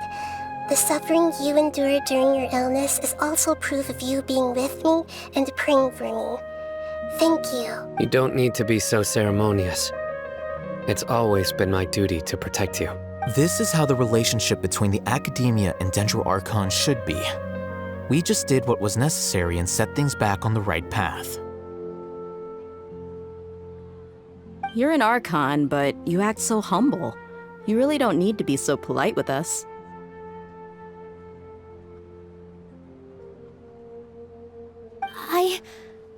I'm honored to have been able to take part in this plan. I hoped you liked the dance I dedicated to you. Thank you, all of you. Thank you so much.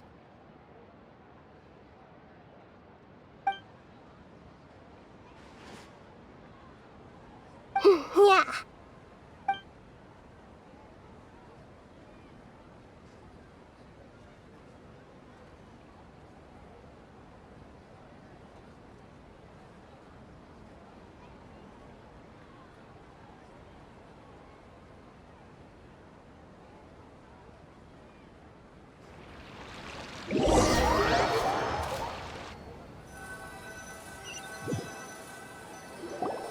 Are you awake? Did you rest well? After Nahida left, you ate a lot of food. You've become a glutton. That just means you still have a lot to learn from Master Paimon, the Sage of Gluttony! Alright, since you're awake now, should we go and have a chat with Nahida? She should be in the Academia right about now. If you have any questions, now's your chance to ask.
Traveler and Paimon.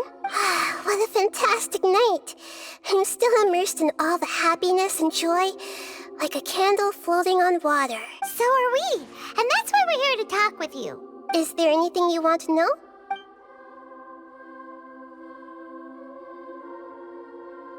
You mean, what happened after the doctor put you to sleep? Not exactly. The top-ranked Fatui Harbingers, up to number 3, possess power comparable to that of gods. I was no match for him in that kind of situation. However, in spite of the bad situation, I still managed to make a fair deal with the doctor.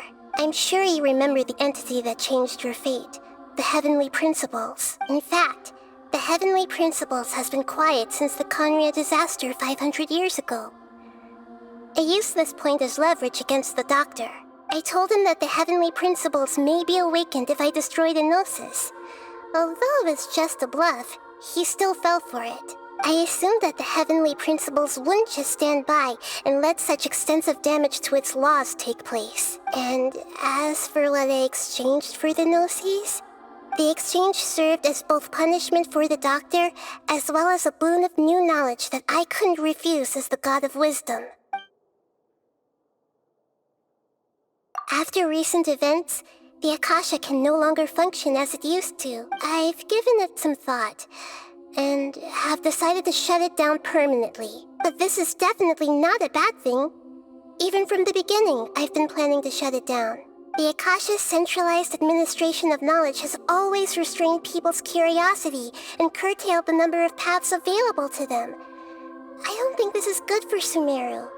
Although people may initially feel a little uncomfortable with the loss of the Akasha, they will soon understand that this life is more suitable for them. And as for the future of Sumeru, I'm preparing to regain control of the academia. The former sages have received their punishment, but the new sages have yet to be selected. I will oversee the process personally. I hope that the new 6th grade sages will be more focused on academics. Sumeru needs such leaders more than ever. The other big issue is the people of King Deshret. All the residents of the desert, in fact. They have been mistreated for far too long. I've already taken some measures to address this. It will take... He's still in a coma. I've hidden him like how one would hide a feather. I know you have many misgivings about him, but as someone who had become a god, he has retained a number of very useful features. Don't worry, I'll keep an eye on him and make sure he doesn't do any evil. In addition, there are still some mysteries left in him. Some things may be very clear from my perspective, but he is still yet to understand them himself. His future will be determined by fate.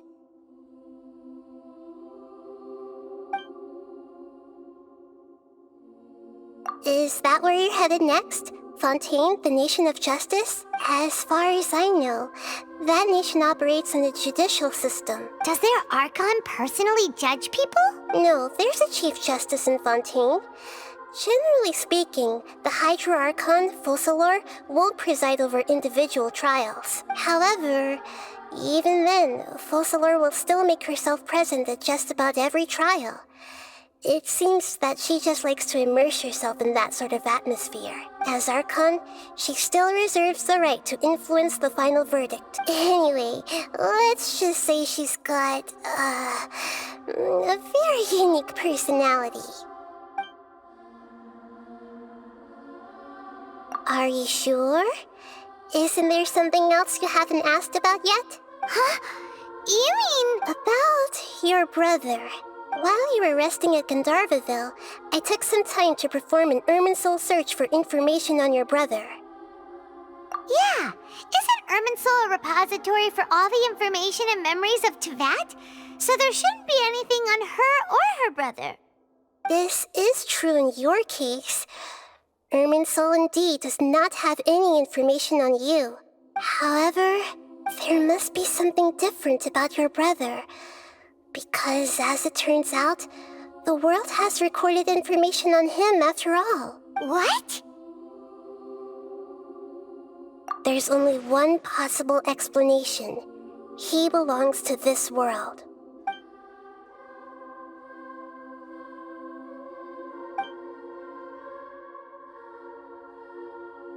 But nothing about this makes any sense! Wasn't this your first trip to Teyvat? According to the records I was able to access, your sibling suddenly appeared in Conria. After the Conria disaster, he began his journey through the 7 nations of Teyvat. But just as his journey was about to reach its conclusion, the Irminsul records on him suddenly become fuzzy. What do you mean, fuzzy? Did something happen to him? All I know for sure is that somebody, for reasons only they can know, is deliberately obfuscating his fate. And whoever it is, if they can do that, who knows what else they're capable of. But even that wouldn't explain how he somehow comes from this world. Something else I noticed was that according to these records, the Fatui have not classified your sibling as one of the Descenders. What's a Descender? Paimon's never heard of it. Look, I'm sure you must be curious about the information I received from the Fatui in return for my gnosis, right? A very important part of the intel was about this world's Descenders. External beings, ones that don't belong to this world. Traveler, you are Teyvat's 4th Descender. Huh? So the Fatui count 3 other Descenders before the Traveler, and her brother isn't even one of them? That's right. My current hypothesis is that the first descender was likely what we now call the Heavenly Principles. As for the other descenders, I still need to verify their existence. It could take me some time. Paimon's head's about to burst from all this crazy new information. And yet, even knowing all this, I'm sure you must still have a lot of unanswered questions. I must say, I truly regret that I can't help you more as the God of Wisdom. There are many questions in my heart as well. I will need some time to go through each one of them. And soon, you'll also begin your journey anew and depart from Sumeru. I'm very interested in your future. It's a journey that can't be observed or recorded by this world. If fate is the ultimate knowledge, Paimon's sure glad we got to meet you, Nahida. The pleasure is all mine. I can't thank you enough. Alright, that's enough talk for today. If you ever miss me, just close your eyes, and maybe I'll appear in your dreams.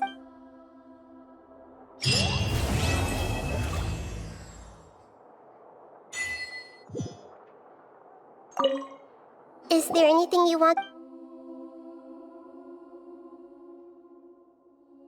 And soon, you'll also... I'm very interested in your future. If fate is the ultimate knowledge, then your future will be the ultimate fate. Paimon's sure glad we got... The pleasure is all...